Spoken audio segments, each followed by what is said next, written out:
Okay, Yep. sounding the check. Perfection. Thank you. Okay, I think we're ready to go for today's show. It's Tuesday, October 18th, 2016, and it's the Keshe Plasma Reactor Group once again. My name's Rick Crammond, your host, and we'll just dive into today's activities, whatever that happens to be. So, we were talking before starting the show here a little bit, and Yeah, what? Rick, about that, I'm the lady with the plates, but it's not my idea. There was Caroline who teaches that stuff in private teaching. Okay, can you explain it a little bit about what was taught, or from what you Uh, remember about that? she said we should take two sheets of nano-coated copper with a wire between them and just hang them in the window. And it works the other way too. If you have a very a hot place, you can get it cooler. You you create a plasmatic condition, she said. Did you note a period of time before it actually made an effect? Oh, right away. It was like the floor here is always cold, but that was the first that started to get warm. Like that is warmer than the rest of the room, actually.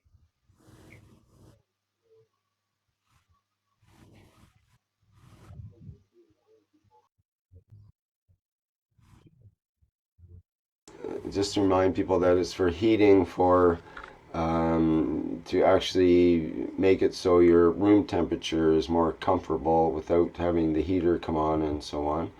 Um, Putting these nano coated copper plates that are connected with a wire between them that I was advised to try. And so you had experience with this, Eva? Oh yeah, I live in Norway and it's You know about fairly cold. yeah. And now I don't have the heater on at all. And Interesting. it's about 22 degrees Celsius inside. Mm-hmm. And and it's nice. Now I don't have to freeze my butt when I listen to you guys. Before it was 18, 17 degrees because I have an old apartment and my heater is a little bit old and stuff like that. So Yeah. now it's nice. Well, that's interesting. Very good. And John, you had some report on that as well, correct? Yeah, there was Caroline posted another idea, another concept, and that's simply using the water of GANs. And she mentioned, if I recall correctly, she mentioned taking small bottles with the water of your GANs and placing them in the corners of your room. Now, I didn't follow that exactly. I kind of bridged both of them, sort of half and half, and I've got two small little plastic bottles. They're about 15 milliliters each, one of CO2 GANs water, one of CH3 GANs water. And my bedroom upstairs, I've got a great big, huge 4 by 4 foot picture window, which just the heat just disappears out of that window like you wouldn't believe. And I've also got a small gas fireplace up in my bedroom as well. And for the last couple of weeks, it's been getting chilly around here, and the gas fireplace turns on 5, 6 times a day. And I took the two little bottles of GANs and I placed them on the windowsill, one on either side of the window. And about a day later, I noticed my fireplace is just not even turning on. And it's cool, but I like my bedroom cool. But it's comfortable. And we've had some pretty cold nights. We've had it down to 3, 4 degrees here at night a few times, and I haven't noticed any problems with it at all. I haven't built it for the downstairs yet. I'm still running a little electric heater downstairs. But I'm in a 100-year-old house, and I'm heating the whole house with a 500-watt heater right now. Mm-hmm. Well, Wow. there's something's going on, definitely. Interesting. Yeah. Any other reports along that way? Well, I'm actually testing the plates hanging at the window. If you can see, if you could Yeah, bring up yeah, my video on yeah. screen, We've got I it can there. point it. I can point it out. Yeah, yeah. There's a plate over here, and there's another plate over here, and that's what I'm doing right now. They're connected with the nano-coated copper wire. Oh, they are. Now, I hung them last night, fresh out of the egg steamer once they're finished nano coating, and it was pretty warm. And when I woke up this morning, there were torrential rainstorms on the outside. So I don't know whether that has had any effect with the weather, but it is cooler in my room right now. But that's also because the weather is cooler right now. I would have to wait and see as to how it performs when it's much hotter out. Right, you have the So opposite problem of trying to cool rather than to heat, right? yeah, that's right. I mean, I'm living in Singapore, and it's always very hot and humid over here. So So, um, so the I go ahead, and what sorry. was it? And what was interesting is that my portable air conditioner finally gave up the ghost 2 nights ago. So I couldn't wait to have the plates hung up. So maybe that's a sign, it's like you don't need an air conditioner anymore. Rely on the magraves. I don't know. So let's go check that out. The other thing that I've done is let me pan this way, and like everyone to take a look at the fan, the large fan that's over here. I've been agonizing for a few months as to how to build um, a dynamic reactor with a ping pong ball. So because the thing is that I'd have to go out and buy a PC fan and get that hooked up with a DC power supply and things like that. So that's why I kept putting it off. Today I was looking around my room and my eyes chanced upon my fan, which is running 24/7. And after uttering a few choice expellatives in my head as to why I didn't think of it earlier, I went ahead and prepared a composite GANS mix of CO2, copper oxide, CH3, and zinc oxide in roughly equal parts. And I filled a ping pong ball up with that. And when it all settled out, it was about half to a third full of GANS, and the rest was GANS water. So I went ahead and mounted that to the fan that you see over there right now. It's spinning, and let's see what sort of effect that has on the general sense of well-being in this room.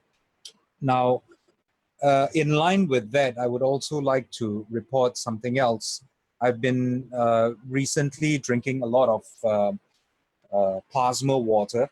So we buy drinking water in bottles like this. So what I've been doing is that I've been energizing a box of 12 bottles with CO2. So what I do is I put a funnel on the top of the bottle. I put a paper filter in that funnel, which captures all the CO2, and I pour water through it. So as the water runs through, it becomes plasma water of CO2. So that's what I do to 12 bottles, and I store it aside. Now, I've been mixing up a concoction, which I find to be very, very delicious. And I'd like others to, go ahead and try something like this and report back your results. What I do is I take an empty bottle like that. Whoops, there goes the mouse. Okay, I take an empty bottle like that, and I fill it up with, I use a large syringe, which when it is full is 60 milliliters. So I have 2 large syringes of CH3, that's 120 milliliters, 3 large syringes of copper oxide, so that's 180 milliliters, 2 large syringes of zinc oxide, 120 milliliters, and then I proceed to fill up the rest of the bottle with the plasma water of CO2. And it's absolutely delicious. I just can't get enough of this water. It tastes so nice. And I feel very energized. I don't feel as tired as I used to. Even I found myself maybe sleeping 3-4 hours at night, and that's it. You know, I'm awake, and I do not require any additional sleep after that. So that's something that you could actually try out and report back on the results.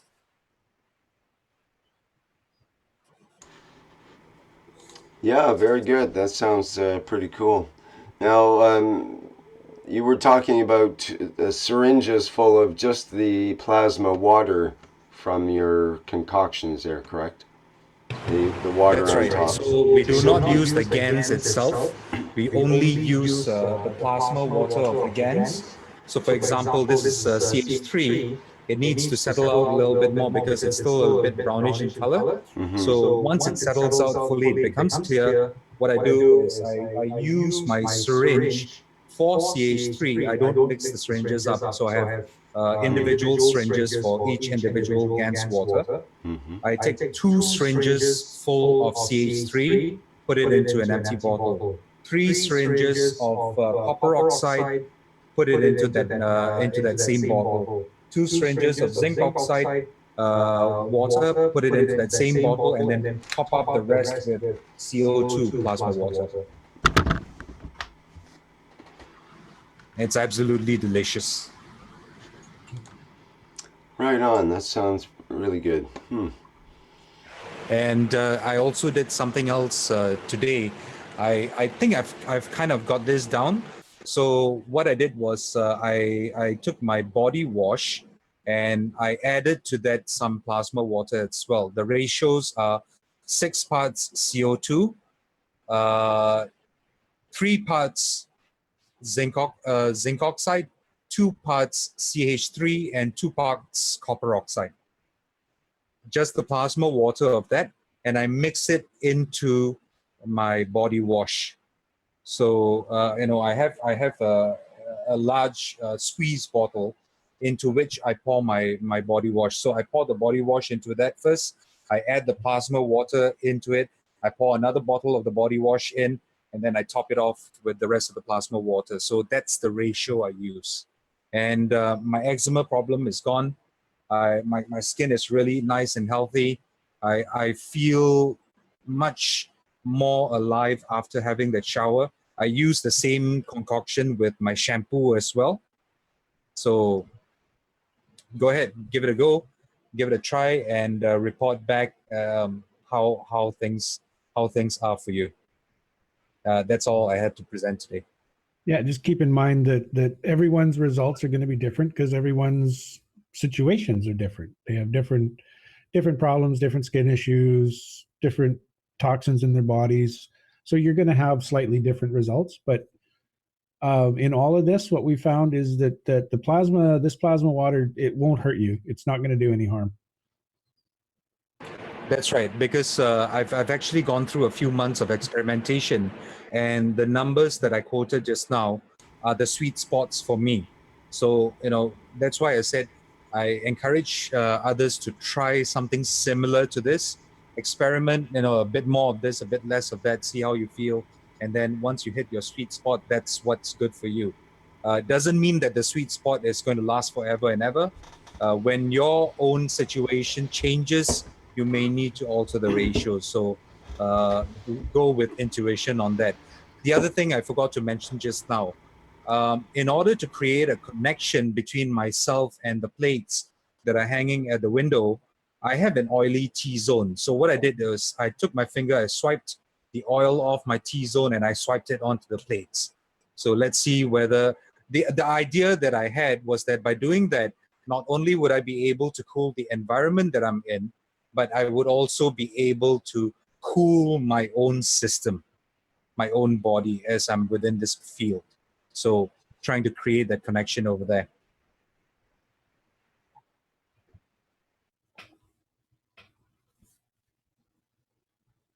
Gotta love science.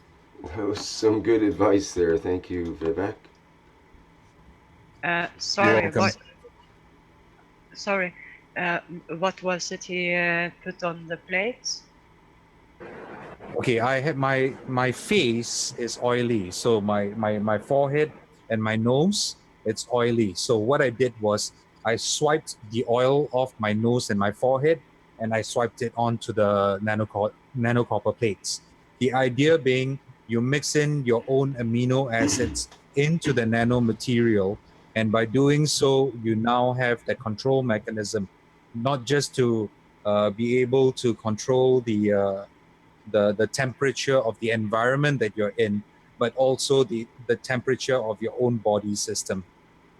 So, for example, the thinking was that I could have a dual zone climate control. For example, the room itself could be 26 degrees Celsius, but my skin and my body system would feel as though I'm at 23, because my parents don't like the extreme cold.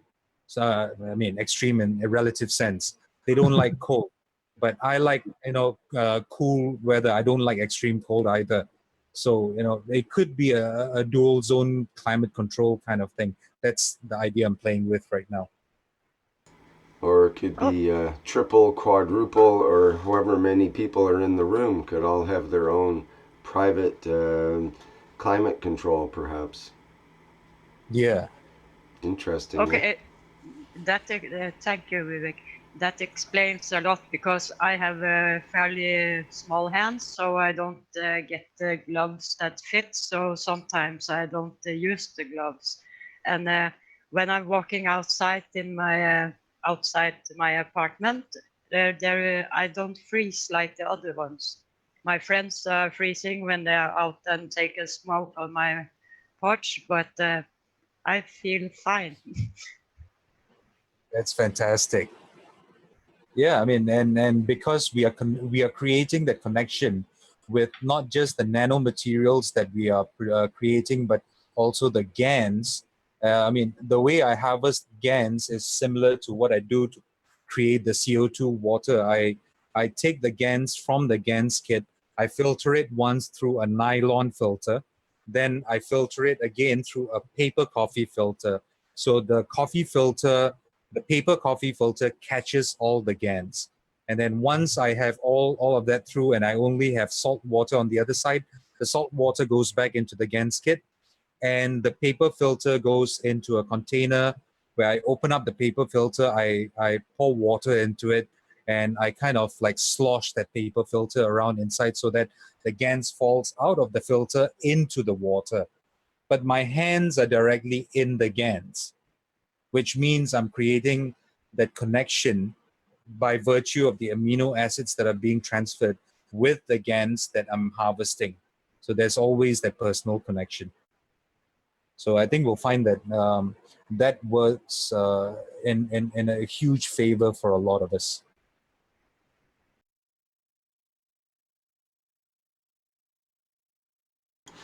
Another good hint there. Yeah, this is Willie. Hello? Hi. Yeah. Go ahead. Yeah. I don't know if this has anything to do with the plasma group, but I've tried the same with the patches. And it seems that the patches are, you're getting a lot more response from the patches if you put your DNA in it somehow. And would you be using the patches on yourself or for others? No, on myself, of course. Right. That's probably the catch there. I know it's probably or may not be so good to put one's DNA into patches that are to be used by others for their healing. Depending. No, it would have to be their choice to put their own DNA in it, you know. Right, right. That's probably the best way to do it. Do it yourself DNA pain patch. Insert drop of blood here. Uh-huh. No, used my spit, you know. Mm-hmm. Right. Spit on the spot. That was actually something that I was considering doing with the dynamic reactor on my fan. I was thinking of adding a couple of drops of my own blood or saliva into it. And then I thought about it. I was like, no, my mom comes into my room, my dad comes into my room, may not be the best thing. So, I want whoever walks in here to derive a benefit from the fields that are being generated from that dynamic reactor. So I didn't personalize it in that way. Right. Interesting. It would be best for the medical things, I think that. Mm-hmm.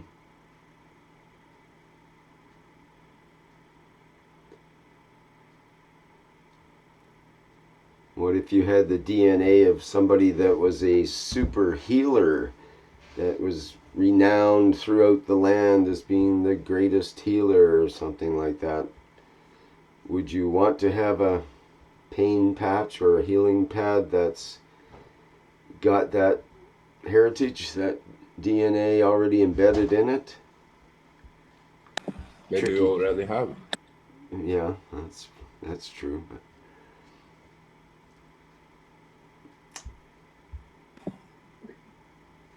Could be seems to consider. it could be beneficial in some circumstances, perhaps. For example, I've got a pad here that was given to me during the Vancouver Island workshop, and these have a bed sheet material in them. And this bed sheet came from a Tibetan Buddhist lama, and apparently I don't know if he donated his bed sheets or something to the local thrift store, and the ladies there picked it up and thought it'd be perfect to make paint pads out of.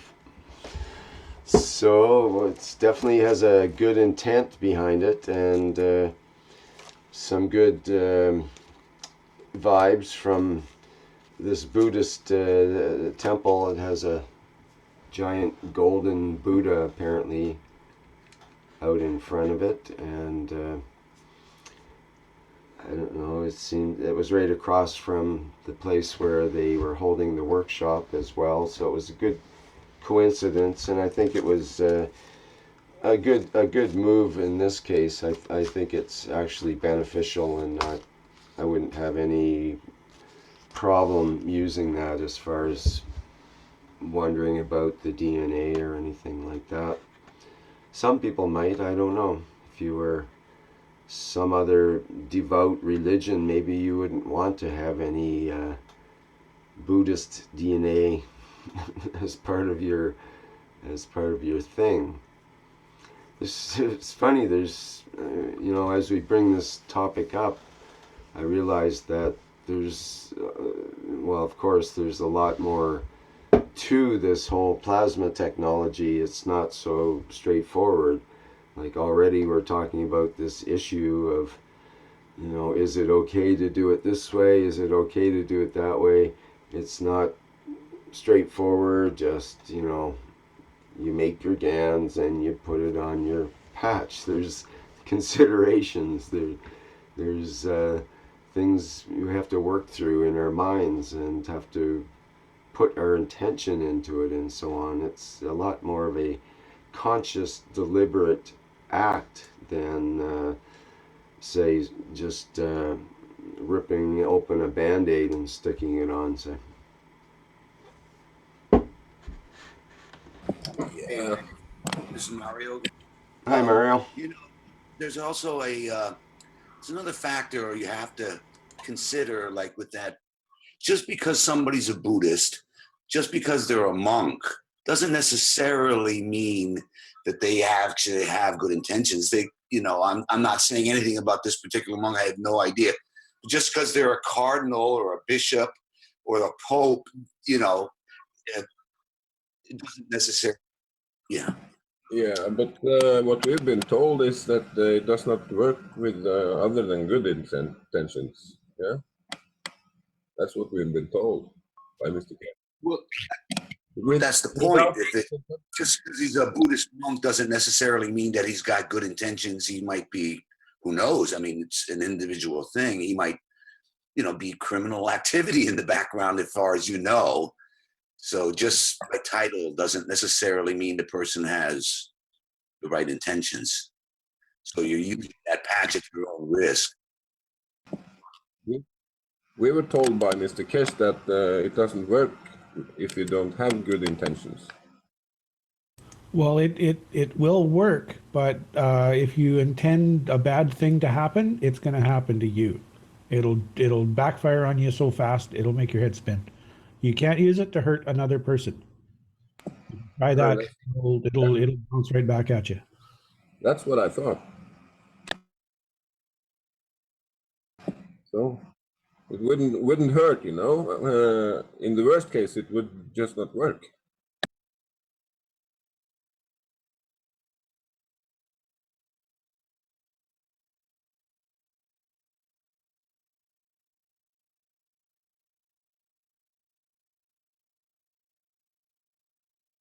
Some patches might get mold or some sort of affliction with them, and it's probably not good to use those patches. And even if the person had a good intention to start with, if it went moldy, then we shouldn't use it. So how do we discern whether it's really a good patch, even though it may have had the best of intentions, but sometimes people with the best of intentions, their intentions get turned around as well, and they may have accidentally put some the lead GANs in instead of the CO2 GANs or something, and didn't know or didn't pay attention or something. So I wonder. That's always the risk by taking a patch from another person. Yeah, well, I wonder about that. Is the intention enough to cover all the angles? Basically, does the intention override any negative stuff that might come due to the some physicality part of the patch or some other issue with it or something? I think if you're getting fresh patches from another, then the basic rule of free will would apply. If it won't hurt you, it may not work if it's really bad, but it's not going to do any damage. When I was first working with the patches, the first one I did was for my dog, and he had a nasty patch on his back. And I put the patch on it, and he just melted under my arms. He loved it so much. But within a couple of hours, the patch had completely discolored. It was covered in red spots. And I asked Mr. Keshe about it, and he says that's what the patch drew out of Ruff's back. And rather than continue to use that same patch, I just kept making new ones because it's easy to do. Right. So. But we have the idea, we have the concept that you can do no harm to another with this technology. So if you're handing out pads, even if you have bad intent with handing out the pads, they're either going to do nothing or they're going to help. They can't hurt another person. I suppose if you open it up and dry it out and snort it, it'd probably not be good for you. But don't say that. Someone will do it, and it might end up being good for them, or they like it. Wow, my eyesight cleared up. Yeah, who knows? Who knows? Hi, John. How you doing? Good. Mark from Detroit. Hi, Mark. Yep. Hi, everybody. Just a beard like me. The mold and the contaminant part. That's what just funny how we're just talking about it tonight of all nights of for some reason. I don't know why, but we're talking about the mold or contaminants of our GANs or whatever might be in there, or the intent, or we don't intend it to harm anybody with it, right? We know that. Yeah. But But nonetheless, when you know, John, I've been making this stuff for a long, long time now, for a year, you know, since October of 15. And I've on and off, my containers I've had things created in them that look like mold or things I can't understand in them. So when we say, you know, let's give people stuff, but you know, I worry about that. What are we giving them? You know, I know I'm trying to give them good intention, but am I giving them a contaminated good intention? You know what I'm saying? I'm making stuff that, you know, by 2 by 2 is, you know, am I making 2 by 2? Is it 4? Or is it 8? You know what I'm saying? We're not sure because we're just testing things out as we go along. And one of the things that I've noticed as I'm going along here in different, if you don't attend to certain things and you don't clean the water, you don't change the material, or you don't attend to your experiments, so mold or growths start to go in the lids or the top or the side, or there's salt, and then there's, you know, there's things that go along with it. So my thinking was, and I didn't get a chance to say it last week, I was talking to Vivek about it, was it worried me that this was happening in all my plastic products. I see a lot of people use glass with metal caps, and then they, you know, glass has silicon in it, metal caps have in it, and then you have a rubber seal on the top, so you got to take that into account. There's a lot of different variances in that. And just that alone, when you put your GANs into it, that you've worked so hard to make as pure as possible, now you're taking it into an, you know, you started in a nano state, and you know, you created everything in a nano and GAN state, and now you dump it into something that's, I consider, not pure now. I don't know. That's what was worrying me. So that's why I'm asking you, John, you know, you're the smart guy. Right? Well, your jars might still have pickle residue in them. I mean, Yeah. if you take a pickle jar, you wash it 15 times, it's still going to smell like pickles. It's really hard to get that out. The silicon of the jar. I've done it. I use olive jars, pickle jars. Lately, I've been using jars that I get a sweet green relish in. Doesn't seem to make a difference. If we expand this idea, if we look at this from a little broader perspective, we expand this idea to include the health wall. Okay. Half of the health wall, its purpose is to draw in the unwanted energies. Okay. Now, it has a mechanism to dump that into some salt water, which we know from watching people do this, that salt water turns into ick over time. Like it's definitely, there's something going in there, it's changing that water. But is all of that energy going to the salt water? Is there not a little bit of residue left behind in the coils? And yet that doesn't affect the next patient that comes in. So I'm disinclined to think that a minor contamination of your pads, like if your pad is green and fuzzy and moving on its own, don't use it, certainly. No. But if you notice that it's got a little discolor in it, nothing. Like you said, the discoloration might come from the what it's extracting from whatever you're using it for, like Mr. Keshe said. Precisely. That's what he mentioned with the pads I used on rough, because they discolored. I had red spot, like bright red spots on, not on the plastic, on the paper inside the plastic. So it wasn't just blood that was coming out of the surface of rough skin. It was actually something being absorbed into that pad. And I used it a couple of times. When it got to a certain point, I just felt, okay, I need to replace this, and I replaced it. It wasn't a big deal. Your inner self told that that was it. It was like making something that wasn't. It was done. It was like it absorbed everything that it could do, and it was time to move on. So you moved on to the next pad, right? Keith just put in the chat, a green moving GANs pad may already have intelligence and might work awesomely. Use your own discernment. If you're really fussy about cleanliness, then a little bit is going to cause you emotional issues. Okay, it's going to weigh on your head, weigh on your mind. That is going to cause a problem. Not the pad, just that having that emotional weight on your system, thinking about that all the time, over and is, I'm going to be so worried about it. Worrying is prayer for something you don't want. Right. No. So, some people, frankly, I'm not worried about being dirty. I grew up in Southern Alberta, eating dirt and playing with worms and wrestling with chickens. And I think that we live in too sterile a condition, because look at kids' immune systems these days.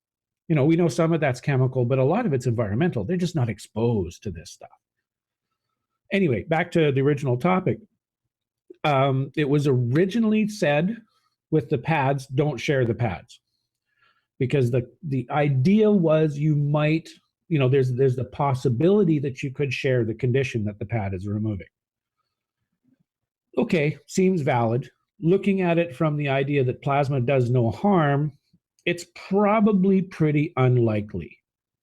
So I would be thinking that, a minor contamination on your pad, if you use it for a condition and it draws something out of draws that condition out, and you need it more and more and more, or you need it several times, and you got a couple of little spots on your pad, frankly, I wouldn't worry about it, because that condition is going to be encapsulated into the pad. It's probably not going to get out. Well, now, again, like I said, if it's green and fuzzy and it's walking on its own, certainly replace your pad. Mm-hmm. But use your own discernment. If you look at it and you go, ew, right, don't use it. I wouldn't either. But my next point was that the containers, the plastic containers, because I stayed away from the glass and the jars and the metal, because I didn't want, because I tried to keep everything as it should be. But so I thought to myself, well, man, if these plastic containers are contaminated, how would you fix that? I tried to call the manufacturer. That's a trade secret, that how they make these plastic containers. They will never tell you exactly what's in it. But I think all of us talking about it, the starch was the thing that helped these containers dissolve in the landfills. Yeah, if you're getting biodegradable containers, expect them to come apart. Well, don't you think all these containers now, they say to them, sooner or later this plastic's going to the landfill. We got to put a little starch in all of it so that we can start to break it down. No, if you're getting high density polyethylene, HDPE containers, which is the recycle number 1, I believe, those are number 1. I believe it's the recycle number 1. Yes, those are basically inert. Acids won't touch them, bases won't touch them. Containers, food containers. Well, no, the high density polyethylene, it's there's 2 types of polyethylene. There's HDPE and LDPE, high density and low density.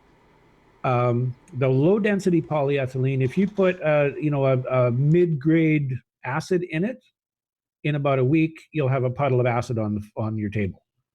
The high density polyethylene will not react. It will not leak. They're amazingly tough. So what if you put put those containers in a caustic? I heated my caustic up to 185 degrees in my roasting pan, and with the caustic solution, and floated in them. Let them float in it. Yeah, low density polyethylene or polypropylene will get really soft. High density polyethylene won't. So not at that. Even they would have broke down at that temperature. Well, not necessarily. I think they might. That's one of the techniques to you can get fuel actually by using caustic and bottles that don't normally break down, the plastic bottles that don't normally break down in the landfills. That's how they actually break them down and get fuel out of it, is you put them in a barrel of caustic and wait for some period of time, and it actually starts to convert the plastic into methanol. I think it is. It's methanol or some sort of alcohol. The reason why I started to see that nice shiny rainbow effect that looked like oil on the top as I did it. Well, that could very well be, actually, yeah.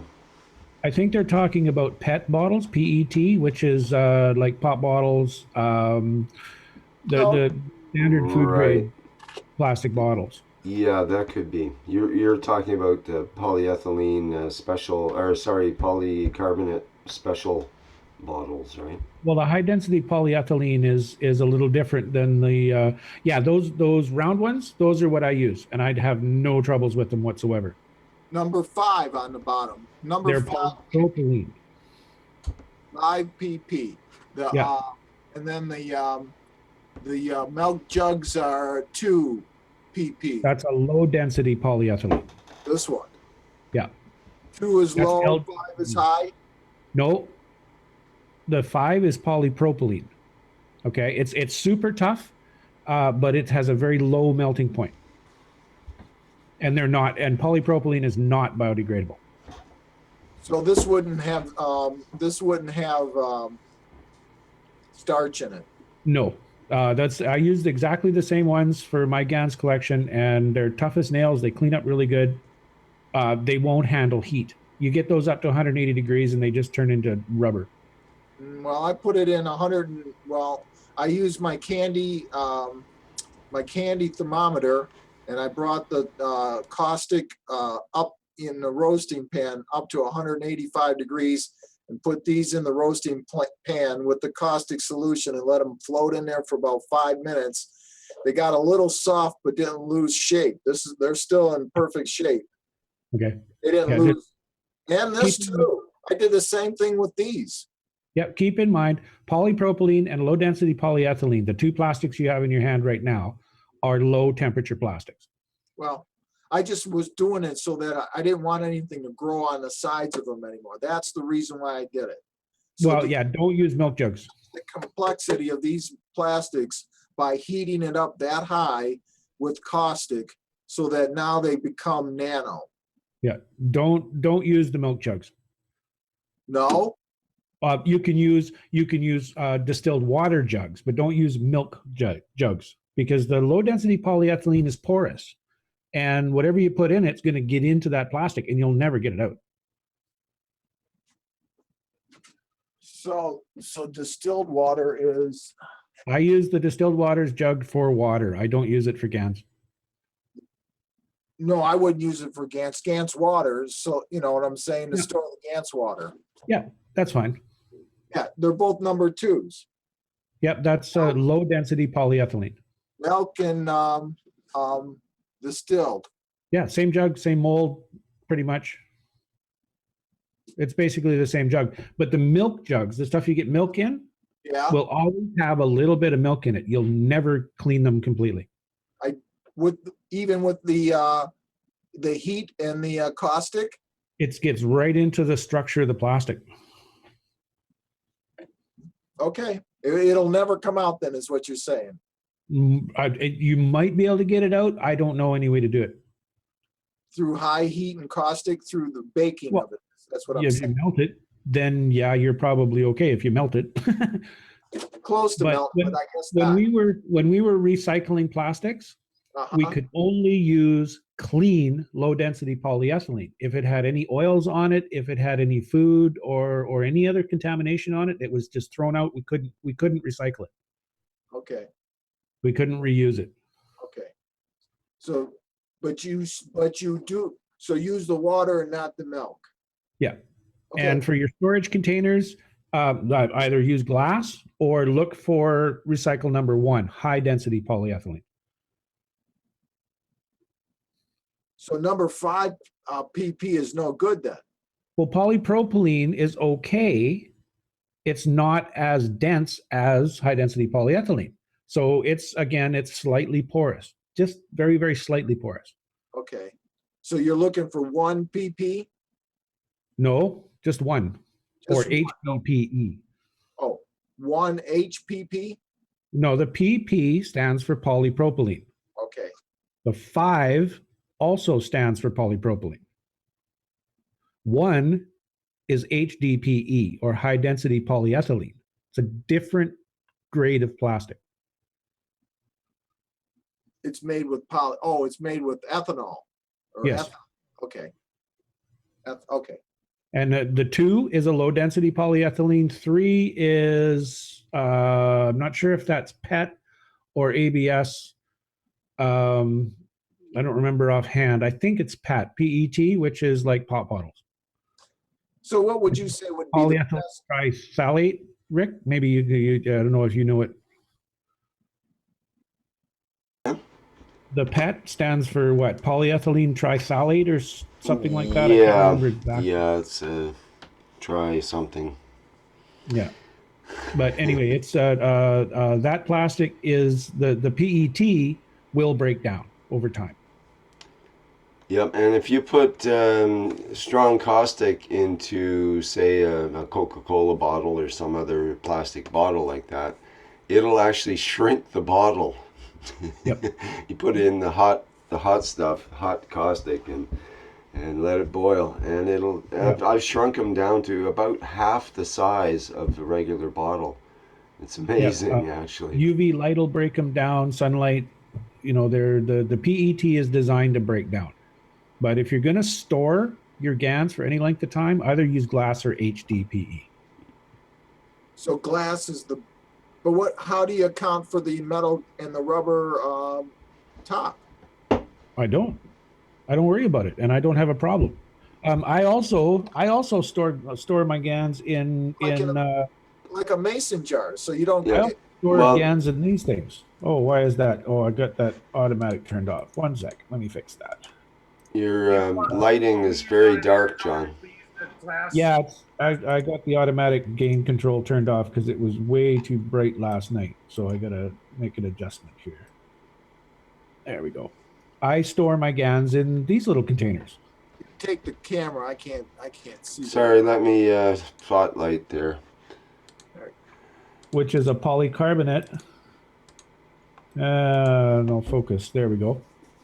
It's a polycarbonate little bottle with a high density polyethylene cap, and I store small quantities of GANs in that.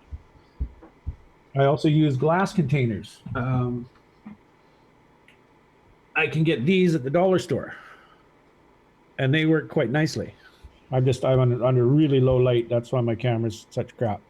No, but it looks good. So that's glass with a plastic or a high density plastic top. Yeah. And that's what I store my GANs in, or pickle jars. I mean, what about mason jars? No problem with the mason jar. Yeah, the lids be the only issue, and the lids in mason jars are designed to take high acid concentrations and that sort of thing. It's just that if the lid gets compromised inside, if it gets scratched or something, then it can start to eat into the metal of the lid. But they're usually coated on the inside with special coating. What's in this one specifically is phosphoric acid with a pH of 1, and there's nothing wrong with that lid. It hasn't touched the lid at all. Okay. Well, thank you. I've also got GANs stored in these. This is my lead GANs, and that's just a glass bottle with a cork in it. That'll tend to evaporate over time. I've got several bottles like that over, a year and a half or 2 years, they've gone down to dry GANs at the bottom. Yeah, you got to watch those. Those are. Which is actually, it's actually handy in a way, because if you need the air, if you want the air as part of your transformation of the GANs or something, then it aerates through the cork. I guess the wine people know about that too. Yeah, mason jars. If you can get the old mason jars with the glass lids and the little rubber ring, fantastic, because they're going to last forever. But good luck finding them. You'll have to dig around in somebody's basement or grandma's attic to find those. So you don't think that all the GANs that we produce has to have some sort of exposure to the air, like air holes in the top? No. That air has to come in and out? No. No? No, you can seal it up completely. The 2 bottles I mentioned earlier, the 2 bottles that I've got sitting beside my window, I filled, those are the little plastic containers that I showed you. And I filled them right up completely. And when I put the lid on, a whole bunch squirted out on my desk. So they're full. There's no airspace in those whatsoever. No, you don't. That the air doesn't. You don't need to have. That's air's a matter state. What are you worried about? We're dealing. You don't need it. Okay. Oh, don't overthink this stuff. You don't have to. If you got a little contamination in your container, it may be that your container wasn't clean to begin with. Open it up, take a paper towel, wipe the goop out, put it back on your shelf. Well, then that could lead me to the next thing that I could show you that actually grew in my container of silver. It grew. Silver. So Of silver Yeah, being the I made substance that's silver supposed. gants, and It's then supposed. it looked like gants on the bottom, but now, as I washed it, the wash became more than what the container was, and then I transferred it into a glass container so I could see it better, and this something actually grew in it, I think. Can you show your video there? Absolutely. Right. We're definitely primed for that one. It's Halloween. We want to see something green and goopy. I don't know what it is, but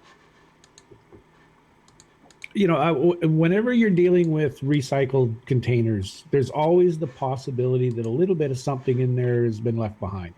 Mm-hmm. The only real way to ensure that it's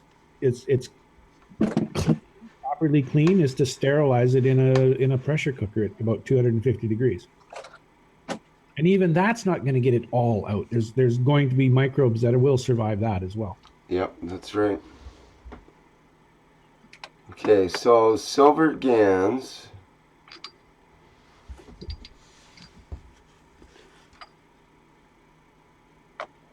And if anybody needs the weight of the weight you would put on your pressure cooker would be a 15-ounce weight to get the pressure for 250 degrees. That doesn't look like silver GANs to me. me neither. Ones I've seen. Okay, now this is the original container that I made it in, washed everything. And you can't really see it that well because I should probably change my whole thing. But the wash is, as I washed it, it kept on growing.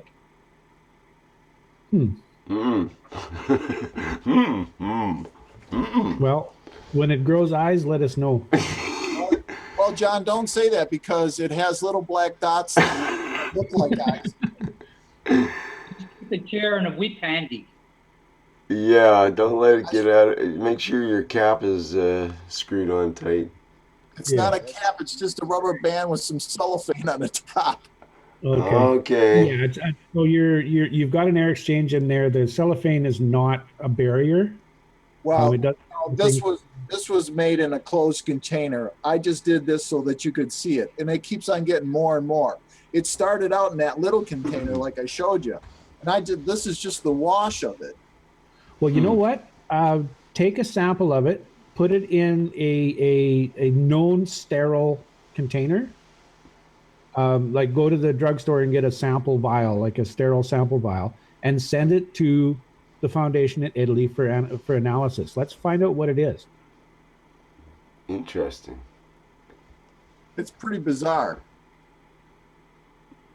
Well, yeah. You may have found a. Remember that movie? Sorry. Which one?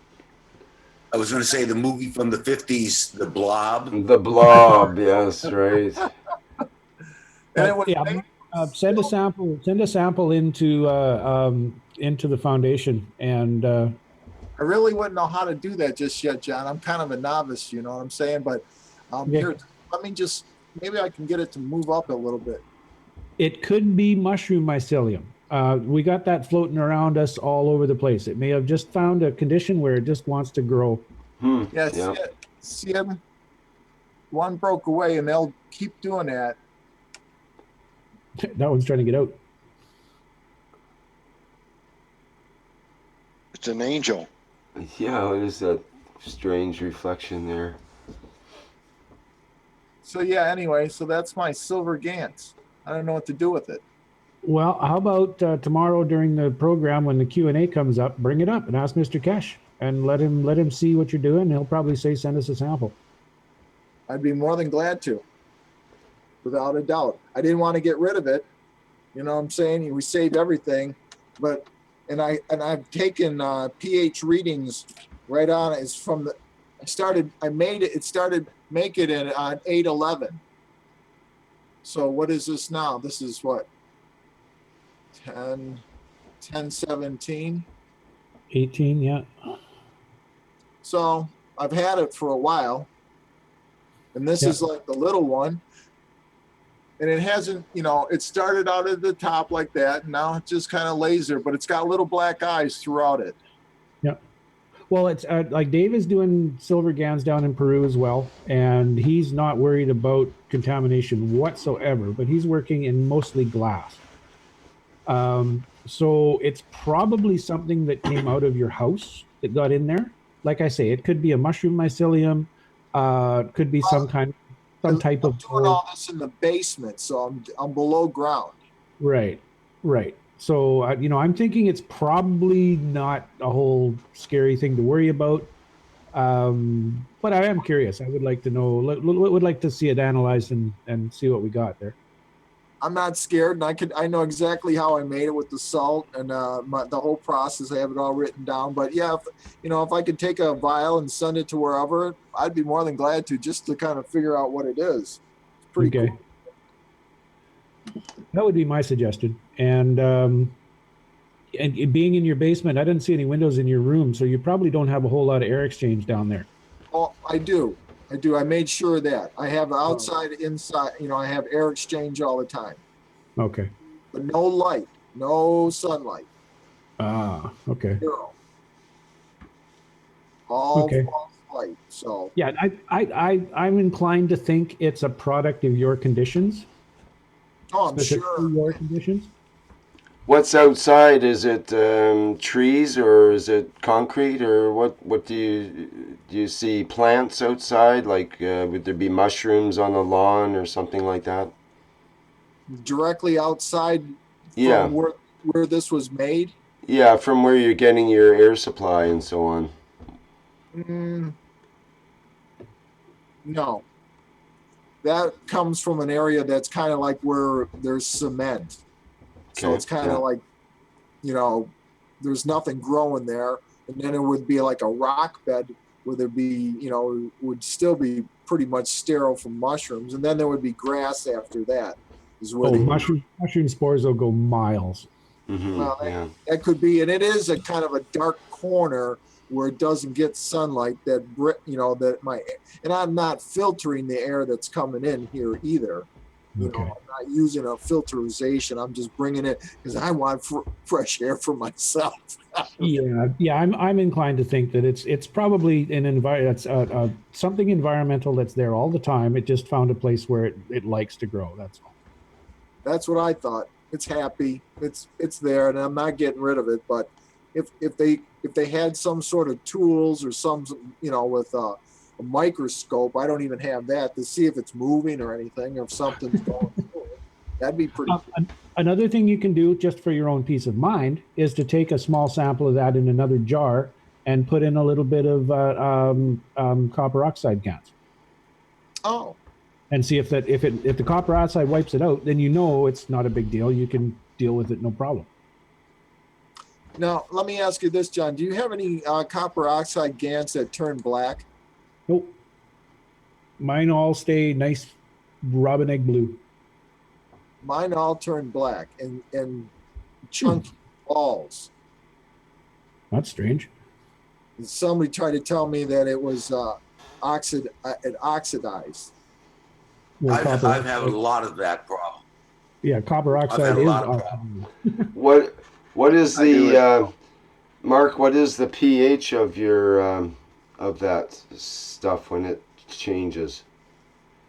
Because maybe you got like a acid condition that's changing it back to the nano state. In this, it's like I said, I've taken readings all the way through, I got 2 different types of it.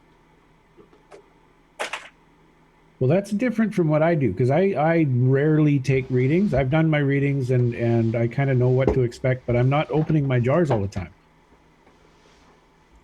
I started I like- making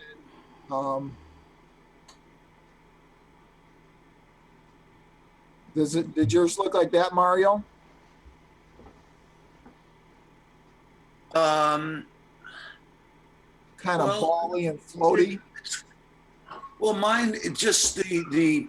I think I showed you guys a few months ago when I was in Thailand. I had a container of the blue, beautiful blue, and little by little I watched it go green, and then it went black. And I've had that problem here as well. And my neighbor, I set him up, and he had the same thing. He had it going. I've got it. I put it out on the windowsill here. I thought that maybe getting oxygen back into it, and it went from black back to green and sort of almost blue. I think I just sort of let it dry out, hoping that maybe it would dry and go to a nice, beautiful blue, but it hasn't. It's sort of a greenish color now. So it went back when I put it out on the windowsill and let it oxygenate, I guess. It went back to a sort of a greenish color, blue green. It's not the same as it started out as. So I'm just not sure what's going on. But it definitely has to do with, I think, how much oxygen is in there. Because I saw a lot of people were saying that on Golden Age of Gans and stuff, saying the same thing. And somebody said use an aerator and let the air circulate in the container when you're making the Gans, and you won't have that problem. I don't have that. Well, that's the only way I make my Gans is with an aerator and just a nano, the nano plate and the non-nano and a nano wire from side to side. You know what I'm saying? No power. I don't use any power. Okay. I just let it go from back, from side to side with the nano wire, and I just use an aerator. But you know what I did with this stuff here? I used a lot of wash. I kept on cleaning it maybe more than I should have, because I needed a lot of water, Gans water. I wanted to start to make a lot of Gans water, so I only had this first run of each one of these, and each one of these I kept running. I ran the distill or I distilled 3 or 4 times before it came clean. It was blue when I made it, because my blue starts out like this.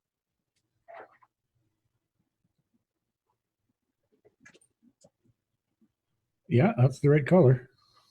But what I did was I wanted more Gans water because I wanted to start collecting it. So what I did was, when it was in my containers, I kept on running water, distilled water through it. And then by the time I got done, it turned black. So maybe I ran too much water through it. That's the only thing I can think, because actually it started, like I said, like this. What's your average pH of your distilled water? Like, is it down in the 6 range or more like around 7? No, it's like 7.1, 7.2. Okay. Yeah, I don't even buy distilled water anymore. I just learned that I take my 5-gallon jugs of just my big 5-gallon water jugs, and I just fill them up and set them outside for 2 or 3 days, and I drop a nano-coated iron or a nano-coated copper tube in them, and I'm telling you, the water is beautiful when it comes out. The pH is like 7. It won't. It was just it's perfect. It wouldn't be distilled though.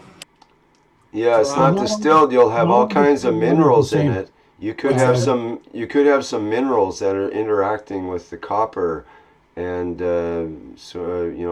basically oxidizing it in the. Wouldn't that drop it right down to the bottom where the nano tube is? Wouldn't it collect on the bottom where the nanotube is? Because you never want to take anything from the bottom of anything. That's where all the crap is supposed to. Crap falls and the goodness rises. out of the 5, you only want to use like 2 or 3 of the gallons, you just siphon off the top of the gallon. Wouldn't that be the purest part? Theoretically, yes. But, again, with that, even though your pH is 7, you still may have other adjuncts within that water that your pH isn't reading. And we found out with Dave down in Peru, his rainwater is cleaner than the distilled water he buys at the store. So he's using rainwater for all of his projects. Well, that's what worried me, John, because I kept on buying this distilled water and the pH was all over the place. So now I ask myself, where am I getting it from? Who's giving it to me? What guy is laughing in the background going, these people are buying this water? You gotta know your dealer, eh?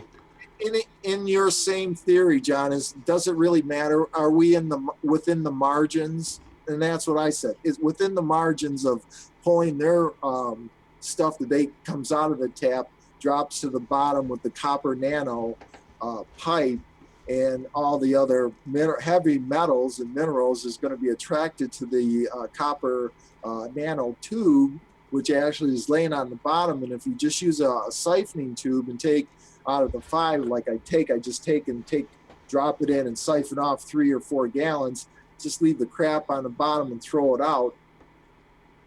Yeah, I would be inclined to think that there's much water. I mean, the operation of everything, if you really think that, Denny was saying, how much money he spends in this, buying this distilled water. And I kept thinking, man, and the readings were not that making me happy. I'm going like, well, for the margins, that's like you said, they could be, at the grocery store where I get the distilled water from, they could be laughing someplace in a factory going like, well, here, just keep pouring it out of this filtered, we're not going to change the filter for the next 6 months. We save money, and they'll just think it's distilled water. Yeah, I mean, there's no guarantee. Look at our politicians; they lie to us. Everybody will, if they get an opportunity to lie and make a few dollars. That's why labs use triple distilled water. Yeah, I think with your water, you're probably on the right track. With the rest of this stuff, you're the only one I know who's doing this in a dungeon. So it may be that it's all of these issues that you're having is environmental. We know concrete affects batteries. It has a field to it. It may be that because everything is surrounded by concrete that you're getting some of these weird effects too. I can't say. I don't know. There's so many possibilities that it could be. At this point, John, I don't even think about that part anymore. I just move forward. It scared me before because the stuff wasn't working, this, that, and the other. And you just got to deal with what you have in the situation, because every place on this whole planet is going to be different. Every place, everything, everybody's going to have something different. And so that leads me to my next thought is that, when we say when you want the best connection, I think the best connection is going to be when you make this stuff for yourself, and not give it, I'm sure giving it away to help people is, but really when it comes down to it, the connection comes to you and how you directly make these things, because in the very beginning, Caroline told us the best connection is you to the materials. You don't fool around. You got to have if you want to do it right, you got to have a personal connection. That's right. And either you're going to be all in, or you're going to be half in, or you're going to stand at the edge of the water and watch everybody else having fun. You know what I'm saying? Oh yeah, certainly. And everyone who's doing this, even the people who are just getting started, they're better off to learn to do it themselves than to be just handed to them. Teach them to fish. Don't just give them a fish. Fish, and they'll be able to feed themselves forever. Or we catch the fish and feed them. Come on. Yeah. After a while, we're going to get tired. Yeah, in Australia, maybe if you're getting some erroneous results you're not sure about, go back to the basics. Try doing 2 lots. Try doing one with the water you're using. Try doing one with distilled water, and just see if you can eliminate what the variable is. You know, it may be like John's saying, the environment that you're in, the concrete you're in. Do one downstairs, do one upstairs if you can, if it's possible. Yep, good point. I've just put my video back on just to give you an idea. This is the copper oxide that I'm using. I've run at least 5 to 6 liters of distilled water through this, and it's still the same color as when it was first harvested. And this is the harvested GAN still in quite salty water for comparison. It's exactly the same color. So I think it's like what John said, it may be environmental, it may be in the water itself. So I think try to do a process of elimination and see what gives. Hi, Vivek. Yeah, thanks. I have that, like you said, I have that blue, but I ran a lot of just distilled water, wanting to get Gant's water in gallon containers as much as I could store up, as fast as I could store up. And I tried it. I must have made out of just these 2 small containers, 20, at least 20 gallons of just water, you know, Gant's water. It shouldn't be a problem because I'm doing the same thing. What you are doing with the copper oxide, I'm doing the same thing with CO2. And there's no color change. There's no, just to give you an idea, this is the CO2 and that's exactly how it looks like. I mean, looks exactly the same as when I harvested. Yeah, and you want to talk about contaminated environments. Vivek is like a half a mile from a shipping port. Yep. You know, his environment is ugly as far as contamination goes. Right. Very. I've got smokestacks belching out black diesel smoke day in, day out. In front of the port is the highway. Underneath the highway is a main road. And yeah, so, you know, it's very dirty, this environment. And yet my ganses are coming out fine. So my final conclusion to myself, my own brain, is that the black here has seen its final. It's done its job, if you ask me. It's I would think so. You know, what's that? I would think so as well.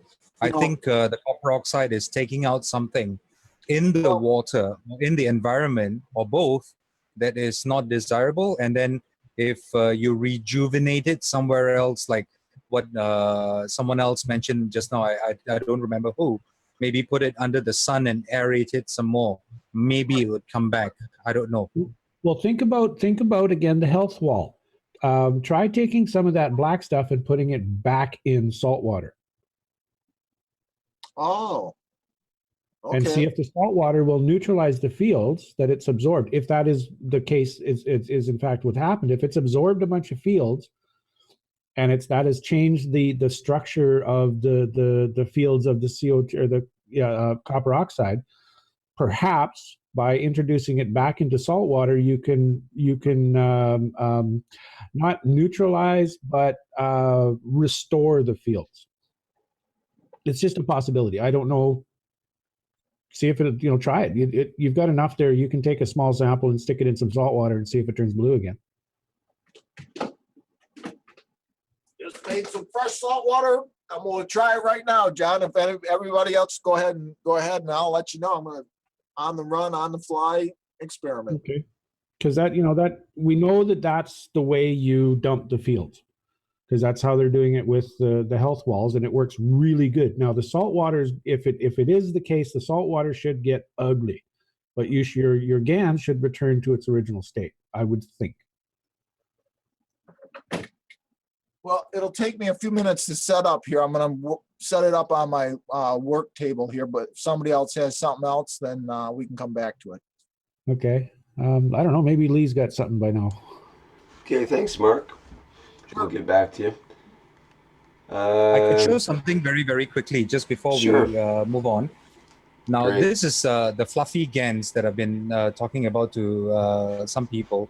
It was created with a DC power supply at just under 0.01 amps. Now, when I originally created it, it was fluffy like this. Okay, the only difference between this and this is that I've run this through a paper filter many times in order to make gallons of CO2 plasma water. So after putting it through the paper filtration process, what happens is that the fluffiness settles down, the GANs kind of coalesces, and it isn't as cloudy and fluffy as it is over here.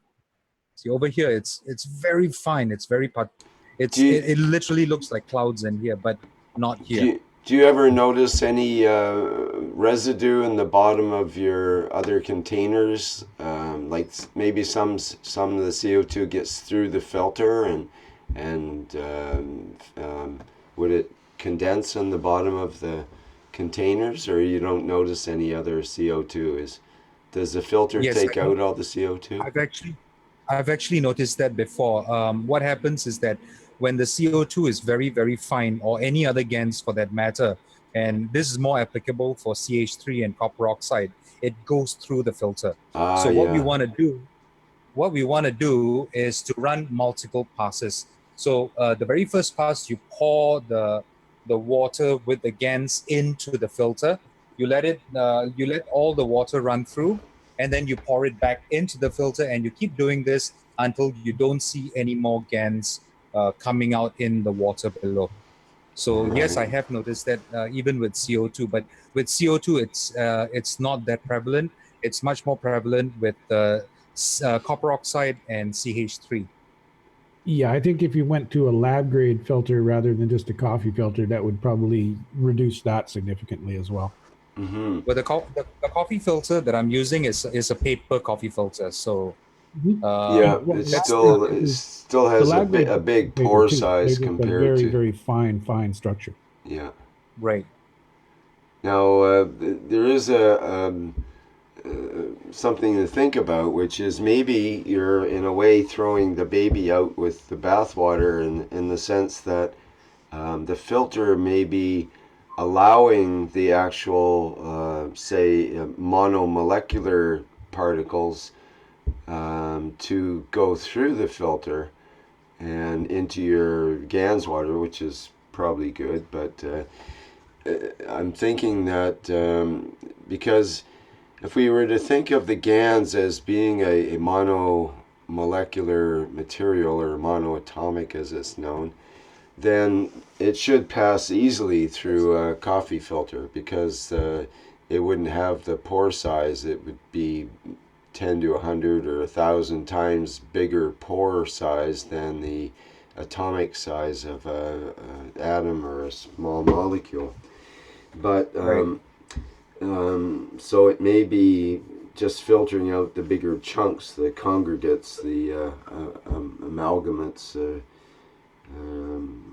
that the particles that stick together in a larger chunk, basically, is what gets filtered out.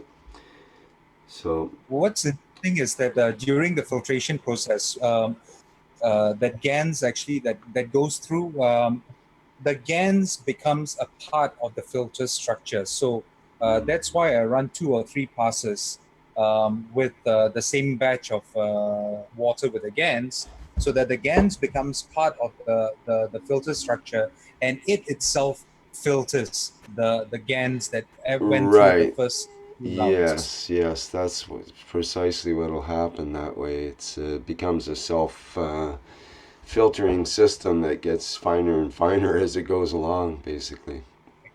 Exactly, and that's one of the reasons why I like to leave the air filters on my computer casing a bit dusty, because I find that it gets less dusty on the inside when it's more dusty on the outside. Of course, what that does is that it reduces the airflow into the case, but at the same time, it also reduces the dust flow into the case. So same thing with the coffee filter and the GANs here. That's some pretty convoluted thinking there, but I think I can go for it. As long as it works. Yeah, that's the main thing, eh? Isn't that true? Yep. And, just to share experience with everyone, it takes me about 15 minutes or so to filter out the CO2 GANs from my CO2 GANs kit. But when it comes to copper oxide and CH3, it can take up to an hour. Simply because the GANs particles are so fine, it keeps going through the filter and through the filter. So you have to keep running multiple passes until you see absolutely clear salt water coming through. Yeah. Yeah. Yeah, I don't know if that's strictly necessary for folks that are listening. What we find when we wash the GANs, if we just, carefully pour off the salt water, fill it up with distilled, do that 4 or 5 times, that's sufficient. Now, understand Vivek and I, we kind of go off the deep end sometimes because we're answering all kinds of weird questions and we need to experiment these things. So, don't assume that is the way to do it. This is just something we're working with to see see if there's a benefit or if there's a problem with it. Which is very true because siphoning off the top of the top water is actually the most effective. The only reason I do it this way is because I have to harvest GANs every single day, and I can't sit there with a turkey baster or a syringe siphoning off the water at the top, waiting for the GANs to settle and then siphoning off the water at the top. I need to get it done as quickly as possible so that I can attend to my regular work. So this is the fastest way I found to do it. Yeah. And I go through at least 3 or 4 coffee filters each day. So yeah, the coffee filter manufacturer is very happy.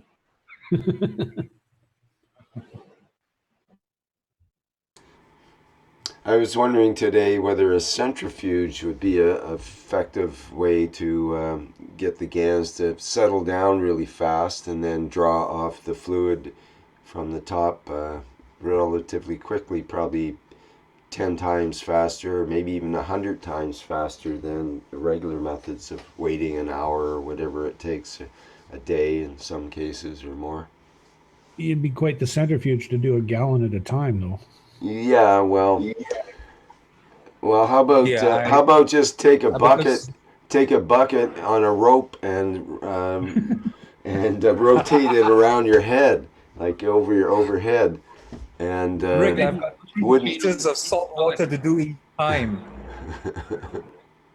3 liters of salt water per GANs container. Oh my God. Well, it'd be good exercise, that's for sure. Yes, now salt water throughout my room. I think just to Vivek give you an idea, more about carrying that bucket of water downstairs to do that outside. Yeah, just to give you an idea, this is the coffee filter that I use. I won't mention the name, the brand name, but this is a natural coffee filter. So what I do is once I've gotten all the GANs in here, I take it apart at the seam. Over here, I just tear this open, this seam, and then I dunk it into another container of relatively clean water, and then I slosh it around until most, or if not all, of the GANs drops off of the filter and into the water, and then I harvest that, and that's what goes into the bottle. Oh, yeah.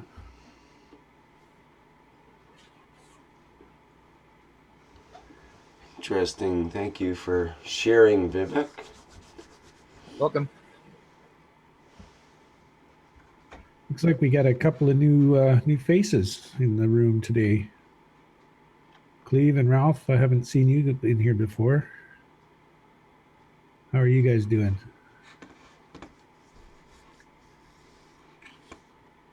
I guess they're shy. That's okay. No worries.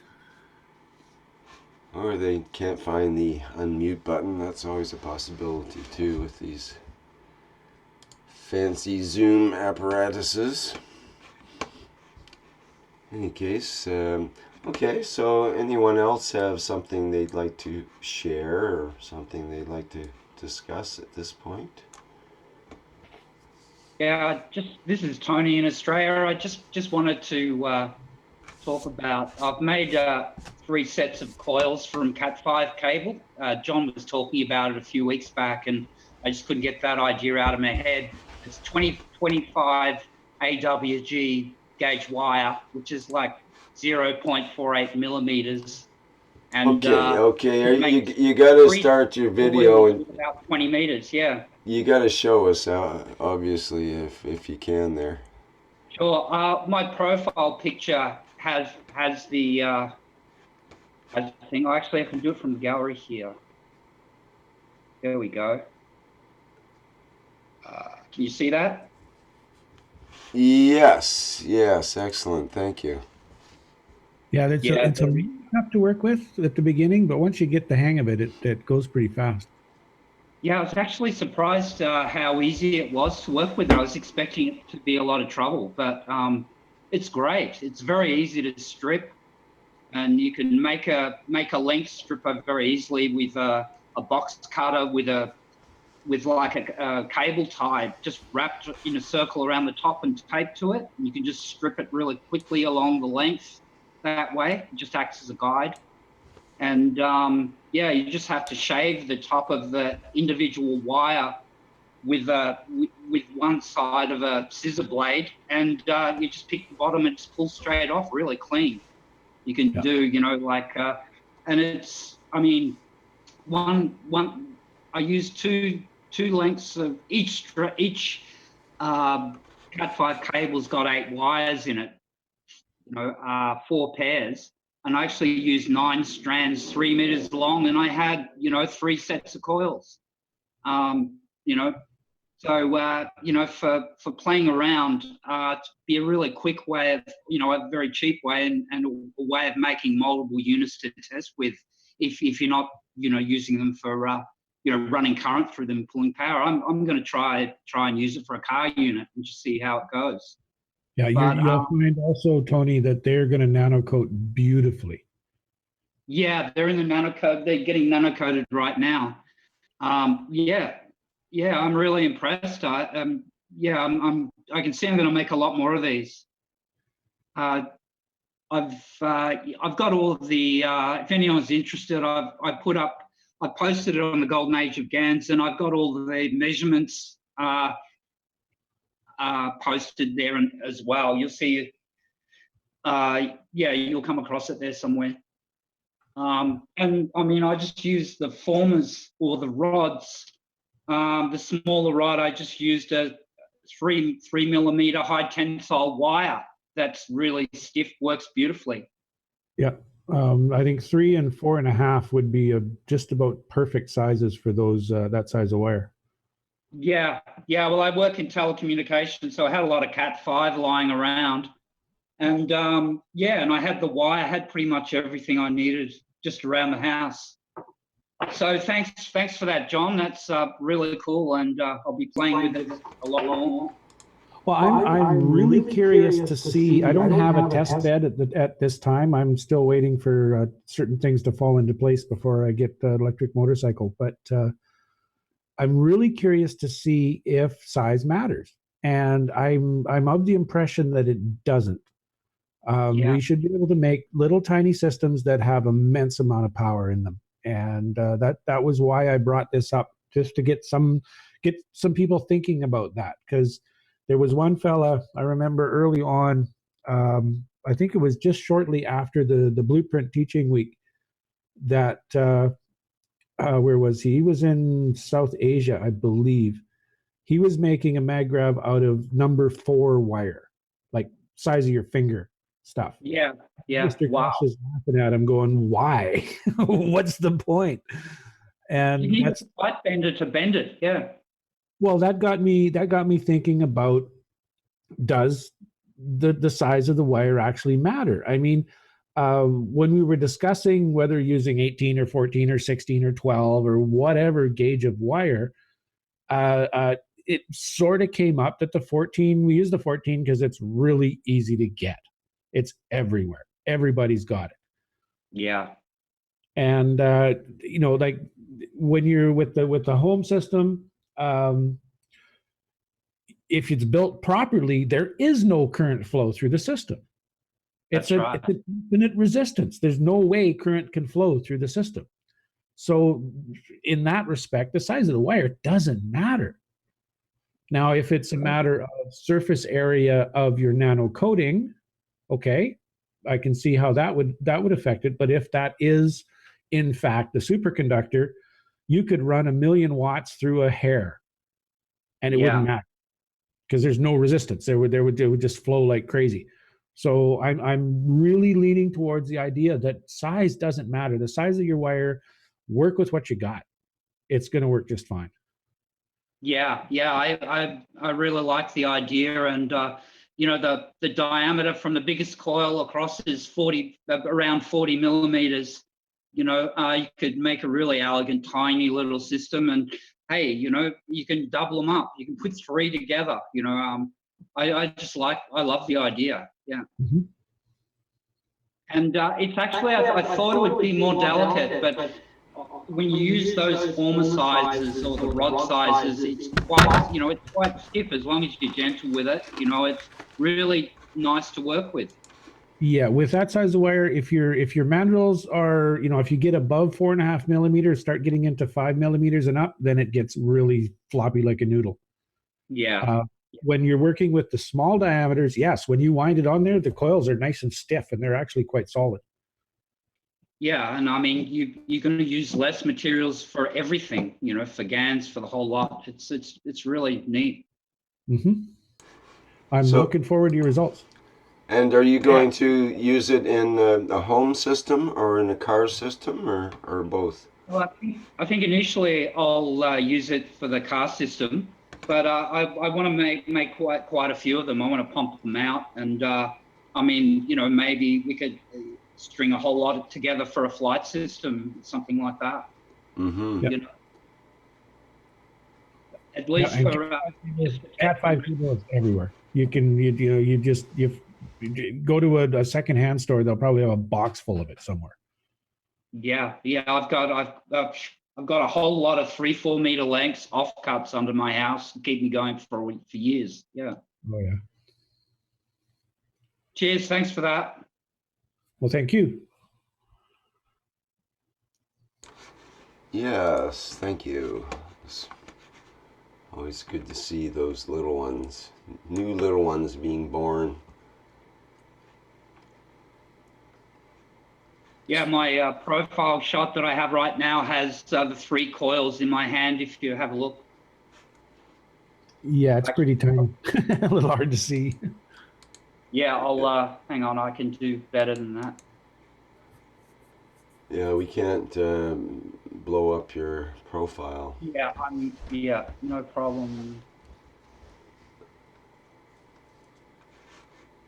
I've just got to find it. Here we go. There you go. Oops. Keith, to answer your question, yes. Once it's nano coated, the copper is just structure. That's all. It's just to hold the nano coating up.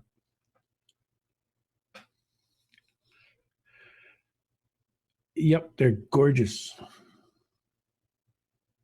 Oh, Tony, are you, for your car system, are you thinking of doing the 3-coil system or the new 2-coil system?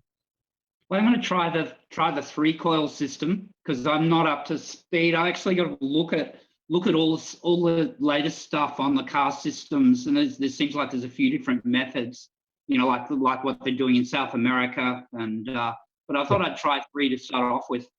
Okay, with the 3-coil system, the way the blueprints are designed, be absolutely certain your capacitor is perfect. Otherwise, if that capacitor fails, you're going to short your battery out. Yeah, I was looking at it the other day. I realized that. Yeah. Okay, just as long as you're aware of that, you should be all right. It's just that some people they're just going to build it and they're not even going to realize it. And if you make the slightest mistake in your capacitor, you can cause a big problem. Yeah. No, I've noted. Thanks for that. Yeah. That's one of the reasons why we came up with that 2-coil system, is because the 2 sides of the batteries are never, ever connected together. You've got 1 coil on one side, 1 coil on the other, and those 2 coils are not connected together. There's no chance of a short circuit unless you have a catastrophic mechanical failure in your system. Yeah. I'm sort of looking. Yeah, I might go for the two-coil system when I have a look at it and check it out. But one of the things I was concerned about is that you need to stop the coils from moving, from being bounced around. And I mean, you can use hot glue and that will hold the outside, but you've got the inner coil bouncing around. I was thinking of using what they call telecommunications encapsulant. And it's basically like a two-part, like epoxy, but it's a lot thinner. And it sets like a gel. It doesn't go hard like epoxy. It's more of a gel. Yeah, John, go ahead. As long as it doesn't have an acidic component, you should be all right with it. We found with typical silicone, like your silicone sealant type of stuff, it's cut with acetic acid, and that causes the systems to fail over time. So we're looking at other options to get away from that acidic component. When I did carries, I used hot glue, but the coils were quite open. So I squirted hot glue in the bottom of the cap, and then I pressed it right down in there, and that hot glue went right up inside the coils, and that stabilized them completely. Dave is looking at using a polyester resin, like a fiberglass resin, but that's pretty thick. We might have a hard time getting it in there. What you're suggesting, I know the stuff you're talking about, and it's very thin. When it's mixed up, it's almost thin like water. Yeah, it is like water. Yeah, and that should get right down into those coils. And as long as there's no interaction between that and the GANs on your coils or the nano coating, I think you'll be all right. Yeah, well, it's interesting you raise that point because they stopped using this material. It's designed to go into TO3 joints, or cable joints to seal the whole, basically make it the whole thing waterproof, watertight. But they stopped using it because they did realize there was an acidic effect over time. But you're talking like 20 years, 10 years, 20 years. Okay. I'm gonna try it. There definitely needs to be another method. Yeah. But, especially in a violent environment like the car, where it's constant vibration. Definitely need to tie these coils down really well. Yeah. And like Vivek says, the hot glue, the stuff I used for Carrie's system was the heavy duty hot glue. The sticks are very, very stiff, and you need a high temperature gun to work them. But you need like an 80-watt gun, don't you? Yeah.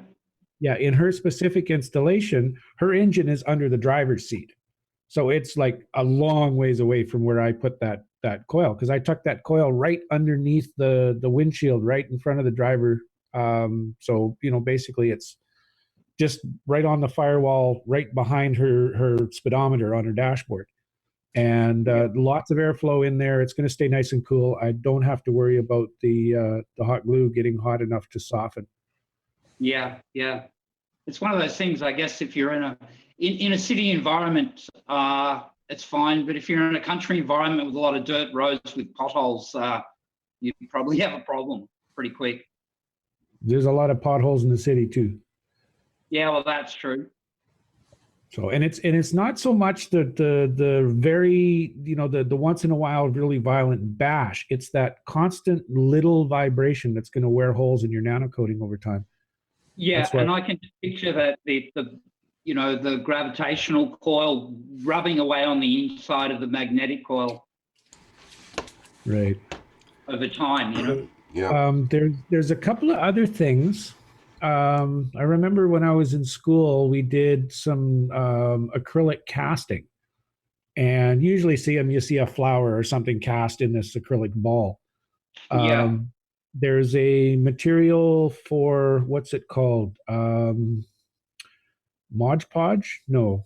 Yeah, I think that's it. It's for, like, you take a piece of wood and you put a photograph on it, and then you pour this clear resin over it, and it hardens up really nice. Oh, yeah, I've seen that technique, yeah. Something like that might be sufficient, but that gets really hard. It's hard like glass and brittle. And if you whack it, it'll crack. Yeah. And I mean, the problem with that is that when you've got a wire coming out of something that's that hard, that's a weak point. That's where it's going to break. Right. Yeah. Ceramic products, possibly. Again, the ceramics they're quite brittle. They would take you wouldn't be able to fire it because that's going to cause problems with your GANs and your nano coating. Because the firing process is like what 1200 degrees C or something like that. It's ridiculously high. The copper certainly wouldn't survive the firing process. No, I think we need to look for a very, very thin, very inert type of epoxy to do this. Ultimately, that's what we're looking for, and perhaps who knows? Maybe there's a chemist that's listening that works in that field that can give us some insight. Yeah. It doesn't need to be hard. It just needs to dampen, even if it just dampens the stuff down. Yeah, dampens vibration down. Yeah. Yeah, like a thin rubber paint, dinghy paint, something like that we can thin right down, and then it'll solidify into a rubber coating. That might be sufficient too. Yeah, that sounds good. I mean, paint might just work. I mean, just spray paint the thing, hose it down really good with paint, let it soak right in, and that might be sufficient because that's going to get between the layers and then solidify. But again, it's going to be brittle. I don't know. And I guess every coating you use is going to have an effect, whether it's slight or maybe a major effect as far as the conditions that the coil's in. There'll be an interaction of some kind, whether it's minor, maybe with some things it will be more. Yeah. Sorry, Rick. What was that? No, I think it was Don. John, what about that rubber coating that you often see at the automotive store for putting a handle on your tool? You understand what I'm talking about? It's kind of a hip stuff. Yep.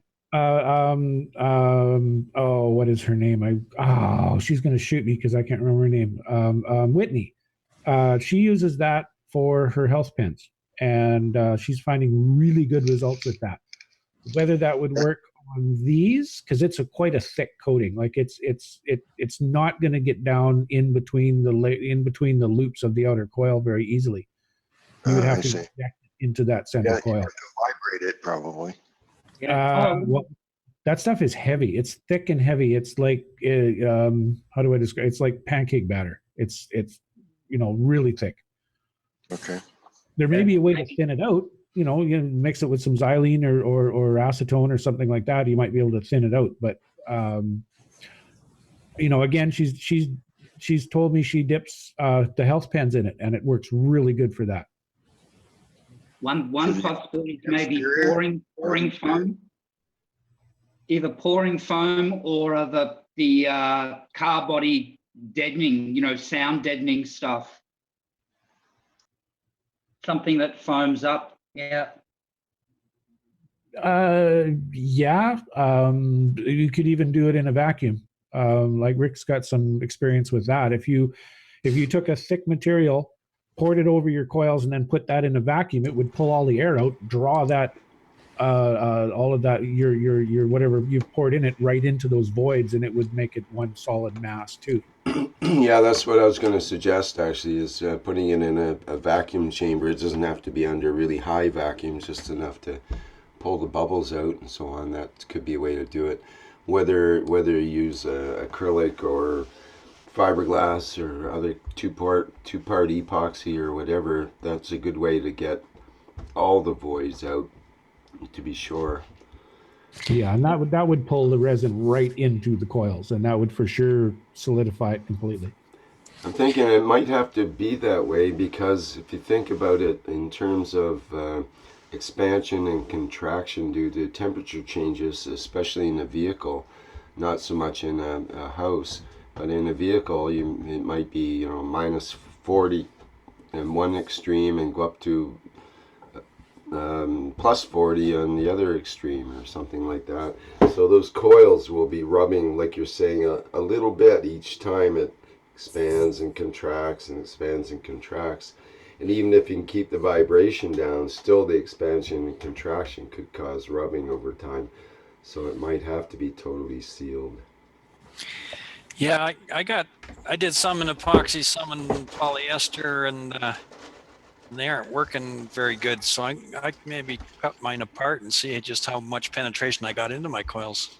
Yeah, Dave, for his health pens, he puts them in a test tube and then fills it up full of fiberglass resin. And he's done tests. He's done tests with a plain coil in just the glass container, and one that's encapsulated. He did the test with the ice, and he had pretty much the same type of field on each one. So I'm pretty confident that the fiberglass resin isn't going to cause a significant effect. Yeah, Another way to get good penetration is to vibrate the mix. As you know, as you pour it in, you vibrate it, and that'll get a lot of the air bubbles out, and it'll get it right in too. Yeah, but that kind of eliminates the purpose of encapsulating it in the first place, because that vibration is going to damage your coating. Yeah, well, I guess so. Yeah.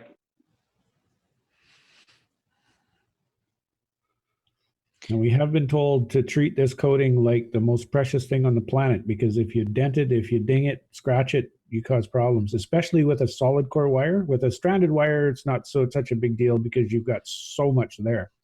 Yeah, But if you, yeah. you know, if you have a quarter of a turn ding on your solid core wire, 25% of your flow rate is gone. Yeah, well, you can put a multimeter on it. That'll tell you pretty much straight away. Well, the multimeter should read nothing. You should have no connection whatsoever if your coding is correct. Yeah. 100 meg, yeah.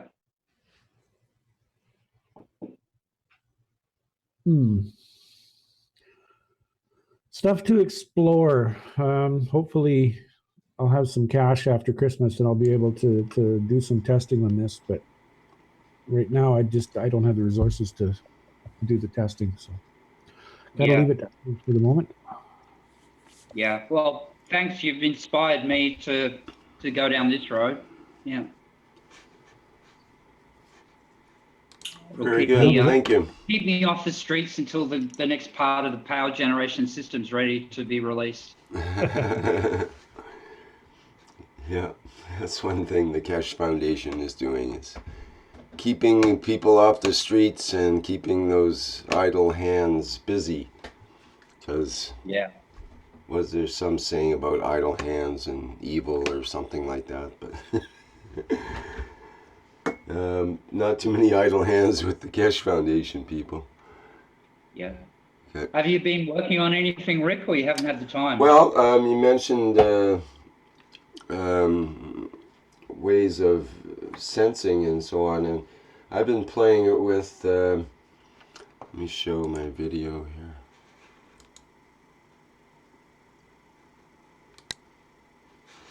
Okay.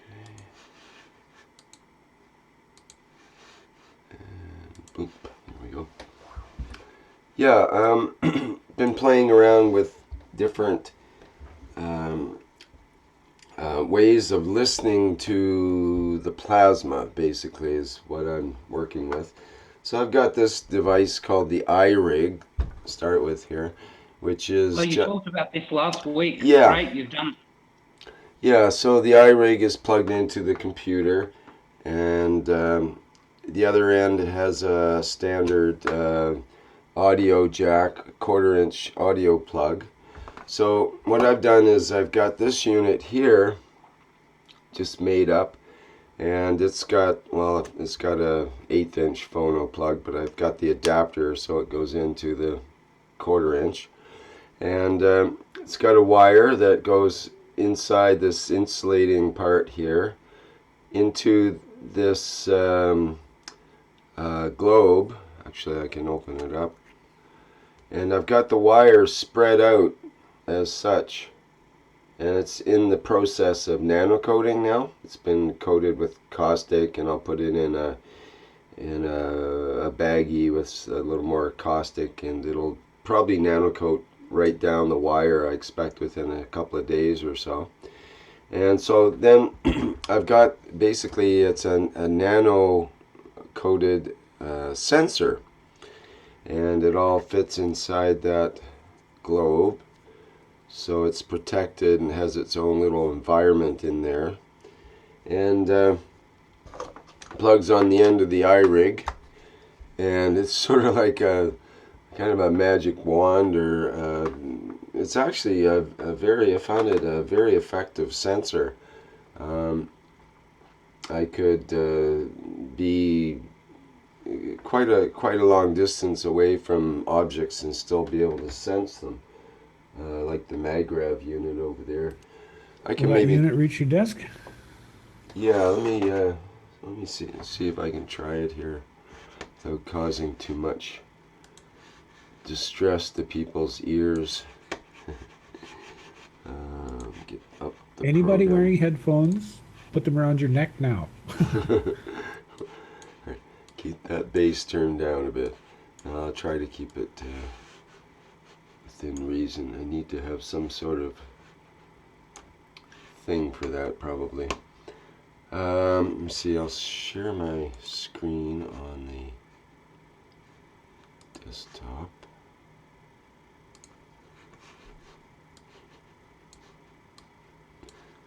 And we have it.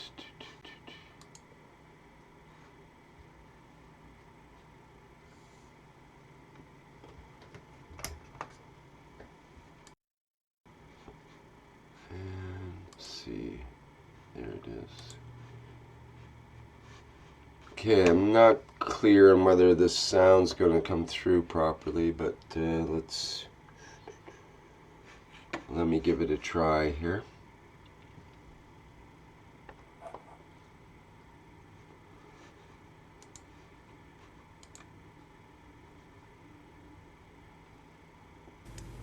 Can you hear that okay?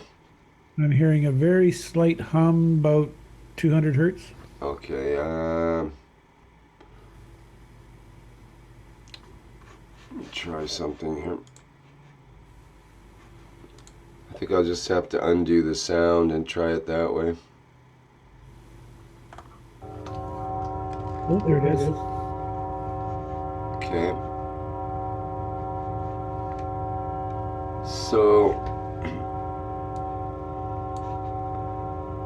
can you see my audio, or sorry, my video in the window, or I can, but I'm not sure if you can. Yeah, well, it's small. It's coming through. I don't know. I doubt it'll come through on the recording. Oh, right. There's that factor. Well, I'll have to just switch back and forth here. Basically, I'll go back to my video so you can see.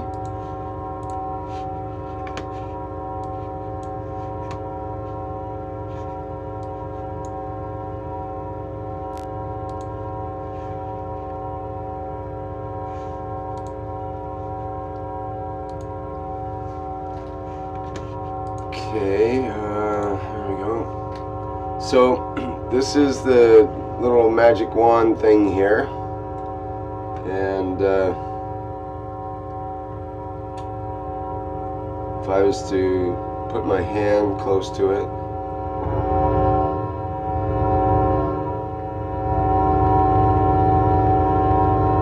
you see how that makes a difference. I'm going to try to bring it over to the MagRav unit, which is not plugged in right now.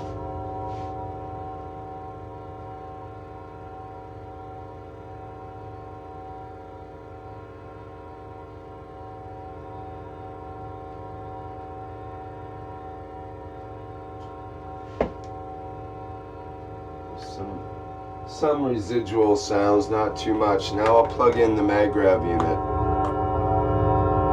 And we'll see what happens.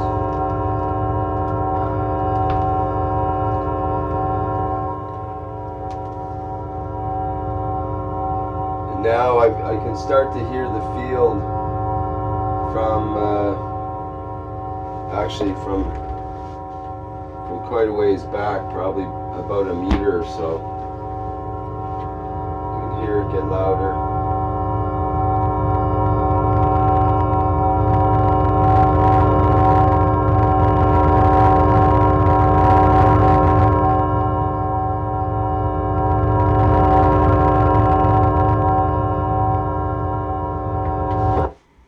Oops.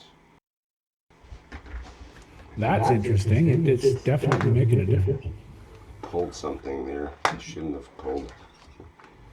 Yeah, it's quite sensitive actually. That's great. Well, you're still running 2 preamps in your software, right? Yeah. There's there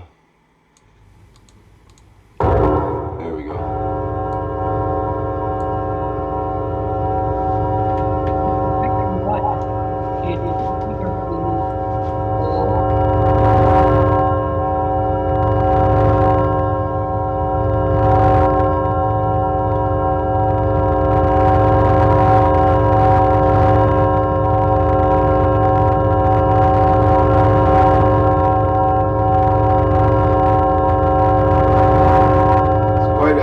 Quite a powerful field coming off the maggrav unit there. This thing's quite sensitive. I'll turn it down a little bit. Yeah, I've noticed there's a crackle, like a Geiger counter sort of crackle that comes in. This sensor is different that way. I haven't quite tuned that in yet to try to take advantage of that, but you're right, it's got a... When you put your hand on it, that whine comes up. So I think the whine is the spurious RF.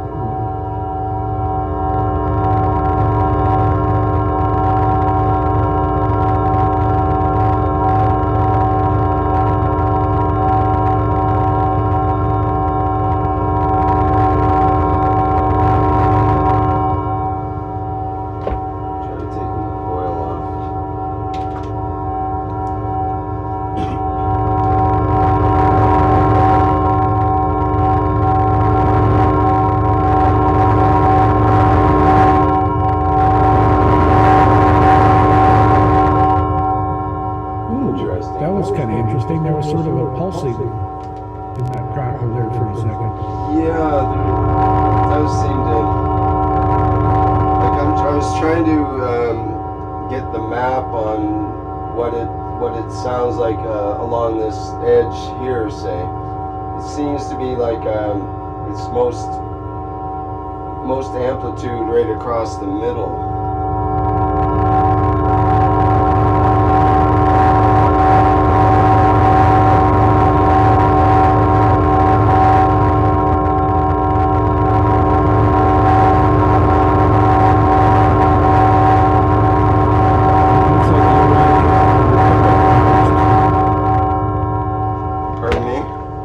It looks like the orientation of your pickup matters too. You had an extreme signal when it was perpendicular to the coils rather than parallel. Yeah, I think it acts like a little dish basically in there with the because the copper wires are in sort of a cup. So when I aim, it has a direction you can aim it. Oh, yeah, I know. I wanted to, actually, I know. I'll have it, there's a different wire I can hook this up to. And I can extend it out a bit. Pardon me? So you need your sidekick tonight. Here, hold this. Yeah, I think Guy should have been here. He tried to call me, I think, but I didn't get the message. Let's have to be a different sensor. Okay, well, let me try this one. I wanted to. Here's a different sensor, same basic deal. I'm not sure if the live stream is going to come through with the sound properly because of possible echo problem, but we'll just go for it. And let me see if I can do this again.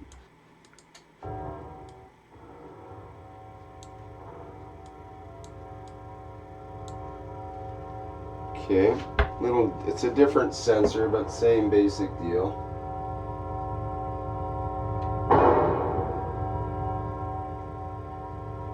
Now this one hardly picks up the maggrav field.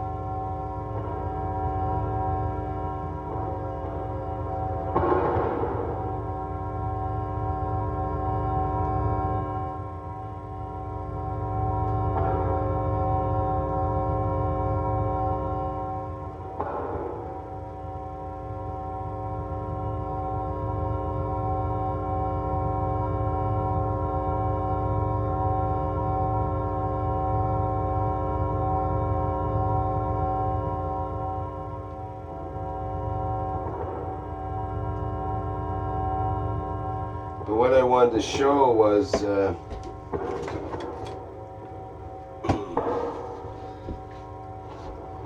all tangled up here. There we go.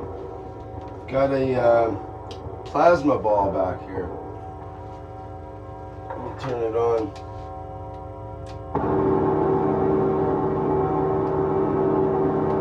That was loud. Yeah. So this little sensor, I'm about 2 meters away right now from the plasma ball. Let me turn off the mag grav. Oh, it's the same circuit, so I'll have to leave it on. I could unplug it, but that's okay. Just wanted to show how sensitive this is. That's still a good meter and a half from that plasma ball. If I move back. Well, you mentioned before with your Gauss meter that there's a sweet spot about a meter away from those, right? That's right. And I think I'll turn this down so it doesn't overwhelm. Oh, it kicked itself out again. So just reset.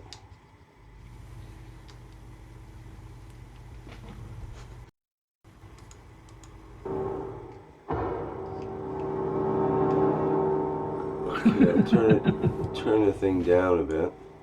See how close I can get without it getting too loud.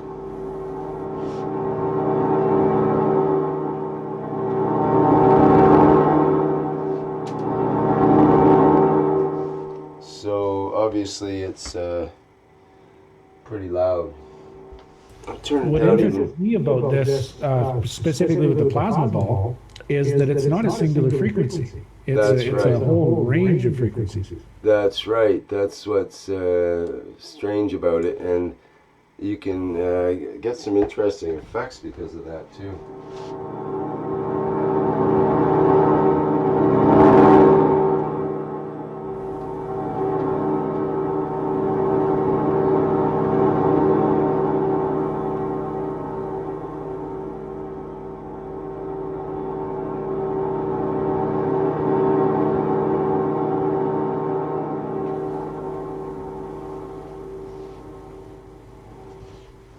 Yeah, it's not the white noise crack like we would normally expect from a spark discharge. Yes, It's a very specific set of frequencies. Yeah, well done. You've moved ahead with it, no doubt. It's great.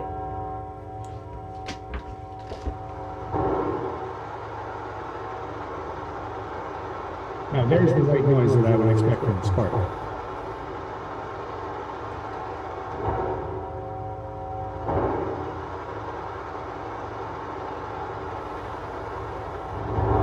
Whereas the mag grav has this sound.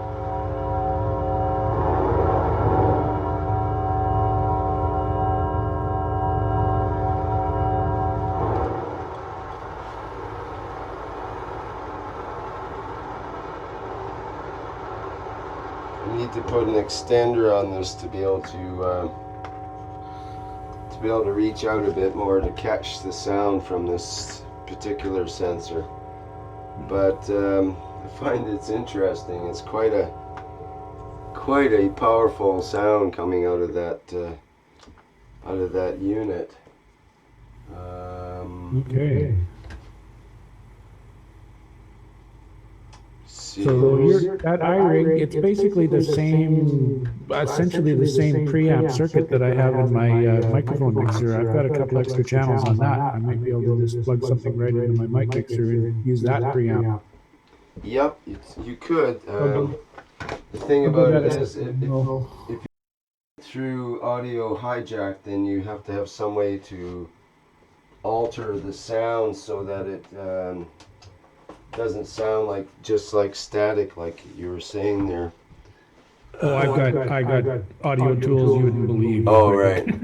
And real time too, right? Oh yeah. Now this is interesting. This little radio is actually very sensitive normally. I have to turn it up to sort of get it all tuned in here.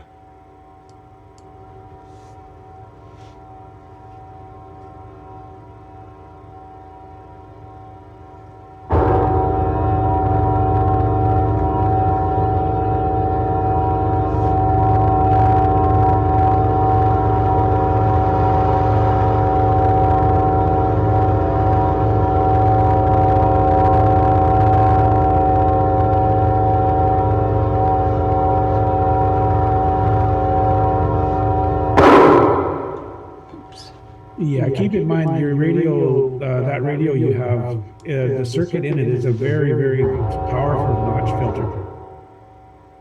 Powerful what filter? Notch filter. You're only going to have a little tiny sliver of the spectrum coming through at any time. Well, actually, it's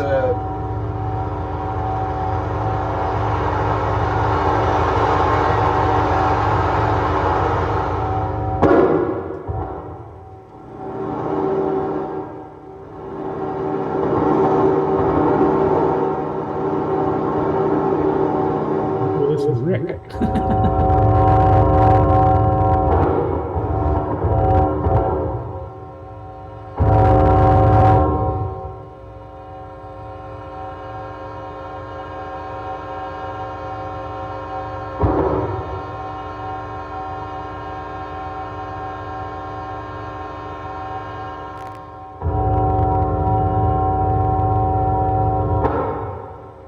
something turning on and off there to give that sound. Yeah. So it's it makes quite a sound. Not sure what the heck that is. Makes quite a sound through the radio, but the actual little pickup, especially the one with the globe on it, this guy here, seemed to be a lot more sensitive to the field of the plasma ball.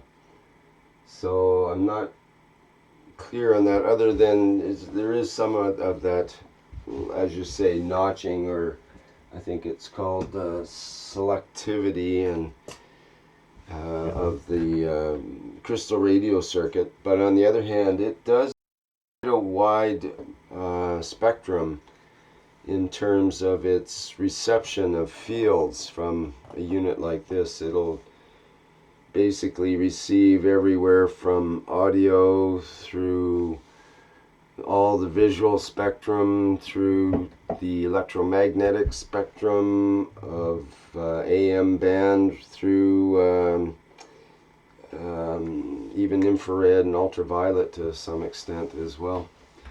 So but yeah, it's tuned due to the coil and capacitor arrangement. It's tuned to a specific range, mainly some radio station out there, so you can hear something that makes sense out of it. Okay, well, let's see, what else about that? I thought that was quite interesting with the one plasma ball. And what I've got is a couple of more plasma balls, so I'm going to set up, next time around, maybe I'll set up a configuration of 3 or 4 plasma balls and try to see how the sound or how the fields interact. What are the sounds of those fields interacting from multiple units? What else about that? So basically, this is maybe the world's first audio GANs ball arrangement, and we've already seen the possibly the world's first electric test tube. I've got a number of them I'm working on here, and I find I have to, with the nano coating, you have to let it sit for a while so it sets up properly and doesn't accidentally short itself out and make the thing not work. I had this nice one that looked really good. It wouldn't work because it was shorting out, and I had to re-nano coat it. But what I've got this week to offer is the world's first electric ping pong ball. Plugs in similar to the other units. Oh, nice. Yeah. And I don't actually have it wired up yet, but what I'm going to do is have this same type of wire, this very fine multi-strand speaker wire. It's 10 gauge, I think. And I'll put that inside the ping pong ball as the sensor. It'll be nano coated, and that'll be the main connecting wire to this probe part of the wire, the audio plug. And it could be a neat little sensor. And part of the idea is having a sensor like this is similar to this one. I think that's why this one works so good. It's similar, works with similar. There'll be a infinity loop sort of circuit setup because of the similarity in shape and structure, geometry. So this should be able to be a sensor, I figure, for maybe a GANS ball here filled with CuO GANs, in this case copper oxide. Well, maybe this sensor would be able to sense this GANS ball because they're the same or similar. They're basically both receiving and transmitting in the same range of fields. So it makes sense to me to, with the law of similarities, that we should be able to have something that's sensing perhaps the GANS ball arrangements in the reactor, or it could sense other GANS arrangements. Like I want to be able to sense this test tube of GANS. Can I use this as a sensor for this GANS? And I did try a bit with this. Let me just try it here and see if I can make that work. I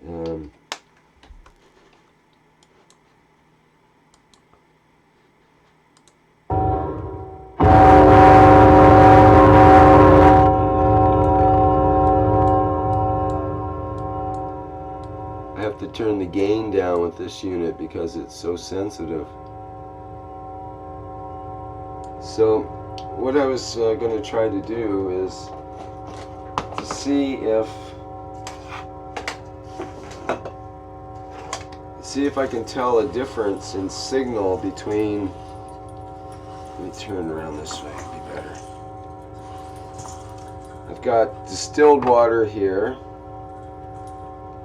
I've got salt water here, and I've got the GANS material here. So let's just see what this will do. To make it more sensitive first, I think.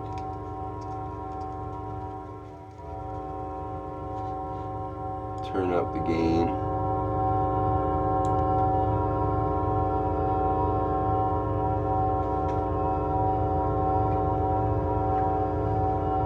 Got wires all over the place here.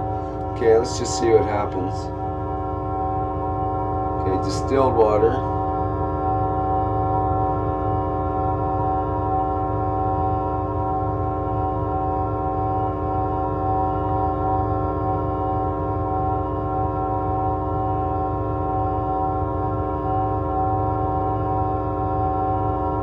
Seeing a big difference there.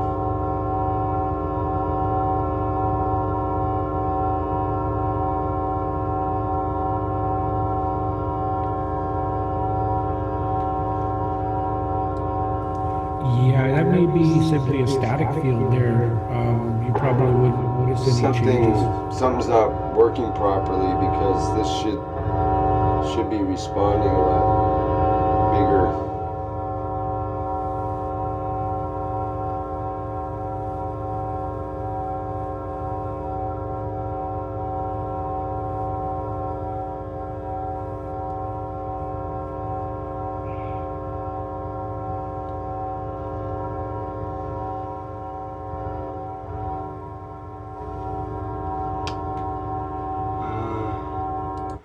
Try the other setting here.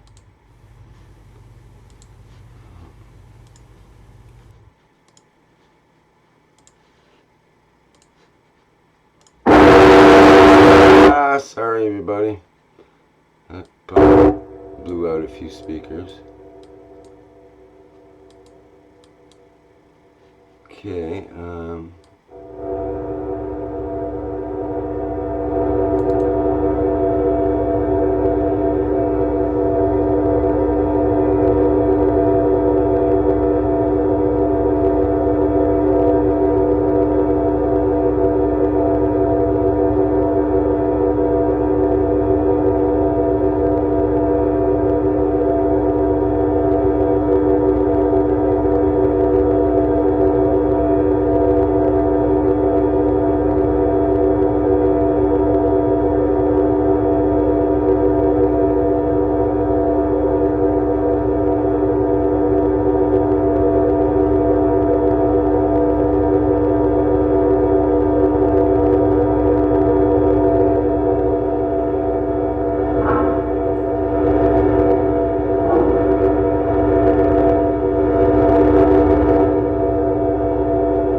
need to do a little work on that one, but it's so hard to get it. It's so sensitive to all the fields around and so on.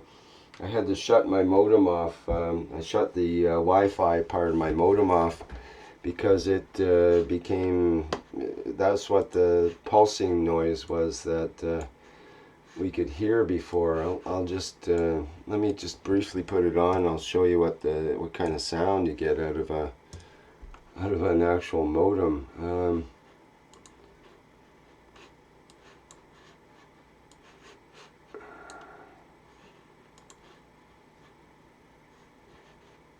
You see, there's the wireless. Put that on. And we'll go back to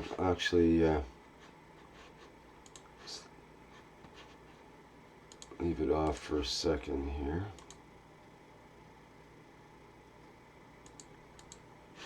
Not sure if it's on or off right now.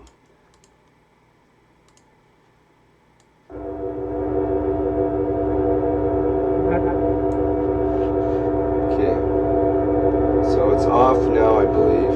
Let's see if I can get this turned on. Okay, you should be able to hear it kick in here.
Lost the connection.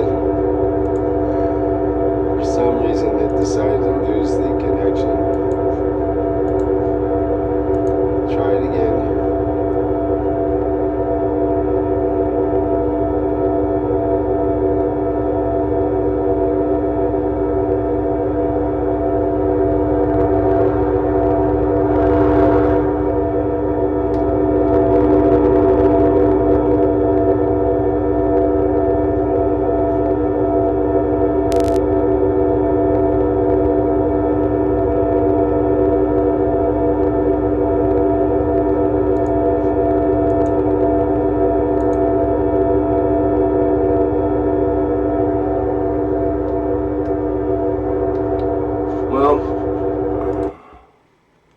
It's a funky system. I can't get it to do the modem beat that I couldn't stop before.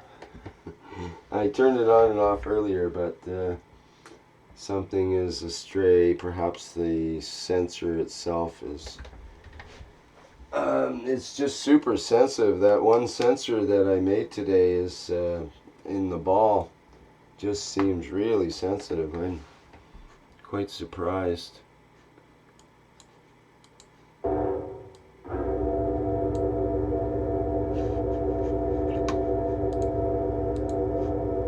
Okay, I'll try to turn the modem on again, see if this radio picks it up.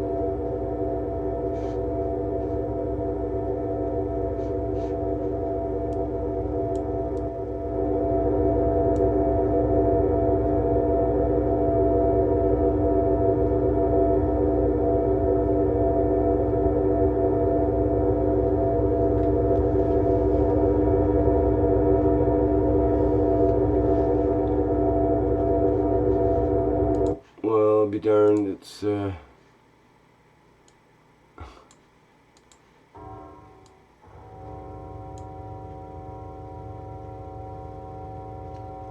It's not cooperating at all. I can't get it to do its funky chicken strange sound.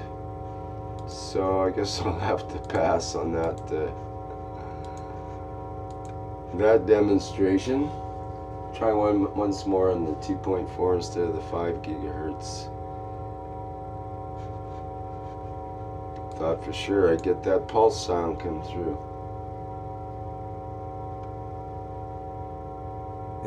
It's like children and pets. They don't want to perform when you really want them to. Exactly. It's stage fright and obstinance. Just plain obstinance.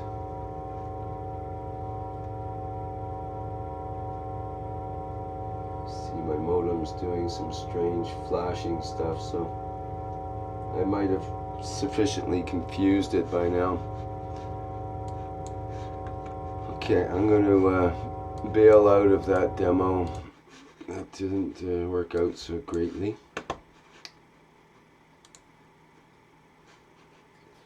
Did Mark Keshe have his show and tell yet? Mark had some things to say, and I think you're done, aren't you, Mark? Or did you have something else you wanted to show? I could have done that experiment on the fly. You wanted to see that. Oh, yeah, okay. Hi, Denny. Hello, Mark. How are you? I've been gone for a while, but I've been still working on things. Glad to hear it. So, did somebody else, maybe Denny had something first? I was just gonna try to make that copper oxide or that CuO turn from black to blue with the salt, like John, like John suggested. I don't think it was any big deal, but. Sure, well, go ahead.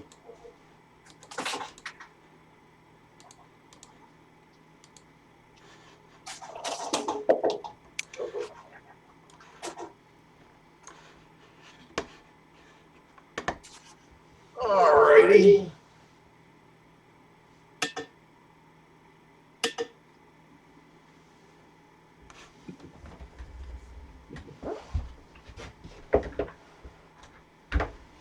Okay, so here we go, John. Oh, okay, so here's the black CuO, and I took the one like you asked, Rick, what the pH was.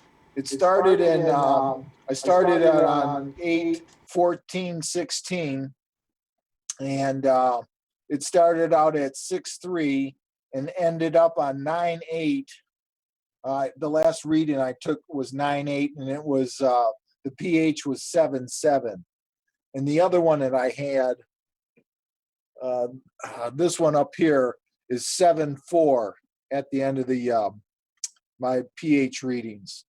And the other ones were like, this one down here was 6.7, 6.3, 6.2, 6.7. Just different readings. So, okay, let's check it out. Let's see.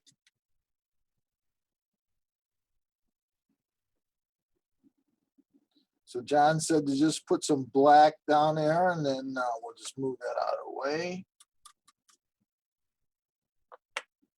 And this is just pure salt water here. I make my salt water.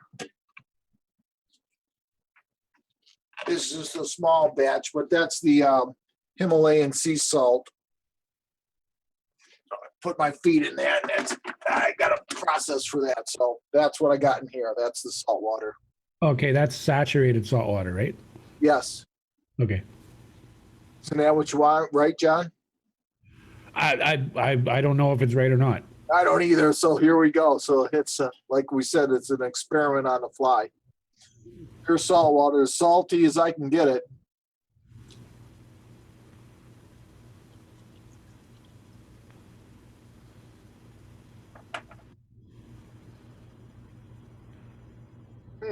It really diluted it. Okay. Yeah, put it like half of that full of water. Probably, I think just dump the rest of your salt water in there and then put some regular water in. I don't think it needs to be saturated salt water, but I think we need a fairly decent quantity of water. If it is drawing anything out of that material, then we need to give it as much space as we can, I think. And stir it up, let it settle, and see what happens, and see if the water changes. It turns black to blue, huh? Well, I don't know. I mean, if that material is drawing something out of the environment, changing its condition, the salt water should neutralize all of that. That's the theory. That's the premise we're working on with the health devices. Well, you know what? I'll tell you one thing, John. It really neutralized the whole. I mean, it may, for as much as I put in there and what I'm looking at now, and it won't come back together. It's very little. It's not clumping up anymore. No, not like Okay. it did. Not like it does. Not like it's doing in here. And we got It's fine particles that are just now starting to drop to the bottom. Very little, very, very little fine particles. all right. So put a lid on it, set it on a shelf, have a look at it tomorrow, and see what it looks like. Okay. Cool. But it's interesting that eliminated the clumping effect. So yes, we are having an effect. It is drawing energy out of that system. That's what I would say is that because I put so much material through here that now making this a little bit more inert, like you said, with the salt and the distilled water, there's no more clumping effect. Like it's really clumpy here. You know what I'm saying? Mm-hmm. And on this one, it's super fine particles. There's hardly, I don't know if, can you see that? Yep. I can't really see it, but it's super clear. It's a lot clearer than here. And in the amount that we put in here, from here, it should look like that. You know, it should be a glob of it. Yeah. Okay. Hey, nice little experiment. Well, we did see a result. Yes, we did. Actually, it really dropped everything right down to the bottom. Didn't turn it blue though. Well, also you got to remember the density of your water is a lot higher right now because of the salt content. Okay. Well, it's all theory, isn't it? Pretty much. These two little experiments I have here. I mixed a whole bunch of these ganses together, and the way that these two little guys look are completely different. I don't know. Can you see that? The difference of the look between the two of them? Mm-hmm. Now you're getting on screen. Yeah. Yeah, you're never going to get exactly the same mix. No. So that you're looking at two, the effects of two different conditions. Well, they were made different, but they were made completely next to each other. And this one is B is the bottom, which is over here, which is the pH levels are these are all combinations of the three because I'm putting them in here because I want to float them in there. So this is the last mixture that I'm making here, Denny, and it has a little bit of me in it, which was made with hair, nails, and CH3 or CO2. I took some of my hair, all 10 of my or 12 of my fingernails and toenails, and reduced them down with the HCl, the hydrochloric acid. Let them boil down, and that's in that. And now I made that, and look at how high the pH is on that. 11.5. went from 12.6 to 11.5, and it still won't go down. It stays right about there. So now that's in here, and the two different regions of these three. This is CO2, CuO, and CH3. The same thing over here. This container is supposed to be on top here. Mark, did you watch last week's Thursday class? What was it? What's that called? Knowledge Seekers class, where he talked about the hemoglobin. Yeah. Yes. I haven't finished it, Denny, but You started it and started to make some. well, I you know, because he wants us to put the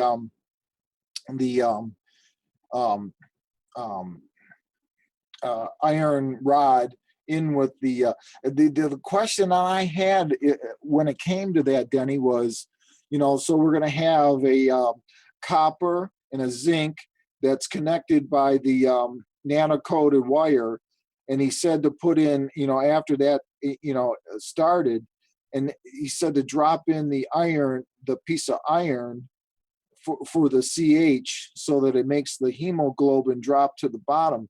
But he didn't say if we should connect it to anything, or should it just be by itself hanging in the container? It's just hanging in the container, but it needs to connect the amino acid and the GANs together. So it's got to go right to the bottom of the container where the GANs is collecting. So the piece of iron just hangs by itself, but with a piece of nano coated copper wire hanging on a container, not connected to anything, just hanging on the bucket. Yep, that's right. But it needs to go right down, so it connects the top layer where the amino acid is, right down to the bottom where the GANs is. So the piece of iron pipe that I have, or I actually use a piece of I took a cast iron you know, a cast iron skillet, and cleaned it and boiled it with the caustic and everything, and I got the handle and I cut off just like, you know, enough so that it would fit. So you're saying go from the top of the water all the way down to the very bottom. Yeah, I don't know about the cast iron skillet. When I do my test, I'm just going to use haywire, which is a soft iron wire. Oh. Yes, I used the tie wire. I also used the skillet lid. I used a rebar. I did. Yeah, the tie wire for rebar is pretty much just basic soft iron. It's about as bunky iron as you can get. And of course, I used the rusty one, because he mentioned you could nano coat it, or you could use a rusty one. And so I used a rusty one. I had an old grill grate too that I used, and I made a large quantity using the carbon rod, and I used the old-fashioned way. And of course, the old-fashioned way is slow, but the fast way found that I need more iron to drip down than I do. I need a larger amount of iron because it moves too fast.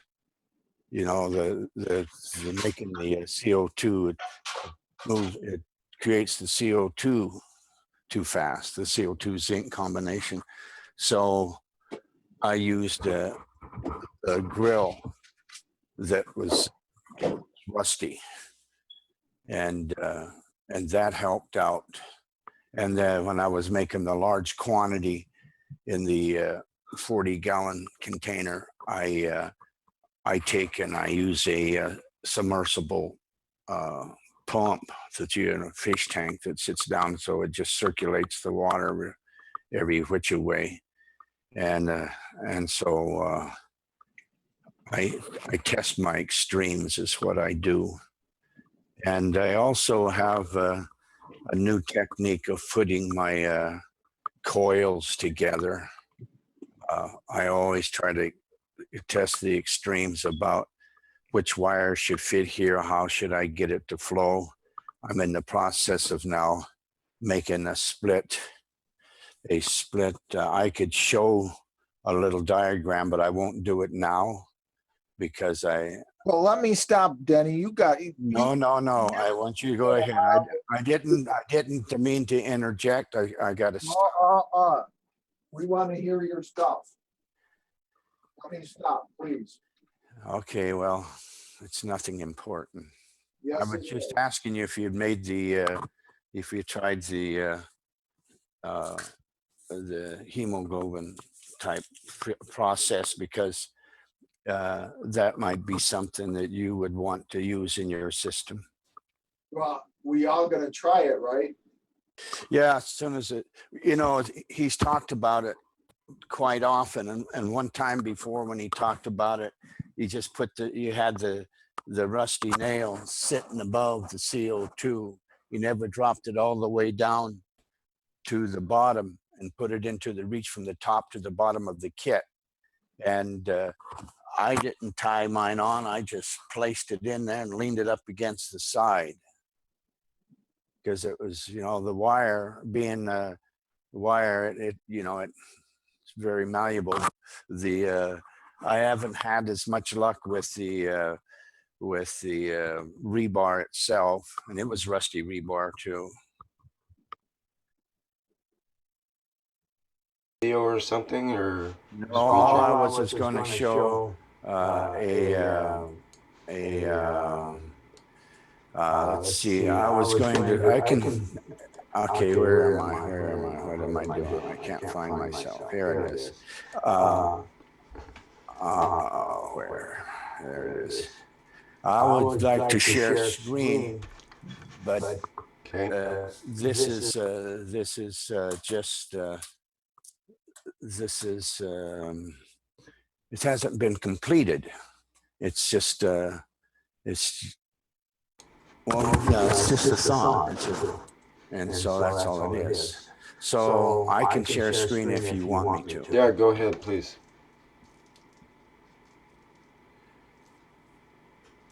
Okay, I'll have to probably make this a little smaller. What's going on here? Okay, we see a bunch of. I'll make it a little smaller. This may not be the one. It is. You can see that the flow is different. There is no connection between the middle coil and its gravitational coil. I don't know, maybe I can annotate. Let me see here. Annotate. Everybody loves to annotate, right? I do. Okay, let me just, this is probably going to be green. So right here, you notice this is the center coil of the three. You notice there's no connection between the two. It acts like a lung and a heart. It may even act like a placenta if you start to look at it. So the idea is to make an off-grid system. And so the flow is different. This load here may not even be a load. I just have it there in that. So I'm in the process. I've got my coils all zorched and ready for nano coating. When I say zorched, the salt and vinegar solution, and took off the skin of the coils. And now I'm in the process of fastening it together, and I will nano coat them while they're all together. I'm a little bit slow on the capacitors. My capacitors are made out of copper tape and aluminum tape, and so I'm a little bit behind on those, and so I got to catch up. So I'm not really going to talk, but there's the example. It's not just mine. A friend of mine and I worked on this, and we haven't gotten back together here for the last 2 weeks. I've been busy, he's been busy, but in the process, I've got my coils ready to do and to nano coat to test this out. So you can look at it, you can look at the flow, and I don't want to spend much time describing what I think, but that's what it is right there. It's basically a split maggrav system. So I'm looking at the flow in a different way, because I like to test the extremes. I want to find out what this will do, and so that's why I do this. Can you understand what this picture looks like? That these represent the big red ones represent the magnetical, and the little ones are the gravitational. They fit inside each other, and I just have them spread apart so that you can see them. Anybody want to make a comment?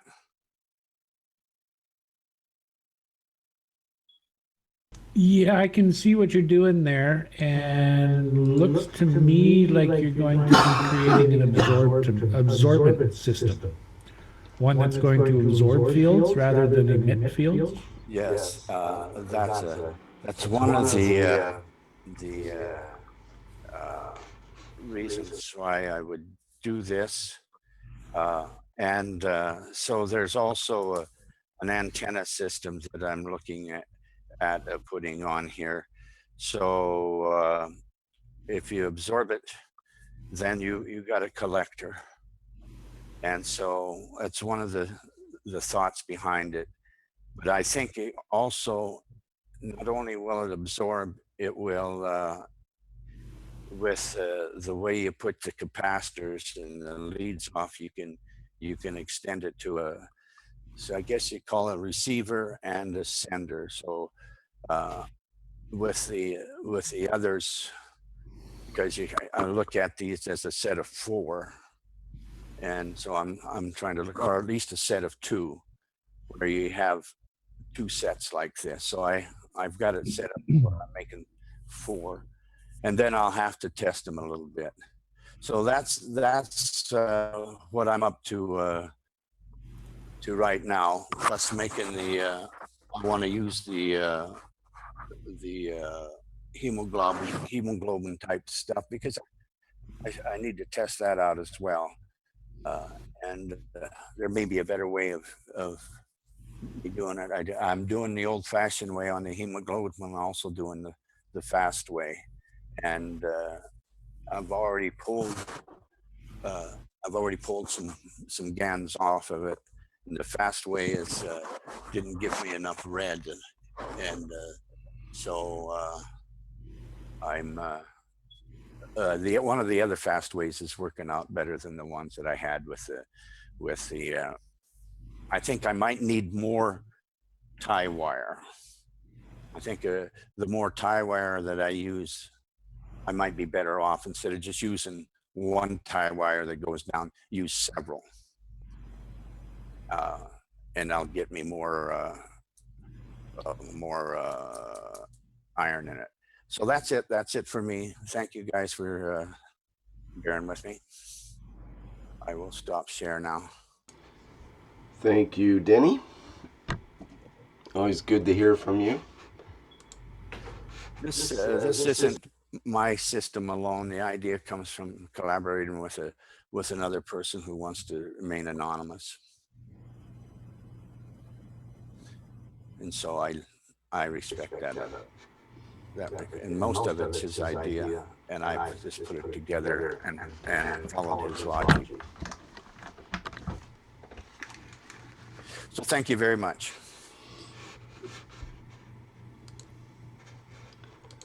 Okay, does anybody else have something to show for show and tell here?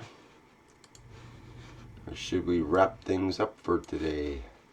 Any other topics that anyone wants to bring up? Questions, comments? Just pictures? wanted to ask if anyone's played with ring capacitors. Have you got, John, have you had any experience with that? Have you played with that? No, I haven't done a whole lot of work with capacitors at all. I've been concentrating more on working on ways of detecting the field, how to organize it. I'm not really familiar with the capacitors. No problem. Yeah. Just thought I'd throw it out there. Feedback is great.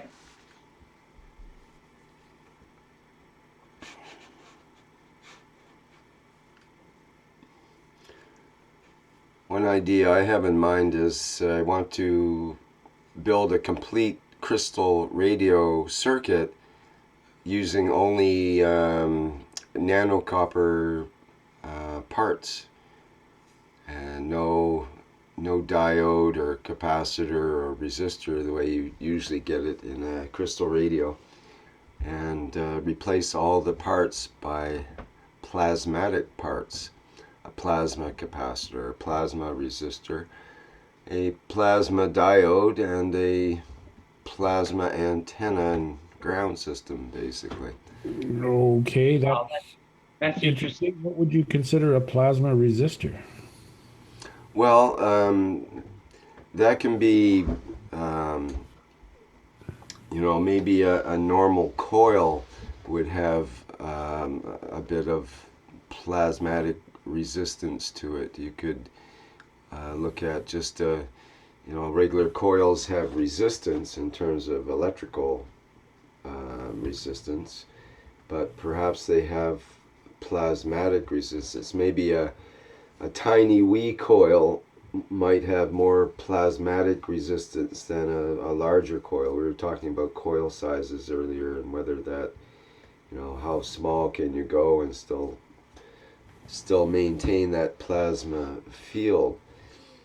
But the resistor isn't even that necessary. It's one part that gets used in a crystal radio set's, usually mostly there for the old headphones that they used to use, the high impedance headphones. So you could probably do even without that, but just a piece of, maybe a piece of nano-coated copper wire of a certain length would do as a resistor, let's say a plasmatic resistor. Well, typically when you're adding a resistor to an LC circuit, you're using it to either limit either the charge time or the discharge time of your capacitors. Sort of a way to tune the capacitor in some aspect. When we're dealing with plasma, we're dealing with the foundational energy of everything. So what can we put in there that's going to get in the way of the plasma? It's going to slow it down, limit its flow. I mean, the only thing we know of is matter state. Well, let's briefly look at the whiteboard here. I mean, if you're adding nano-coated materials, you're just adding more superconductor, right? Well, it's a lot of it has to do with the shape and geometry as well. So, for example, let me see if I had.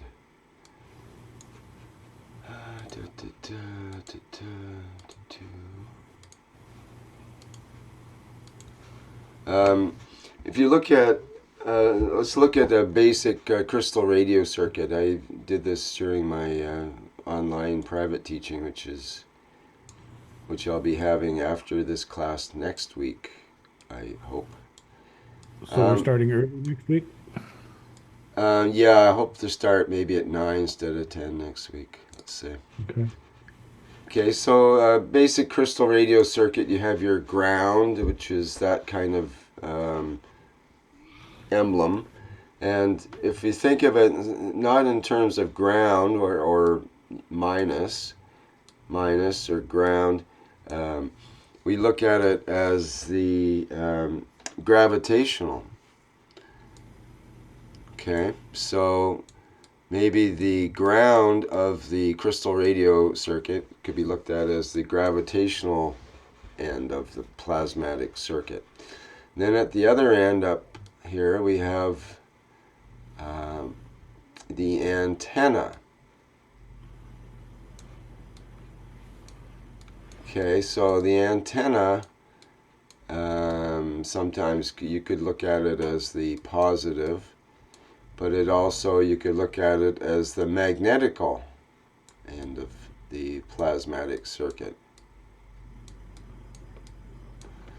Okay, so in the simplest of crystal radio circuits, the very simplest, when you break it all down, is basically only the three main parts: your antenna, the ground, and the diode.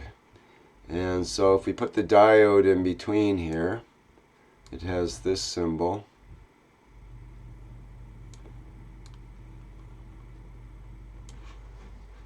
Okay, this is the diode. We used to build those to mess up CB radios. There you go. Your antenna would be tuned to the length of whatever channel you wanted to mess up, and the other length would be tuned to channel 2 on the TV. So That was it just flattened everybody's TV, but it's all digital now, so it doesn't work anymore. All those good pranks you can't do at Halloween anymore. It's a shame. So this is the basic circuit, and other than tying into this with a wire here and a wire here, and that goes to your, well, either a set of typically a set of headphones, right? But for me, I plug it into the computer, and you've got your hot wire and your ground wire, and you can plug it into a phono plug kind of plug-in thing, let's say, into the computer. Okay, well, it's three main units: the antenna, the ground, and this diode, this all-important diode. So we should be able to look at it in that magnetical and gravitational. We know that, for example, in a coil setup, a health pin or whatever coils, that center pin we would consider to be the gravitational, and the outer coil we would consider to be the magnetical. So right away we've got the plus and minus connections, which is basically what I did to hook up to the computer using the plus and minus connection on the plug. But we're still somewhat missing this diode. It's not totally essential to create a circuit that might be a functioning sensor circuit or whatever. But I think we should look at this whole thing in terms of plasma circuitry.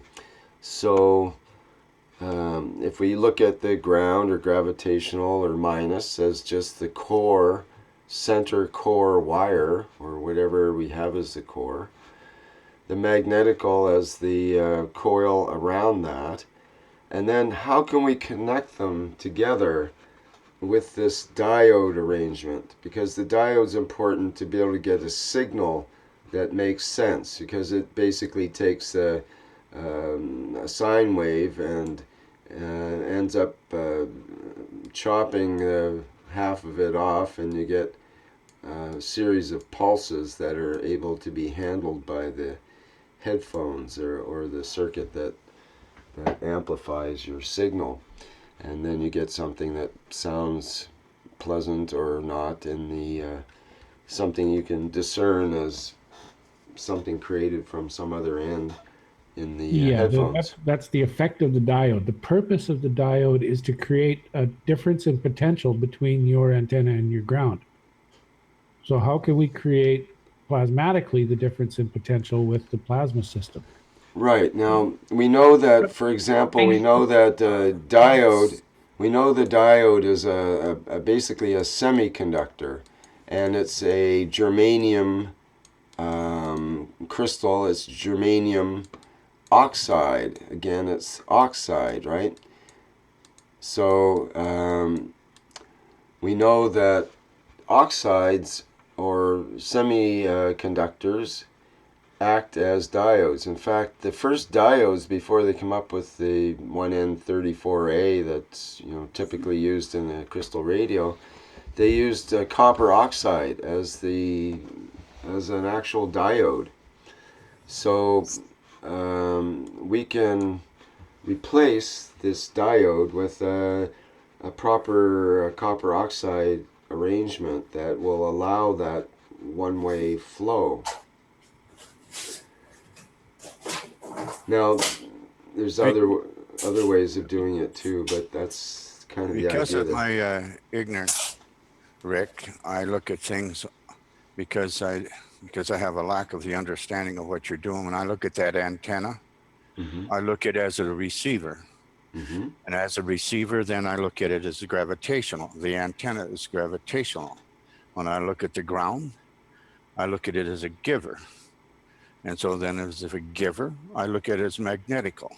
The diode there going one way changes the system. You turn the diode the other way, your antenna becomes a transmitter, and the ground is so I don't see this the way you see it. I see it a little bit cockeyed, in other words. No, you have a very good point there, and this is similar to what John and I were discussing, I think, last week and we talked about like a car battery, just a regular car battery with two posts on it, and one's supposed to be positive and one negative, and which is the anode, which is the cathode, and doesn't make a difference when it's being charged as opposed to when it's being discharged, because the flow of the current would be in the opposite direction, and so on and so forth. So he gets into a bunch of discussions, and the earth being, if this is the earth here, and this is the ground in the earth, actual ground, then that's essentially the source of the electrons, or a source of the flow. So it would flow this way in that situation. So I would call that the giver, which then acts as magnetical. Of course, magnetical and gravitational are basically the same thing. It's the flow that we're concerned with. Right. So again, that it does depend on which are you using it as a receiver or a transmitter, or is it a transceiver, which is a combination of transmitter and receiver, which is perhaps more likely, because if we build all of this in plasma parts, then by definition it has a relationship with its creator, with its operator, and it's a two-way street, not just a one-way street. You're not just passively listening to the unit. It requires your interaction of actually transmitting, perhaps in an emotional way, an emotional transmission, in order to get the next reception, you might say. So perhaps that does work into that in a way as well, in that sense. But yeah, you've got a good point. It could be very much looked at the other way around. In fact, that's what I was going to do with my little sensors that I've created, is simply reverse all the connections and see how they work with reversed connections. Is it the same sound? Is it different? Is it better? Is it worse? And so on. So, Can I add something to that? Yes, please. I was just going to say that, from my understanding, a bit of electronics is that the germanium diode and the RC circuit keeps that diode in what they call a tank circuit, which is a state halfway between positive and halfway to negative. It's a very fine thing. It's got to be adjusted just right to hold it in that position, so it's responsive between both the negative and the positive. What I'm saying is, if you're going to do that with grav and magnet, between grav and magnetic to make that diode, you would need to make it adjustable. a bit like in a matter state, in radio, you'll use, your coil that you adjust it and it moves up and down to tune into the station. It would need to be something like that. Well, for example, you can make a copper. You have pipe caps that look kind of like this. They're and you solder them onto a pipe. The pipe would be going down this way, and you solder this cap onto the pipe. Well, this copper cap is perfect to you heat treat it. You do the heat treatment, but you treat it so that instead of getting the black copper oxide, you go for the red stuff, the red copper CuO2, I believe it is, or is it Cu2O? Yep. You go for the red copper oxide, and then you use what's called a cat's whisker or some pin or some pointed little metal object that's part of your circuit to probe the surface of this cap. And the cap's wired into, I think that would be the negative part of the circuit, and this would be the positive, basically through here. And at a certain point of probing, it'll be just the right conditions to provide that one-way flow that makes this act as a diode and gives the signal through to the headphones. So in the same way, you could, in the old days, you'd have a germanium crystal. It would look like that upside down, basically a little cap or whatever. With the germanium crystal would be inside here, a chunk of it, and then you'd have this cat's whisker wire thingy that had a little handle on it, and you would probe this germanium crystal. And sure enough, at one point where just the resistance and the conductance and everything is just balanced just right, boom, you hear this weak little radio station coming through, and you go, oh wow, I can hear radio. It's such a you've big got thrill. it. It's really defined. It's in a very small area. It's like winding, to pick up particular frequencies. It's got to be just right. That's right, yeah. So in the same sense, I mean, we could replace the diode with this copper, diode replacement, basically, and it would be plasmatic in the sense of nano materials and so on. But I think there's a more elegant way to go about it with less moving parts and so on.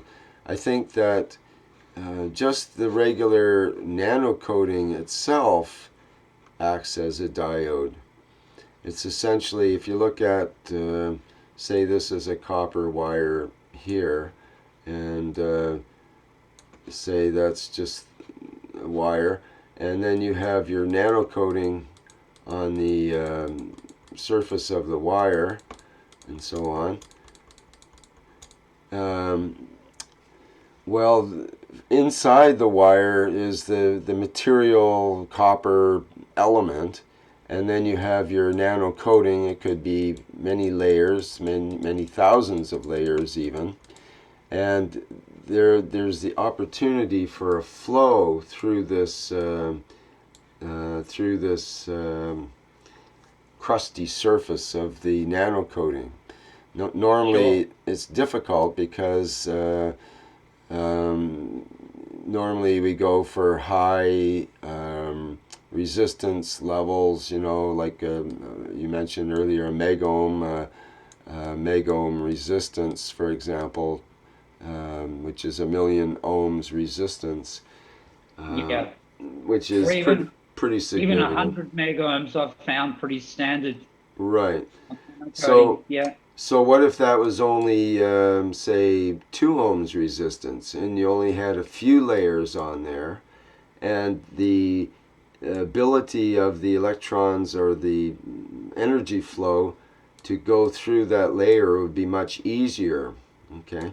So you could actually control that ability to flow in the same way that the diode works, because the electrons, we'll call them electrons, the energy, the plasma essentially, doesn't want to flow back into the matter level. It wants to flow out of the matter level and into the nano layers, is the way I understand it. So, Yeah, I mean, in a matter state kind of way, like a potentiometer, you could have different bands of nanomaterial at different thicknesses, right, and like, swipe up it to get that different value. right, yeah, That's yeah, one way of doing it. You could probably do it better ways, but yeah. in a more, That's in a, not a bad idea. A basic, simple way of looking at it. You'd have basically like a little knob and a piece of wire and another piece of wire that went around like this, and you could have different thicknesses of nano coating on this wire, like a heavy thickness here, a very thin thickness here, and each part of that wire would have a different value for your diode. Essentially, it would be dialing in your diode. or a whole band of wires of different nanocoating that you just swipe across each wire. Right. So You cross one and disconnect from the previous, and then swipe onto the next. Different values. It could be a coil. Various coils that it makes with as it moves. Go ahead, Danny. Yeah. I'm just trying to interject here, but I don't want to interrupt. So when we're looking at our maggraph coils right now for the flow of our plasma, one of the things we have is either on or off. We do not have the control of turning it up or down.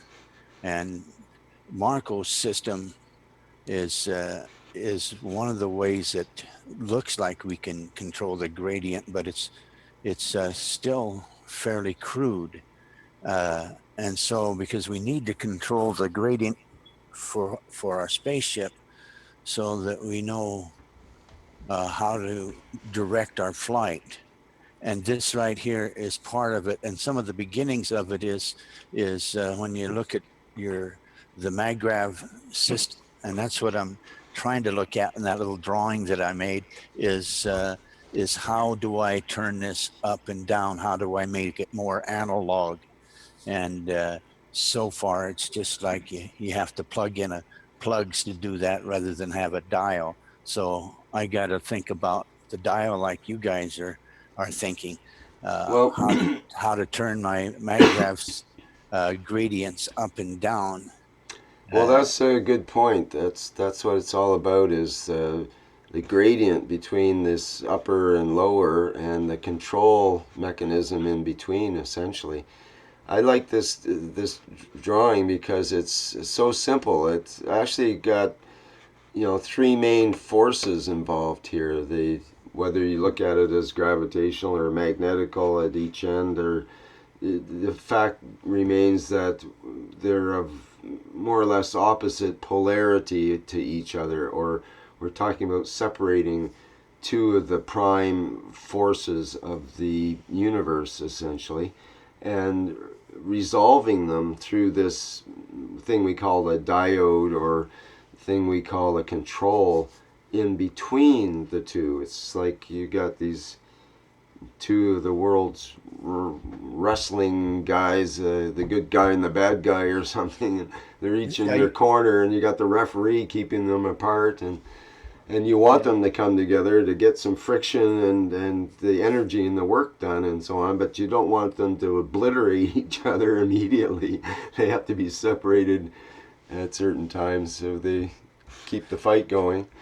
They are attracted to each other, so that's what it looks like. And that diode. What we're talking about is positioning. If we had a complete understanding of positioning, then you just create, the right positioning between mag and gravitational, and you'll get what we're after. Well, we already have the Earth here. We know where that is, and we know that that's really good at drawing down into the gravity, but it's also very good at giving, because if you think of it, for example, lightning or thunder, lightning is actually, we think of it as coming down from the sky, but it actually is only a very thin sort of electrical wire that goes down, and the actual upward movement from the ground up is what causes the lightning bolt. So the earth is full of it, whatever it is, and has, it's both pulling down, and it's also able to give off at when it's teased in the right way, I guess you might say. Yeah, I've actually seen photographs of that, of people standing on a mountaintop during a lightning storm. Their hair is standing on end from the static electricity, and you can see a beam of light coming out of their heads going up into the sky. It's basically like the attractor, it's like scary as, yeah. And that's right before they fry, right? Well, So they didn't fry, but yeah, that's what you see. Really, I see the light, zap. from the ground up. Yeah. Well, you brought up an interesting point, which is having to do with this idea of a static and electrostatic. You mentioned the hair. The hair was rising up. Here, let me graphically illustrate for the viewers. It's a plasma ball. Your head turns into a plasma ball. This little thing that you just showed recently. How come I can't get it to go there? Oh, there you go. Finally. So you were talking about the hair. Like, you have these enormous forces that are at play. It's this lightning that's trying to be, the pre-lightning state, a state of tension. You have the earth here and the heavens above, and they're in tension. Something's got to give. And your hair is standing up. And here's the point that I wanted to bring up, because I've been thinking about electrostatics and how it might interact or be some of the fields that we're looking for. And so you got this hair standing up. The hair is actually up, trying to reach up. It's already going toward the heavens. It's away from the earth. It's lifting. It's levitating. You can see it's, losing the effect of gravity. We have an example right there. It's sitting literally right in front of our face in the terms of hair. And, if it can do that with hair, why can't we just do that with the whole body and the whole body lift up? Yeah. Simple. Yeah. So why can't we do that with our spaceship and the whole spaceship lift up as well? Exactly. So we have a long ways to go, and we got a short time to do it. So we're going to be working overtime here. Our minds are going to be zorched there, Rick. Yeah. Well, we better sign off here pretty soon. I think that's the signal. So now you got me putting in an analog system into my MagGrav. Now I got to figure out how to do that. Look, I'm coming close, by the way, with that split that I'm showing you. I'm coming close with, because all I have to do is where I put the capacitors, and how I change where I place the capacitors and how I do it. That changes the nature of that little MagGrav. And so what I'm trying to do, but I haven't got my thoughts all together yet, is how to turn that into an analog system rather than a digital system. So that's it. I haven't got my thoughts all together. So somebody who has better thoughts than mine, I'm definitely looking forward to it. Hi guys, it's Cleve here. I'd just like to throw my hat in the ring and just remind everybody that there's no control panels to our flight system. It's actually controlled through our intention. And if you think about those water experiments with our Japanese scientists, we changed the structure of the water just with our intention, which is really controlling the plasma field. So we're doing it all the time anyhow. We just got to get our heads around really what we can do with it. Yes, I think think about it. We become like diodes when we're handling energy.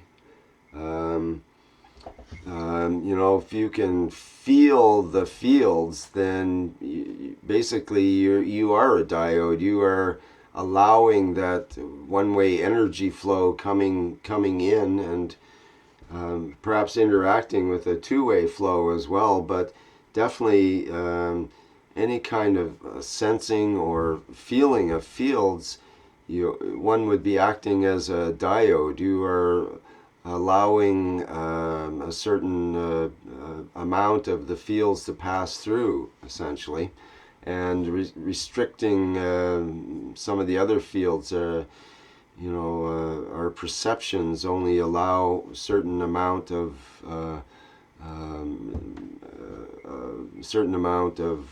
impressions to come through all at once. Otherwise, we'd be totally overwhelmed. So we have this safety valve that doesn't allow the full spectrum of impressions. Otherwise, we would be God and be freaking out. That reverts back to that four-person flight system too, where you only need the four people to coordinate themselves. Of course, you only need one person, but the more the merrier. Well, I learned how to do distance. Oh, sorry, I was talking over someone. I learned to do distance healing some 30 years ago, and it took a while to get my brain around it, and I didn't believe in it until I got enough feedback from enough people to really say that it's beyond any coincidences, and it's quite marvelous. But the point of it is we can three-dimensionally vector energy anywhere in the universe instantly. Right. And the same with our visualization abilities, and sometimes called remote viewing and so on. And another dimension to this healing, like if you had a friend of a friend that was in trouble, that's all I need to know to send it to that person. Your friend of a friend who is in need needs energy, and it connects that way. Yes, I had an example of that today, actually, and someone sent me a Facebook message saying that their friend was in trouble and had got the West Nile virus. And I felt that, even though I had never met that person, I didn't know them, it wasn't a common friend to me or anything. This is someone down in California. And I felt the connection, though, and I felt like I gave a blessing to that person just, spontaneously, because I felt that connection, even though I was once removed and never met them before.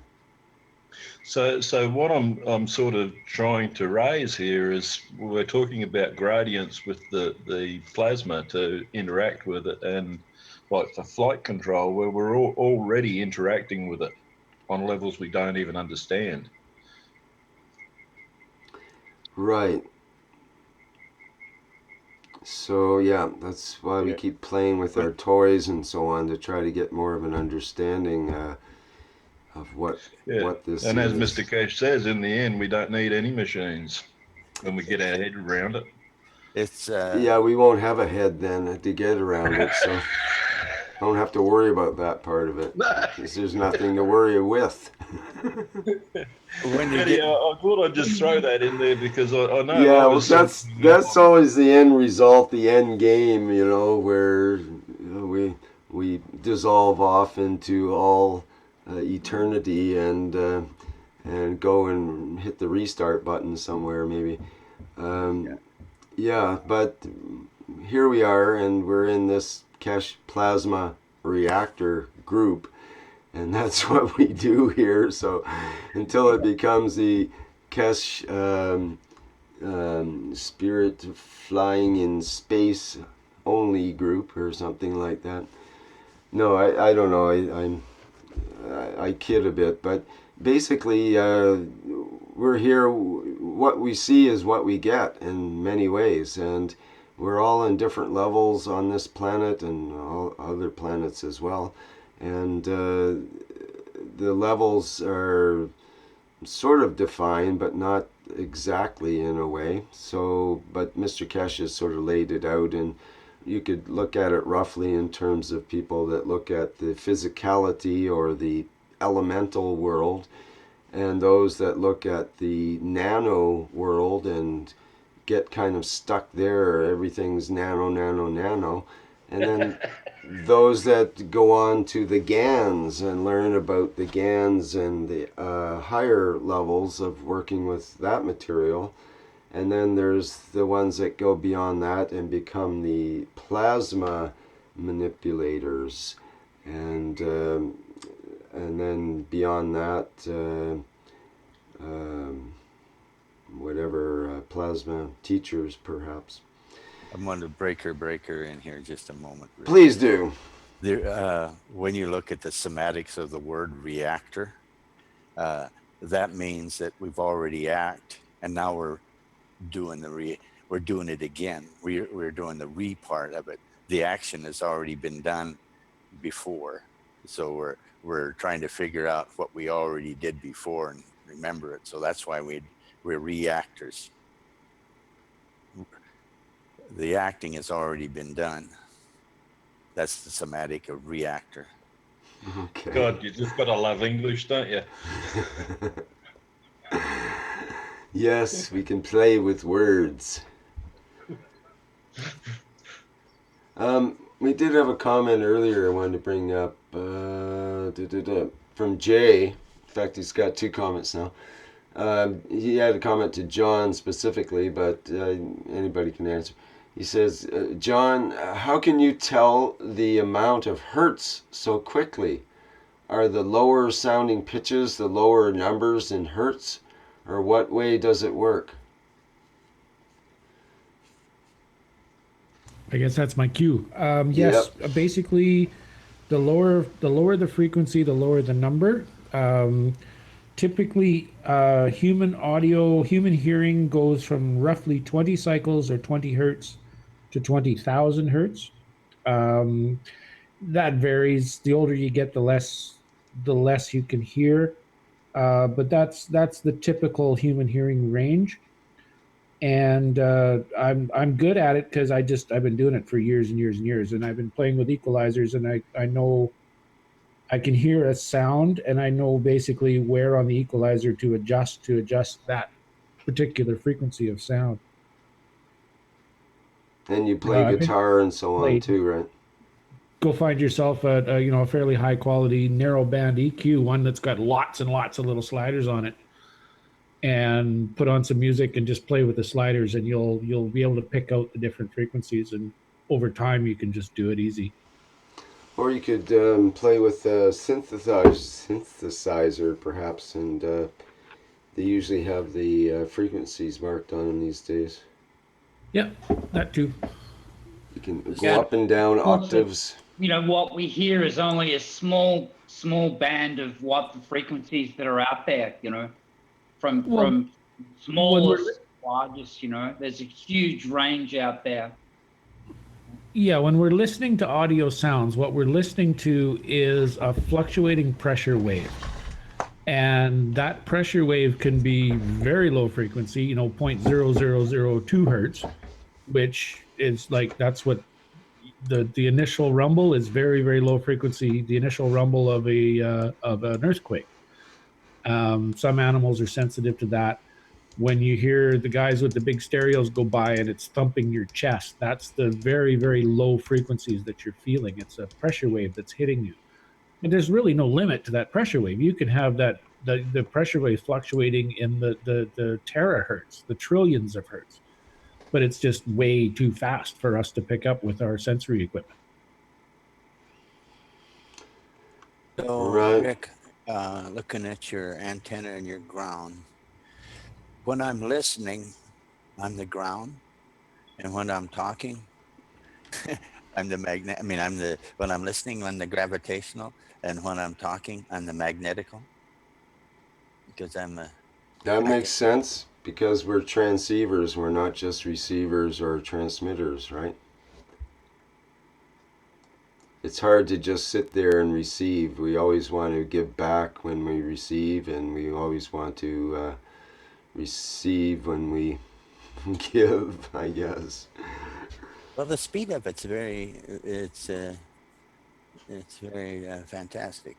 How quickly that changes back and forth. Well, yeah, because especially when we consider the concept of instant communications, then as soon as you give, then you're receiving instantly. There's no give, wait for that 10 seconds for the return signal to come back and so on. It's instant instant karma, instant feedback. With instant feedback, then there's no time delay.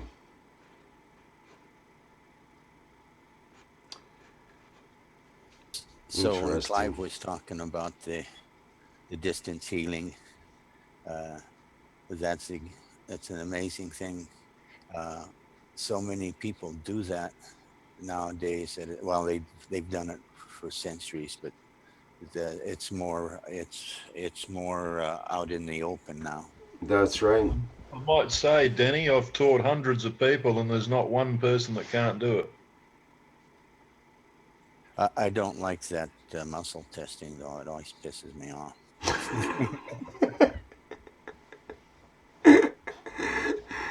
Makes you feel like flexing your muscles, eh?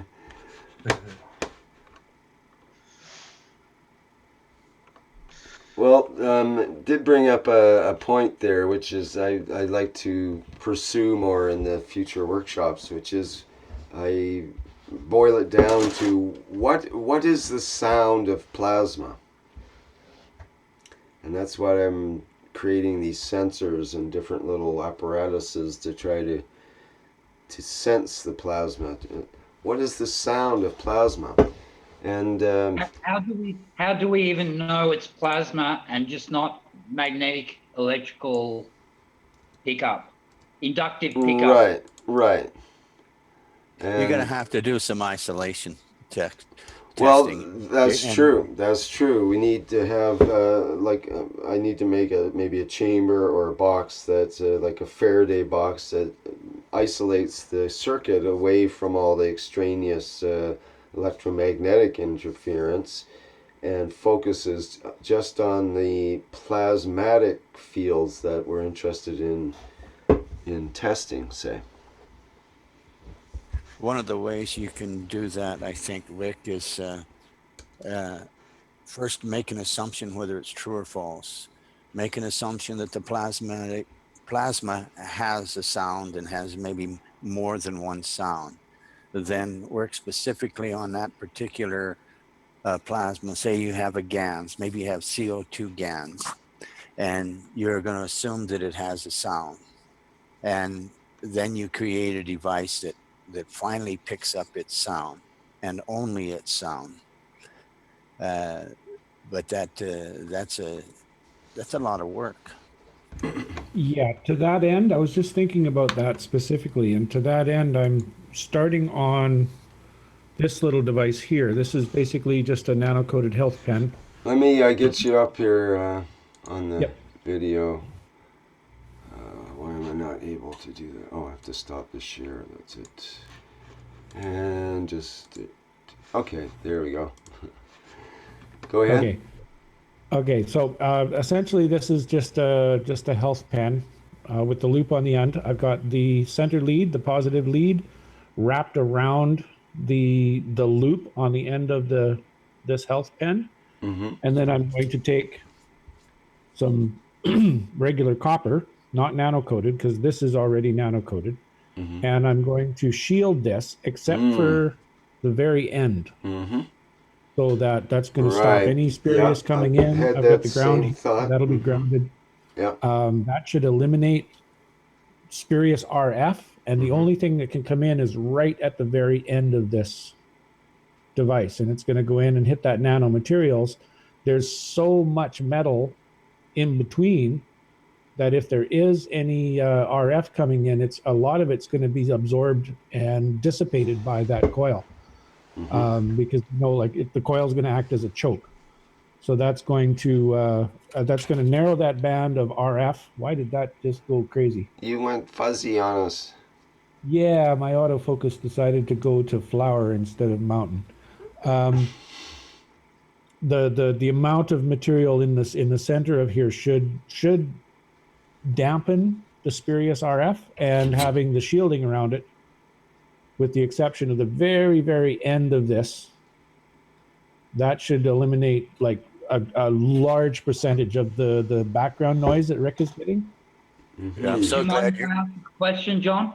Why Yep. do you think the copper nano, the naturally coated copper is going to be better than, say, lead or something at blocking those signals? Well, I'm thinking partly in RF, using the spiral of the copper, because we know the nano coating is an insulator, so it's just like having the magnet wire. Sure. Having those, there's 3 coils inside of that, and they're all different sizes, they're all different lengths. So that's going to act as a choke as it comes in. Some of the RF is going to get through. I'm fully aware of that, but the interaction of the magnetic fields as it's traveling through those coils, particularly one amongst the other, because they're all the same circuit essentially. It's 3 coils, one on top of the other. That's going to act as a choke to basically eliminate most of the spurious RF, the typical magnetic field fluctuations that we're picking up with antennas. And I should get a more of a percentage of the plasma energy coming through rather than just the RF. That's a theory. I don't know. That's why I'm building it. I want to try it. No, I'm with you. I just had to play the devil's advocate and ask the question. Yeah, certainly, certainly. So I was glad that you're working on it, not me. But then as you started to explain that, I started to seeing that that is also the way that you can change the gradient, and would be a way to use it as a analog take from. You could use that type of system in a different fashion as well. Possibly. I've been kind of thinking of that sort of as we're going through the discussion, and I'm I'm having a hard time reconciling the idea that, first of all, plasma is everything. It's not some singular thing like electricity or a magnetic field, fluctuating magnetic field, which we can delineate between a number of different other processes and absorb just that. Plasma is everything. That piece of copper is plasma. Okay, it's just really dense, really slow. It has a nature about it. It A it certainly does plasmatic have nature nature about about it, it. different than the plasmatic nature of aluminum. So it has, although it, so what you're looking at is calibrating the nature of it all.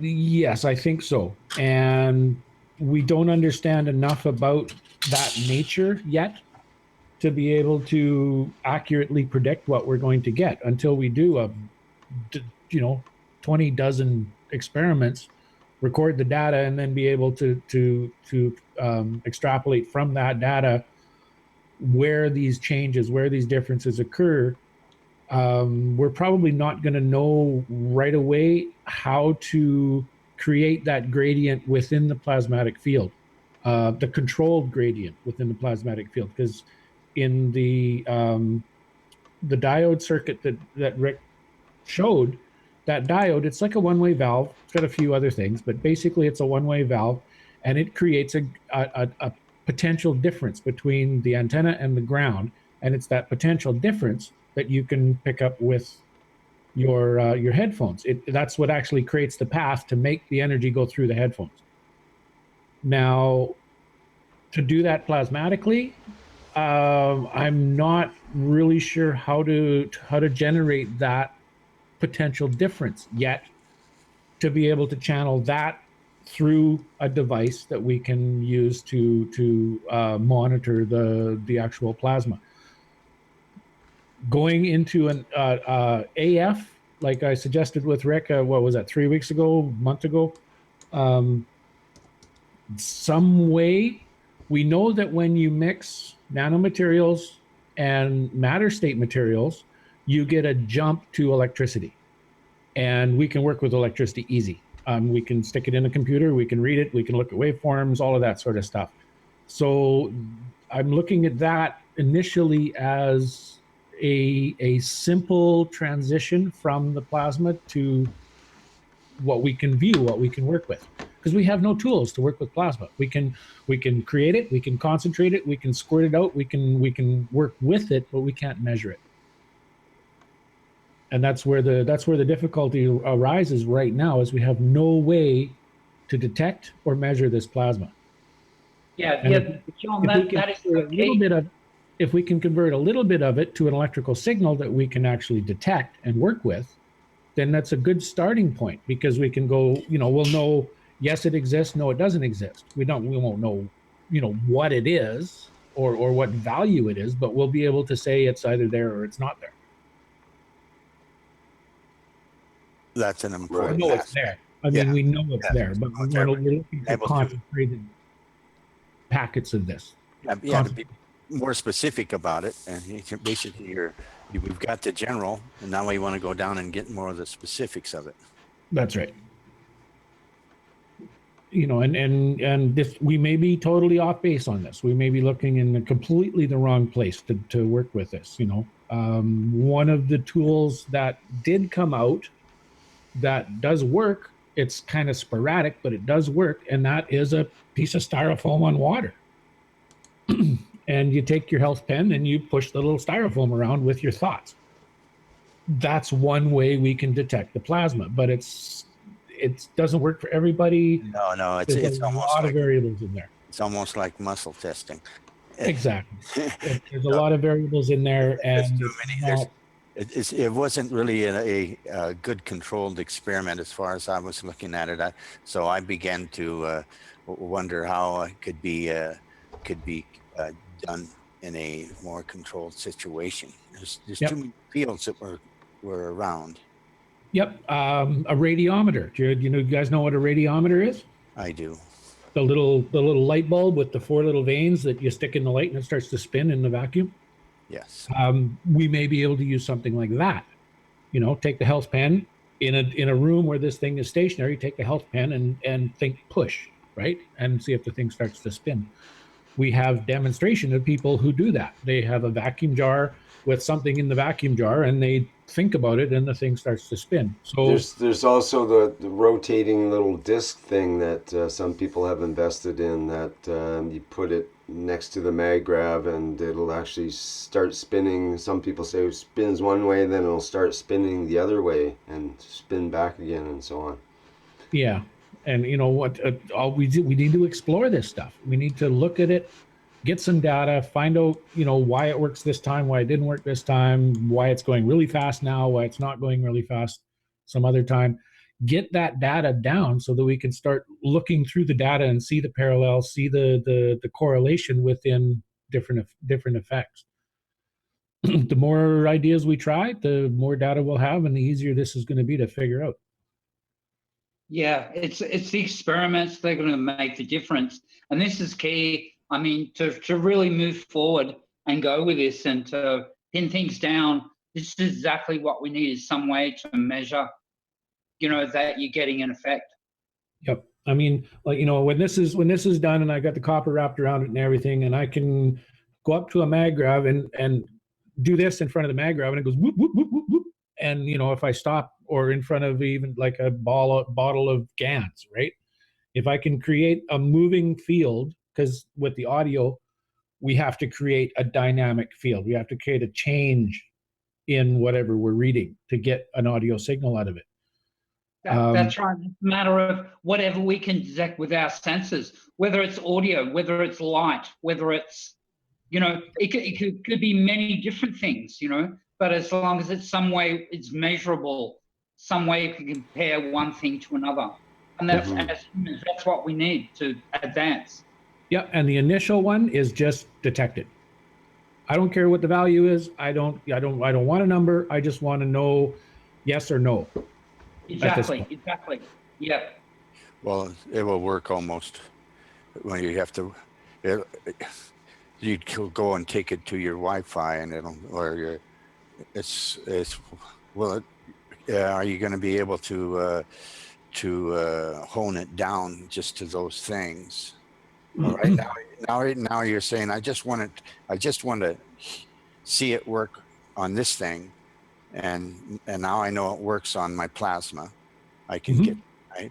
I don't care what else it works on, just as long as it works on my plasma. And then you will.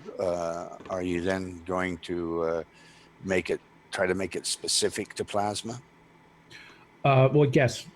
As soon as we can find that difference, what's the difference between an RF signal and a plasma signal, then we can start tailoring for the plasma signal. I know this is going to pick up RF. I expect it to. Move it over the monitor. You got all kinds of frequencies, magnetic fields coming off the monitor. Yeah, it's going to pick those up, definitely.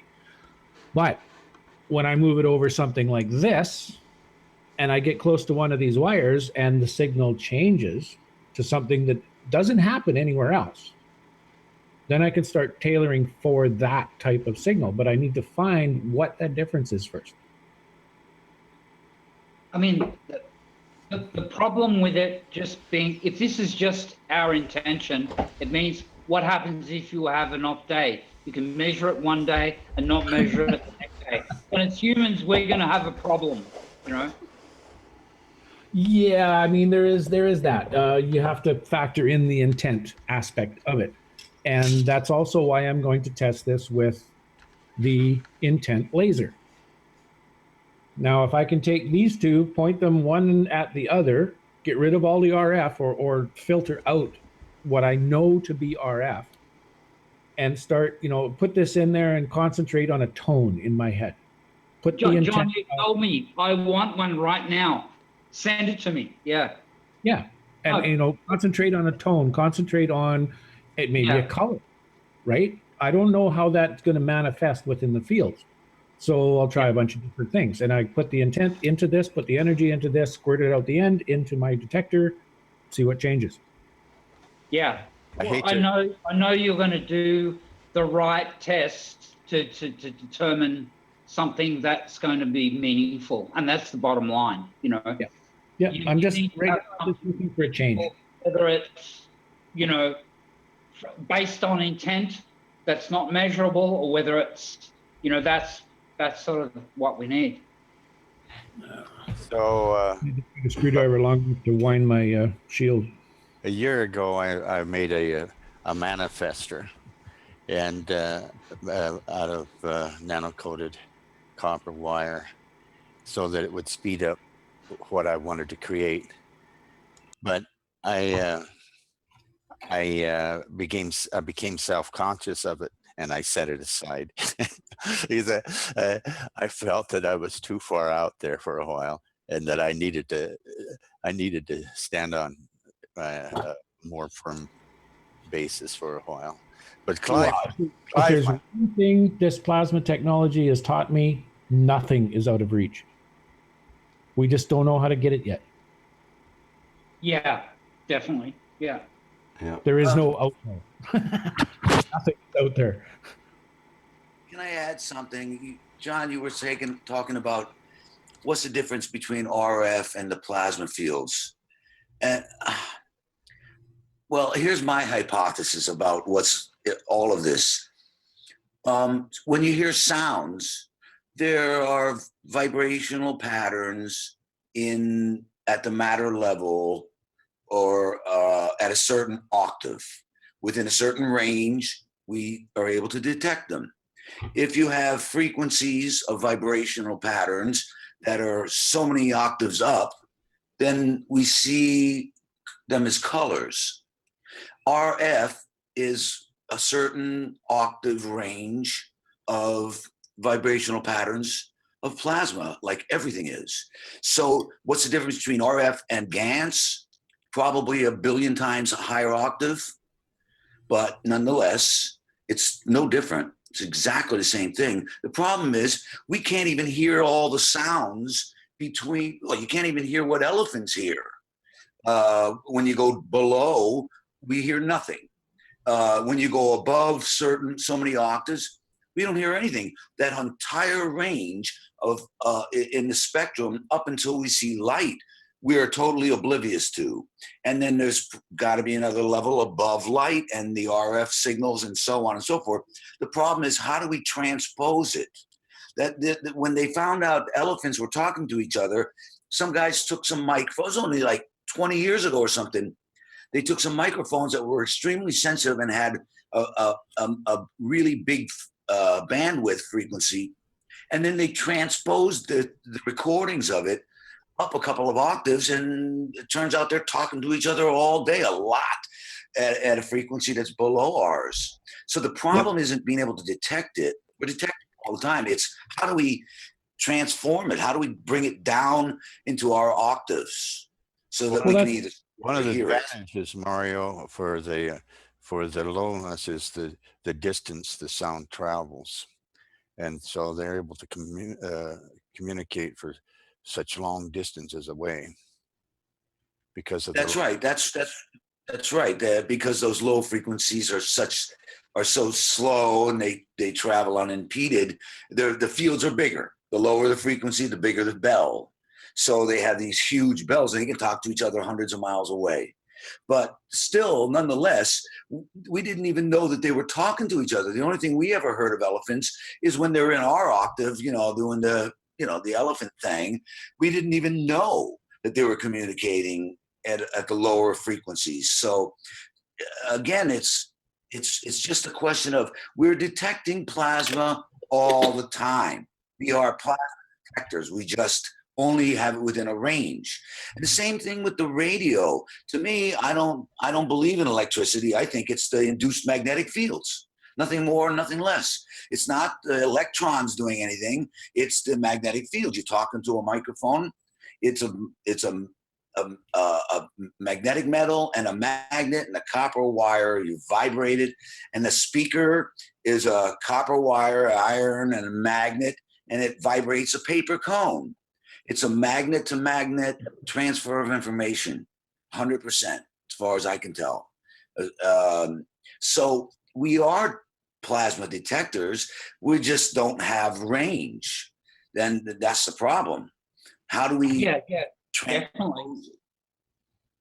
No, sorry, Mario. I was just you're dead right. You're completely right. I mean, the analog thing of just like basing it on our senses. We've only got a very short range of what we can detect.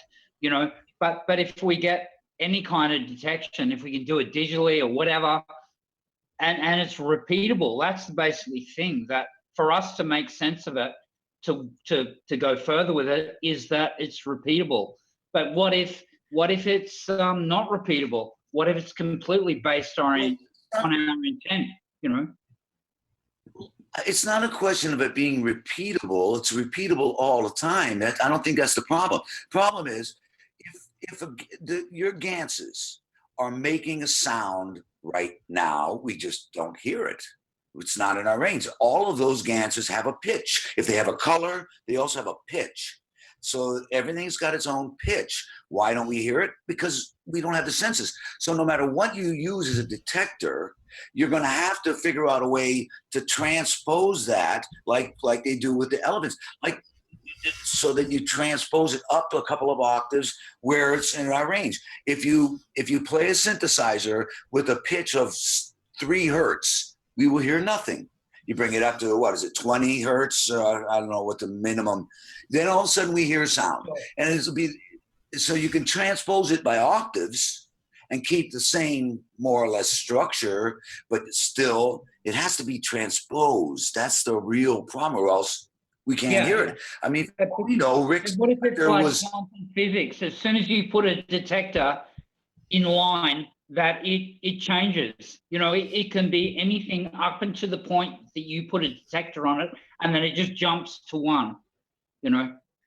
Well, that's one way, but I don't look at it like that. I think that probably Rick's detector is picking up those frequencies. But if it is, and it's, you know, at 2 million hertz, we would be sitting there going, nope, don't hear anything. No, it's not working. And if it's not, you know, within a certain visual range, we were saying, no, don't see anything. It doesn't mean it's not there. You know, it's our perceptions that's the problem. How do we're gonna have to transpose everything that, you know, all of our detectors, we're gonna have to transpose it to our senses level, or else we don't hear anything. We don't. How do we? If we can't detect it, how do we move forward with it? That's well, you can detect it, but you got to figure out a way to transpose it. Like the elephants, they were using a microphone. They were recording for hours, hearing nothing. Then they played back the recorder and sped it up so many octaves, 3 or 4 octaves. Okay, and all of a sudden, all you've changed is the word from detect to transpose. I mean, I'm happy with either word, you know. Well, infrared, when you put on infrared goggles, you're not seeing infrared. Humans can't see infrared. What it's doing is it's detecting the infrared and then transposing it, up a couple of octaves so that we see it in visible light. The infrared, we're not seeing, oh, I'm seeing infrared when I put on goggles. No, you're not. You're seeing an octave transposition of what you can't see. So you see what I'm saying? Mario, last week, the reason why I was monitoring the signal that Rick was transmitting through a spectrum analyzer and an oscilloscope was to look for the harmonic artifacts of the extreme high frequencies, because they are going to be there. Yeah. And we did have harmonic artifacts within that. Now, some of those were his modem, some of those were his monitors. I wasn't able to see the difference when he got close to a plasma source. They did change.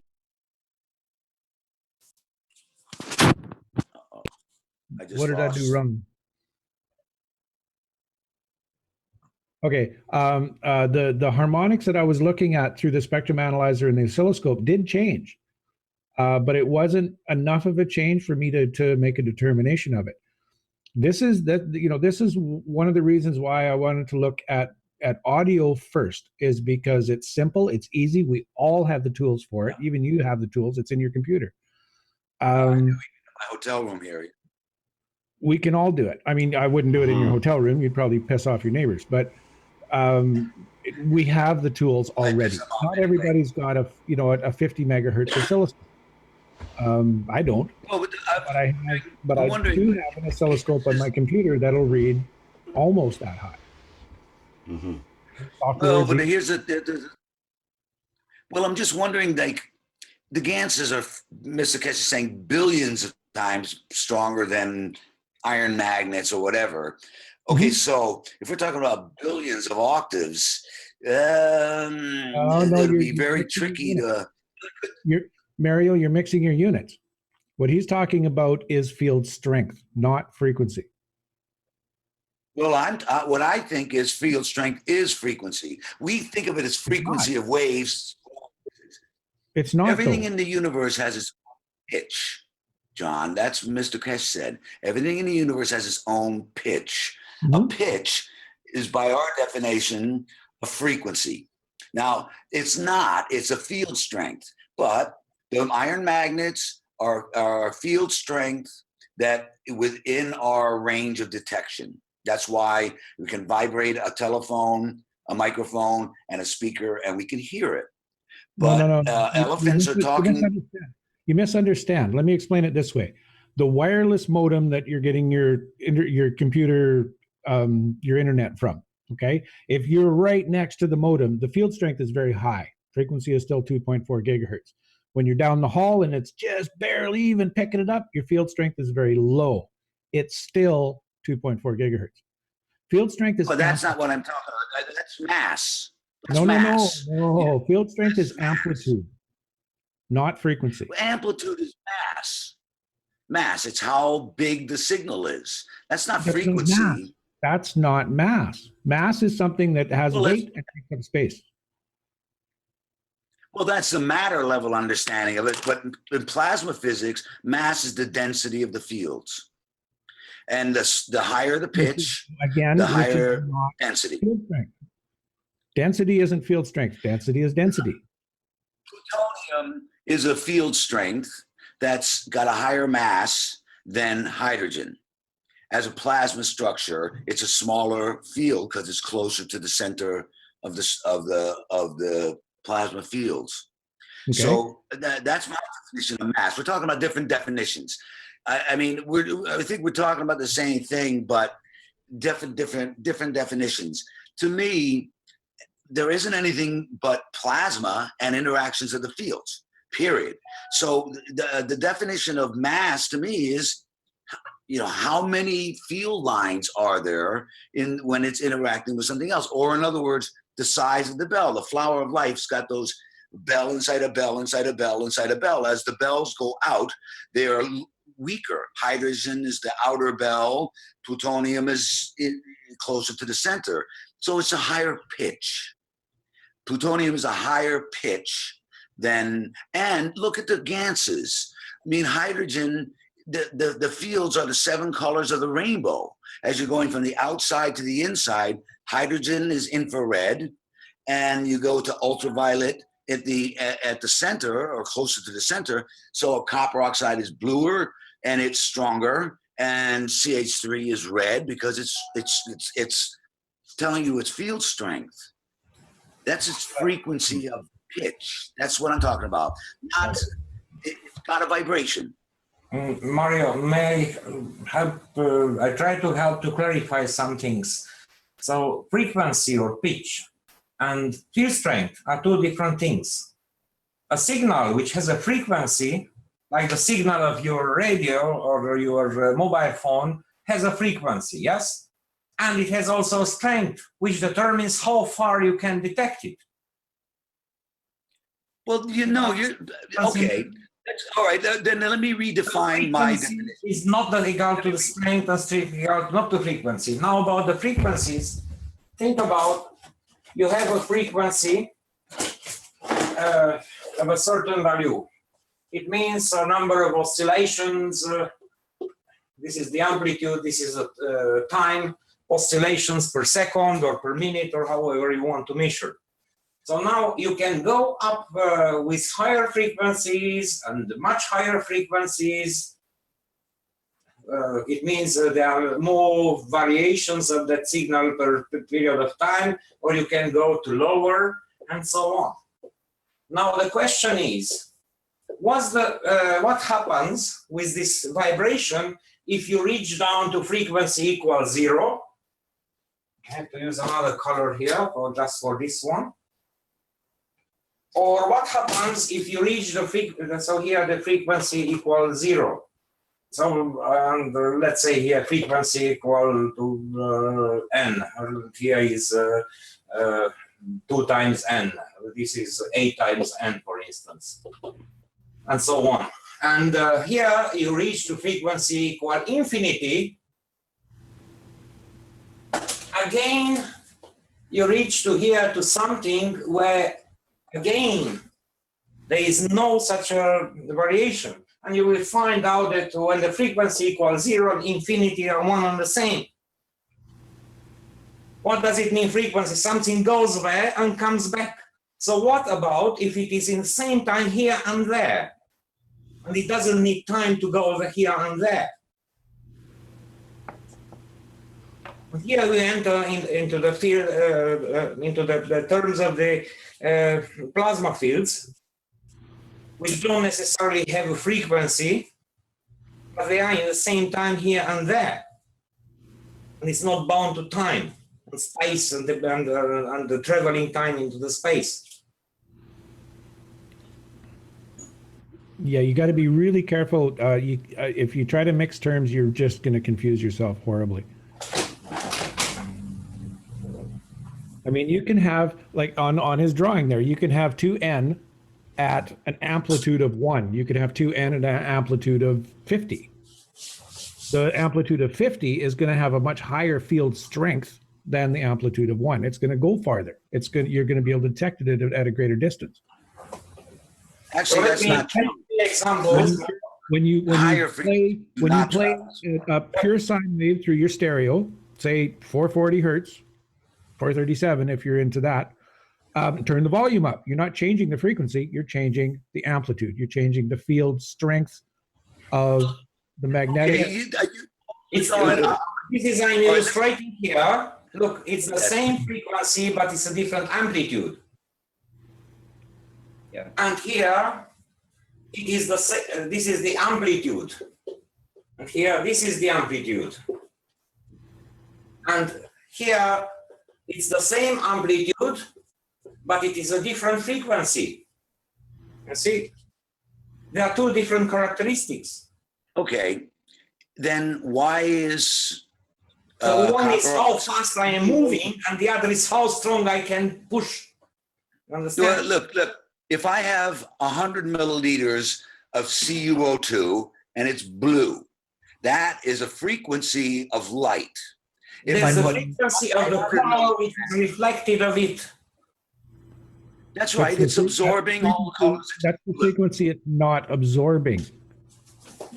Okay, it's That's not right. emitting. That's right. It's reflecting the blue. It's reflecting the blue. So it's reflecting the blue. It's absorbing all the other colors. Reflecting the blue, it means it's absorbing all the rest of the white spectrum. Except the blue.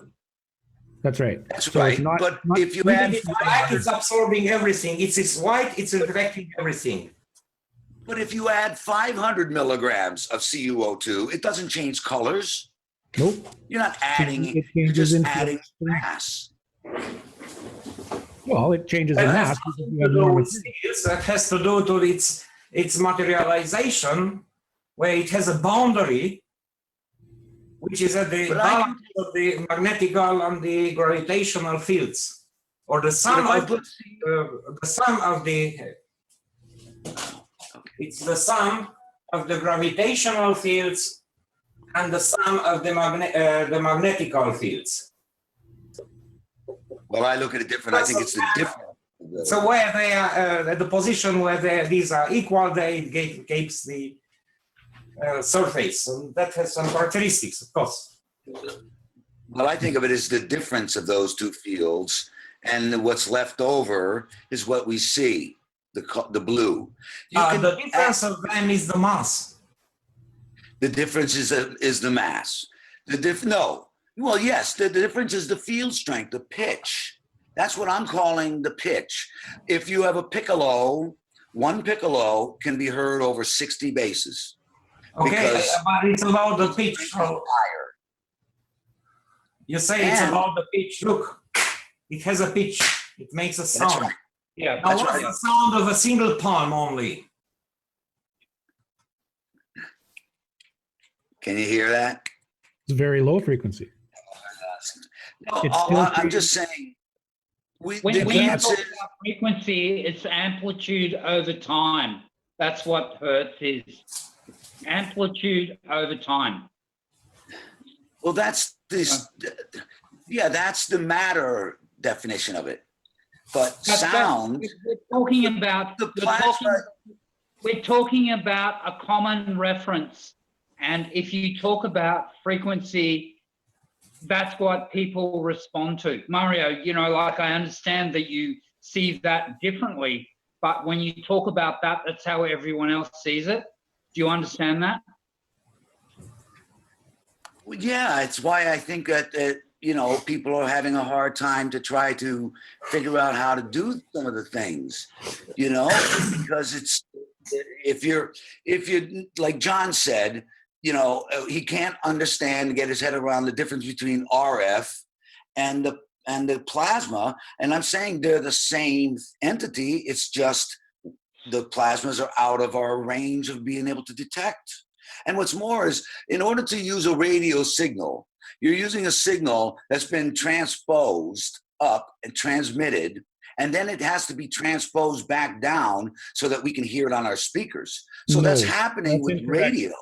That's incorrect. Yeah, but it doesn't have to, we can detect all kinds of things outside of our range of hearing, outside of our range of sight, outside of all of our senses that we can pin down to a specific amplitude over a time or whatever, and you know, pin it down, and then we can move ahead from that. Well, why can't That's what we're trying to do.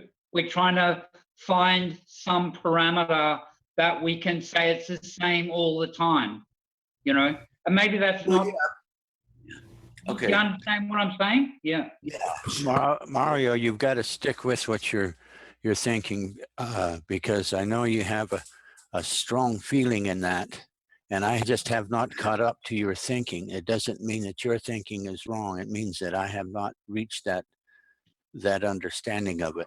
I was looking at this GANs I just made, and realizing the memory that it picks up, and all the stuff all the circumstances that is going around it, even my thought that GANs bottle of, I got a gallon of GANs and GANs water, and I realized that this memory stuff, it's picking up my thoughts and recording what's going on. It's picking up the environment around it, and that stuff is complicated to put into words. The same as what you're proposing here as well. It's complicated not only for when you're saying it, to interpolate it into my own understanding.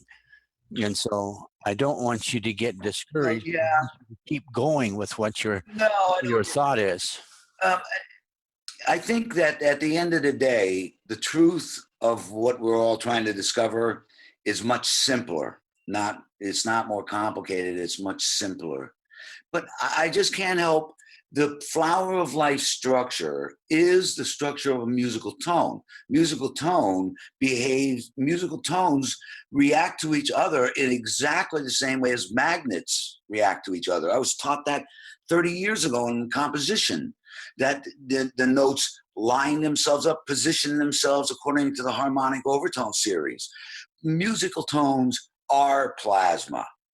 Plasma is musical tones. It's not a metaphor, the harmony of the universe. It is not a metaphor. So if you use that definition of plasma, it's a musical tone, and every single thing in the universe has its own tone, then it gets a much simpler way to understand. And we already understand with musical tones how. But can't you also, Mario, why don't you throw away Mr. Keshe's books and write your own about your own concept about plasma? Because I see it's totally different. What do you mean? From Mr. Keshe? Did he say that plasma is a musical tone, or you say that? It's quite opposite of what he says. Well, I asked him specifically, does everything in the universe have its own pitch? That's a musical tone. And he said, of course. Of course, was his answer. I asked him that 1.5 years ago when I did a presentation on the flower of life. I was speaking about the 7 musical tones, and he told me, or he suggested that I read the 7 valleys. Okay, the Baha'i 7 valleys, the 7 musical tones, and then the octave is the replica of the original note. That's the essence of the creation. When the 2 fields cross, one bell ring harmonizes with another bell, they create an infinity loop that goes in and out And the difference of those frequencies in musical terms, the difference of their masses, the difference of their field strengths, all of those things are the same word. They mean the same thing. A field strength is its pitch because it's useless by itself. How does it react when it's interacting with another field? They harmonize or they don't. If they're within the relationships relative to each other of the harmonic overtone series, they will lock in position and harmonize and create harmonic resonance. A field will go in and it'll come out. It'll create a new structure that's an octave lower. That's a superstructure. Your spaceship. That's how the universe works. It's musical tone interactions. Is it not a mathematical quantity? Let me say mathematics is base 10. The universe is base There's 13. all kinds of mathematics that go beyond base 10. Is the universe a quantifiable thing related to mathematics? And of course it is. Of course it is. 12-hour, be quantifiable. The 12-hour clock was given to man never understood. It's using base 13. You go to 12 and then you start over. And we don't even have numerical symbols for the last three numerals in base 13. We have to borrow from our base 10 mathematics. The universe, a sphere or a circle or a musical tone is measured by degree. You have a lot of information. Just let's clarify for others also. You say we have a base 10 numbering. Yes, because we have 10 fingers. So we counted 1, 2, 3, 4, 5, 6, 7, 8, 9, 10. But look, there are others like the Celts or the Gauls who had a base number of 20 because they used also the toes. Look at the French. How French says to 80. It says 80. It says 4 times 20.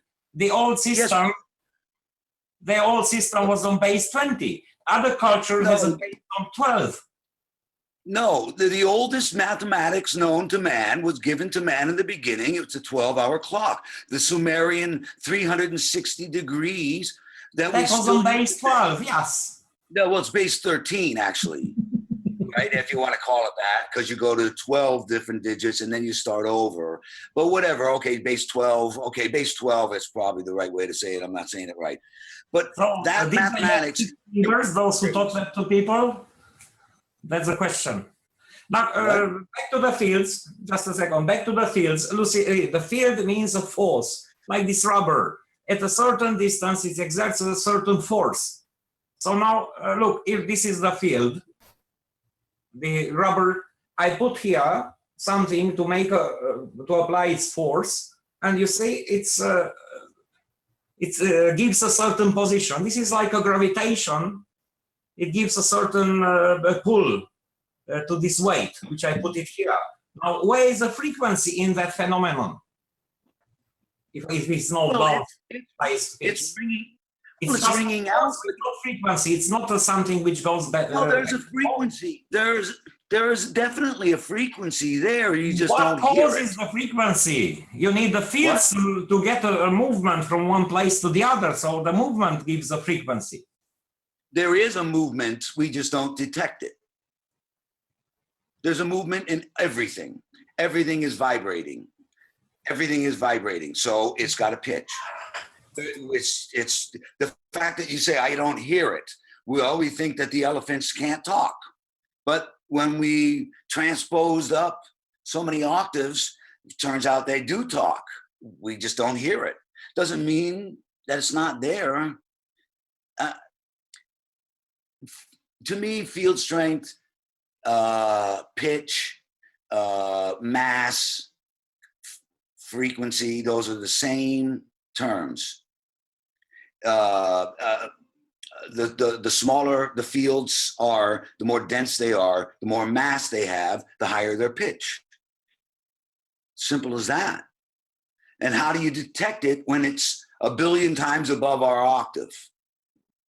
That's really the problem, not detecting it, transposing it to our senses. I mean, if you transpose the fields into infrared, we won't see it. right? If it goes beyond ultraviolet, we won't see it. So if that doesn't mean there's not fields there, just means that we don't detect them. We've learned how to take, devices and transpose them. That's what they did with the audio signals with the elephants. That's what we do when we use infrared glasses. We're not actually seeing infrared. We don't see infrared. We're seeing transposed up, right? I mean, is that wrong? No, Mario, not saying that you're wrong, but all right, you're talking about if conventional science is a concept that is flawed, show us a way to move forward where you can detect fields. Gravitational, magnetic fields. That's what we're after. And I don't care how we get there. Well, we do detect. What we need. Yeah. Well, we do detect magnetic gravitational fields, but we only detect the ones where they're within a certain sensory range. I mean, some people do detect plasma levels and another level, and I think I've had a few experiences of those myself, which is a shock to me when it happens. And but that's on another level, and it's not reliable at this point to me. So what Rick is trying to do that we can move forward on, something that's we have to. Well, Rick is doing it. I'm going to try a couple of things myself, and John is doing it. I'm just saying. I think the focus it should be on how do we have to detect them with a microphone or a camera, and then we have to transpose them into a range where we can see or hear them. If we are detecting them and they're there and we can't see or hear them, then for us, the detector doesn't work. But of course, it might be working fine. That's fine. There's a guy, I can't remember, it's Thesaurus something or other. They call him the angry photographer. He has a friend who developed a lens that you can look through and see magnetic fields. It's kind of that sort of stuff that whether it's visual, whether it's audio, whether it's, or whether it's even a repeatable number digitally that we can see, then we can take this forward much quicker than we can ever do by just trial and error. And I guess that's what we're trying to work towards, and if we're doing it in a matter state kind of mind as against a plasmatic mind, I mean, if we could detect what positions the moon between the sun and the earth, like just figure that out, we none of us would have a problem. We could just do it, but the actual mechanism of doing that is the difficulty. Yeah, and I do have to say, Rick, that thing you made is the coolest thing ever, man. I want one. So I'm going to try to figure out how to put something together. I think that is a brilliant, man. I really thing, Mario. Your detectors there, and your wire. The electric test tube, you mean, or your electric GANS ball? Man. Coolest thing ever, man. I want some. I'm gonna try to figure out. This was very simple. All I did was I drilled. I tried to drill a hole through acrylic, and it's always a bad experience. So I instantly shattered the first half globe. Then I got smart and just used a hot tip of a screwdriver and pushed it through, melted a hole. And then I just spread the wires inside there and put a drop of glue on to hold the whole thing on that end. And the other end, it was so simple. All I did was bare the wire and jam it into this simple adapter from 1/4 to 1/8 inch phono plug. And I just cut it in such a way that it doesn't contact the ground part. It only contacts the main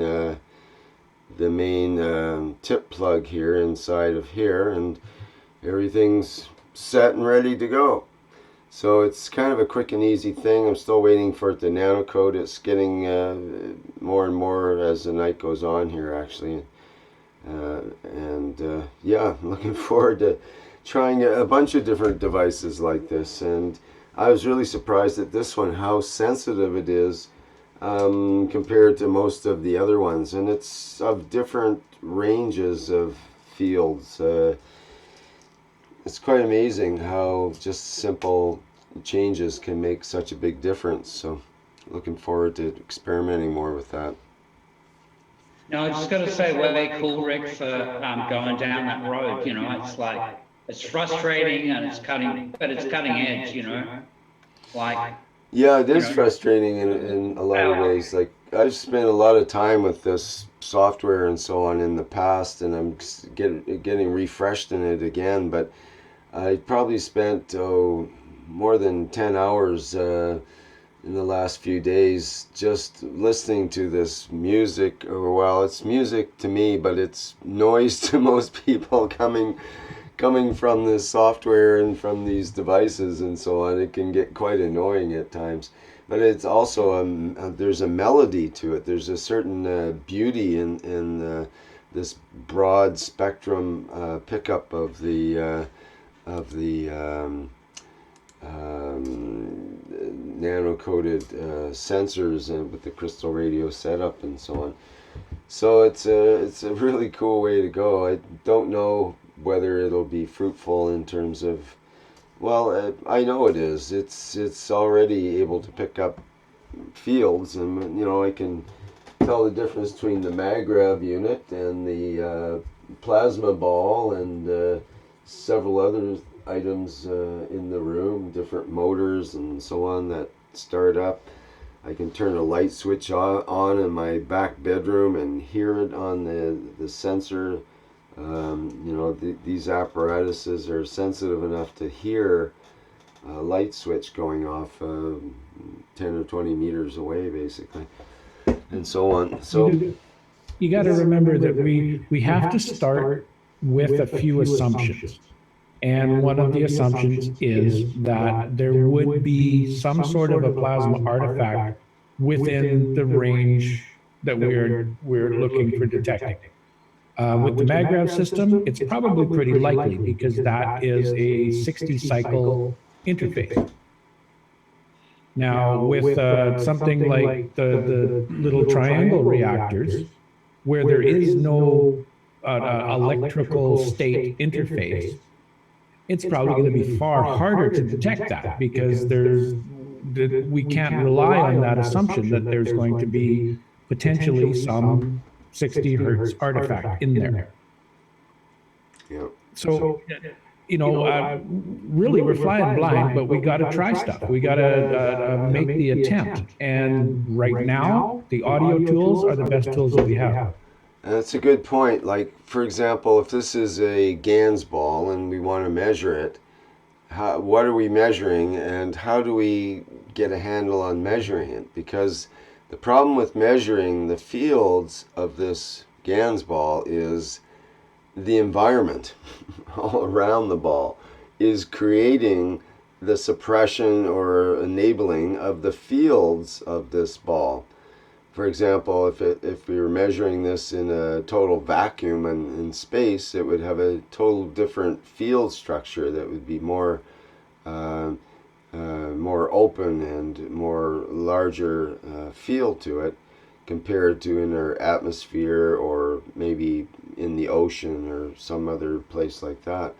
So where we measure and what the ambient fields are will make a huge difference in the results of what we get for measuring. Any body of water, like this is a fluid body and it's got a certain resonating frequency just because of its size and type of material. And it's also any water substance is an absorber of electromagnetic fields, and it will resonate with all the fields that are always impacting us. Hundreds of radio stations in this room all the time, basically. We are never alone. We're always surrounded by fields all the time. So Yeah, and we're also acting on an assumption that like your test tube full of GANs is going to have a dynamic field. It's going to have a moving field, a changing field. If you pick one point in space and measure the field that's traveling past that point, is it fluctuating? Is it changing in some value? Or is right, it I've a always static had field? a Is it a ball or a field that expands to a certain point and stays there? yeah, I've always had a hard time getting any kind of objective measurement from the GANs itself, and I think it has to be like you're saying. It has to be dynamic, or basically, if this is the detector, then one of these has to be moving, either the detector or the sample, in order to create, maybe a gravitational type field that could be detected, or some sort of plasmatic field, which Well, if we had the dynamic field fluctuating in a known quantity, then we could filter for that quantity. Right? If you've got your GANs ball and you got a little bit more GANs on one side of the ball than the other, and it's turning at 100 RPM, then you could filter for 100 cycle change of something. right. Mm-hmm. Right? If it's not moving, there's no change to look for. Mm-hmm. Or no known change to look for. Right. I mean, in one way to look at it, it's always moving. The atoms are always moving in here. I mean, water's always self-ionizing, for example. Every water molecule ionizes itself every 20 hours or so. But so it's always dynamic, as Nikola Tesla said. Everything is spinning everywhere. There's energy, and that's true. But it's also hard to measure things. That, like, it's hard to measure the fields of even a copper wire arrangement if it's not moving in some manner, or you have a moving measuring implement to actually measure it. Yeah, it's interesting. Yeah, it's that known quantity, the starting point. Having that known quantity that you can filter for. That's the trick, I think. Yep. And so maybe we need to put our sample that we're measuring inside of a special chamber that eliminates all the variables that tend to interfere with our measuring. I noticed, for example, From what I've read, that there are many people of, different in the 1800s that came up with all kinds of technologies that had a following for a while that died out simply because they couldn't prove it. They couldn't, like pin it down. Mm. I'm not saying that this is like that, but it's important, to be able to move forward with it and advance. Yeah. Hey, Could I, Oh, yeah, go could I ahead. ask a question, Rick? Surely. Is that Chad? I'm a new guy. I'm learning. I just wanted to check my understanding. Like I heard Mr. Keshe say one time in a past teaching that plasma has no resonance or frequency. And so am I correct in understanding that the assumption is as plasma interacts with matter states, a frequency is developed? I would say not. It's when you have two plasma entities interacting, but they're in motion, they're changing. One of the parameters within their interaction is changing. Then we have a frequency, and it's the frequency of whatever that change happens to be. Like I was saying before, his test tube of CO2 GAN sitting there in the test tube, if it's not interacting with anything or it's absolutely static, no, it wouldn't have a frequency. There would be no change to measure. Rick might If you have a take that frequency. and you spin it around your head, yes, it's moving through a field. It becomes a dynamic field. There would be some type of change to be able to measure. Does that make sense to you? Okay, yeah, that helps. That Yeah. that test tube of GANs, though, will give Rick a feeling, and Rick might pick that up and equate it as a frequency because he's the receiver, and that's Well, how he has to. That's how he has to interpolate it. That's how he has to think about it. I want to show a picture of some GANs I just made. I'm going to switch on my video. Rick, is that all right? Go ahead. Mm-hmm. Yeah. But just to expand a little bit, Denny, instead of interpreting it as a frequency, if I have a brick on my chest, it's not moving, but I can still detect it. Yes. Okay, there's no frequency there, but there is an effect. I fell in love with this bottle of GANs, by the way. That's an awful big bottle of GANs. And it goes down to here. And what's so nice about it is that you can spin it one way. Can you put me on the video, Rick? Yeah, you're on. Okay. No, I see you. I don't see me. Now I see me. Okay. So I can get a vortex right quick. Then I can turn it the other way. And you get a vortex right quick because of this particular bottle. And one of the things that Mr. Keshe did mention is by spinning these ganses, you can create it, you can give it more strength. I don't know if he equated it as potency, but turn it one way and then turn it the other. One of the things is it's white. So what Sandor was saying, it's a real giver. And because it's white, it's not absorbing, it's giving. It's giving off every color. And I feel it. I feel its love. I fell in love with it. and it's amazing. I don't even know if it has much value for anybody else, but it has value for me. And so I feel its presence. I like its whiteness, and it was supposed to be the. I made it to be the hemoglobin GANs, but I didn't pick up very much hemoglobin because it was made so quickly with the carbon rod system. What was so interesting, it was made in a glass jug, 2.5 gallon jug, and it has a little spigot on the jug does. And what was interesting about it, it formed an iceberg nature up at the top, and also it collected down at the bottom. And then it communicated back and forth from the top to the bottom. And but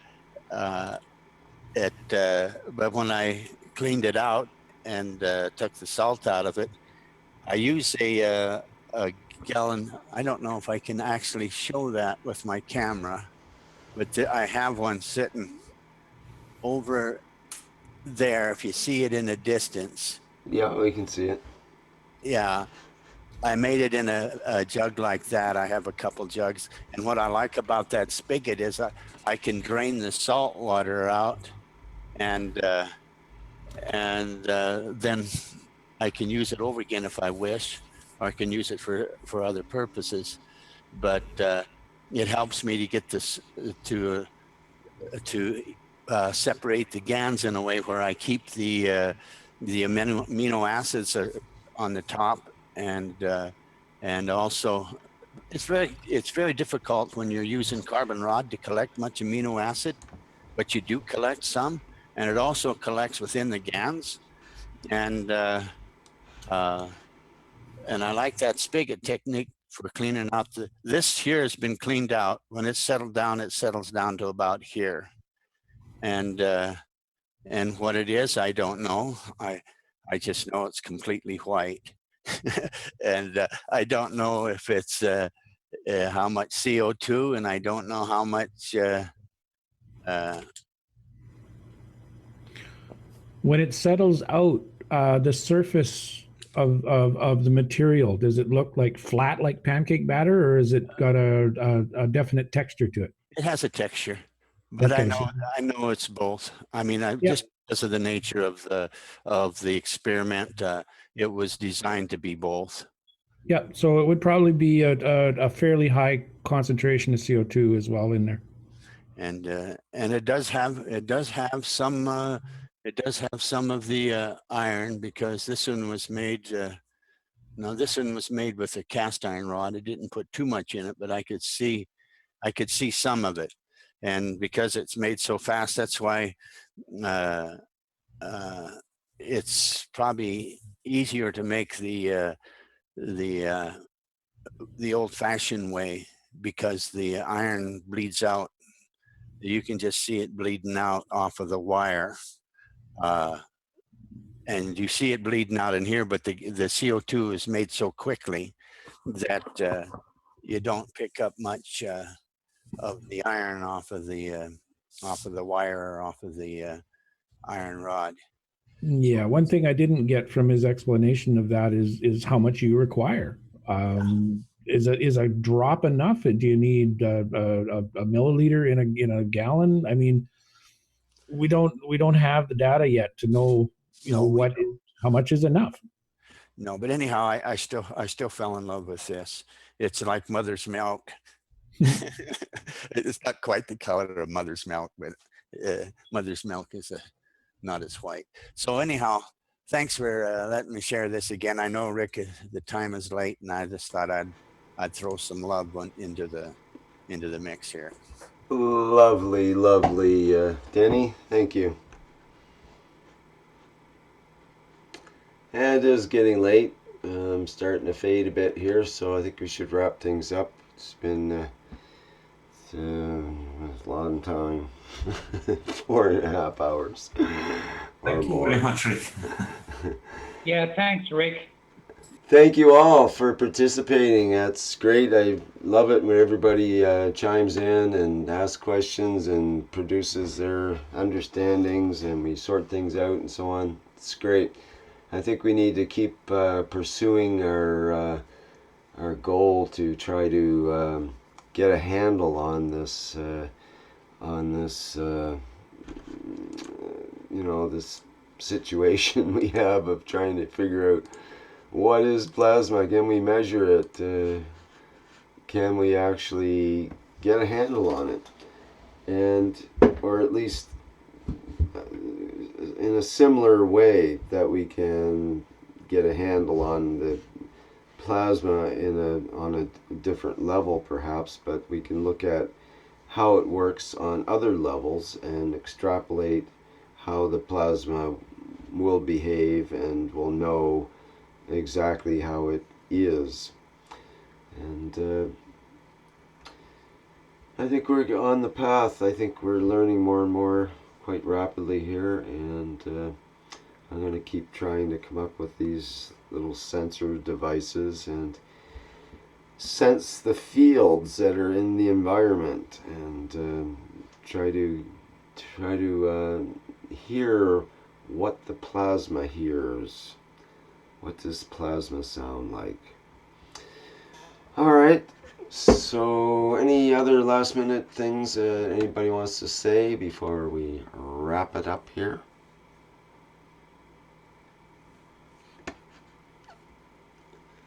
I hear the sounds of silence. Thanks for a great show, Rick.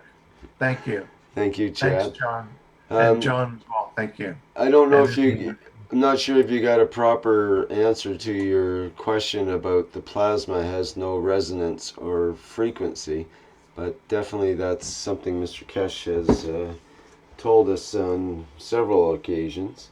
So I'd like to continue with that theme perhaps in the next couple of workshops. And what does that mean? How can we work with that? What does what did scientists say about plasma? Has it got a resonance or frequency and so on? And it's a tough question. Scientists aren't so sure themselves about some of that. So, but they know that 99.98% of the universe is plasma. Except for that dark matter, that little problem of the 40% of the weight of the universe in dark matter that they haven't figured out how to measure yet. So you think we got problems measuring? The scientists are not even close to measuring 40% of the weight of the universe yet. So, well, at least we don't just make shit up and say, well, that's what it is. Yeah, right. We're open to second opinions. Yeah, we make stuff up, but we don't say what it is. Sometimes we don't know what it is. Yeah, sometimes we make stuff up, and I'm willing to believe what you make up if you believe what I make up, and we have a common understanding that way. Well, I'm still in love with this, and yes, this has got globules on the top here. If I can show it in the camera, I'll see if it can be seen.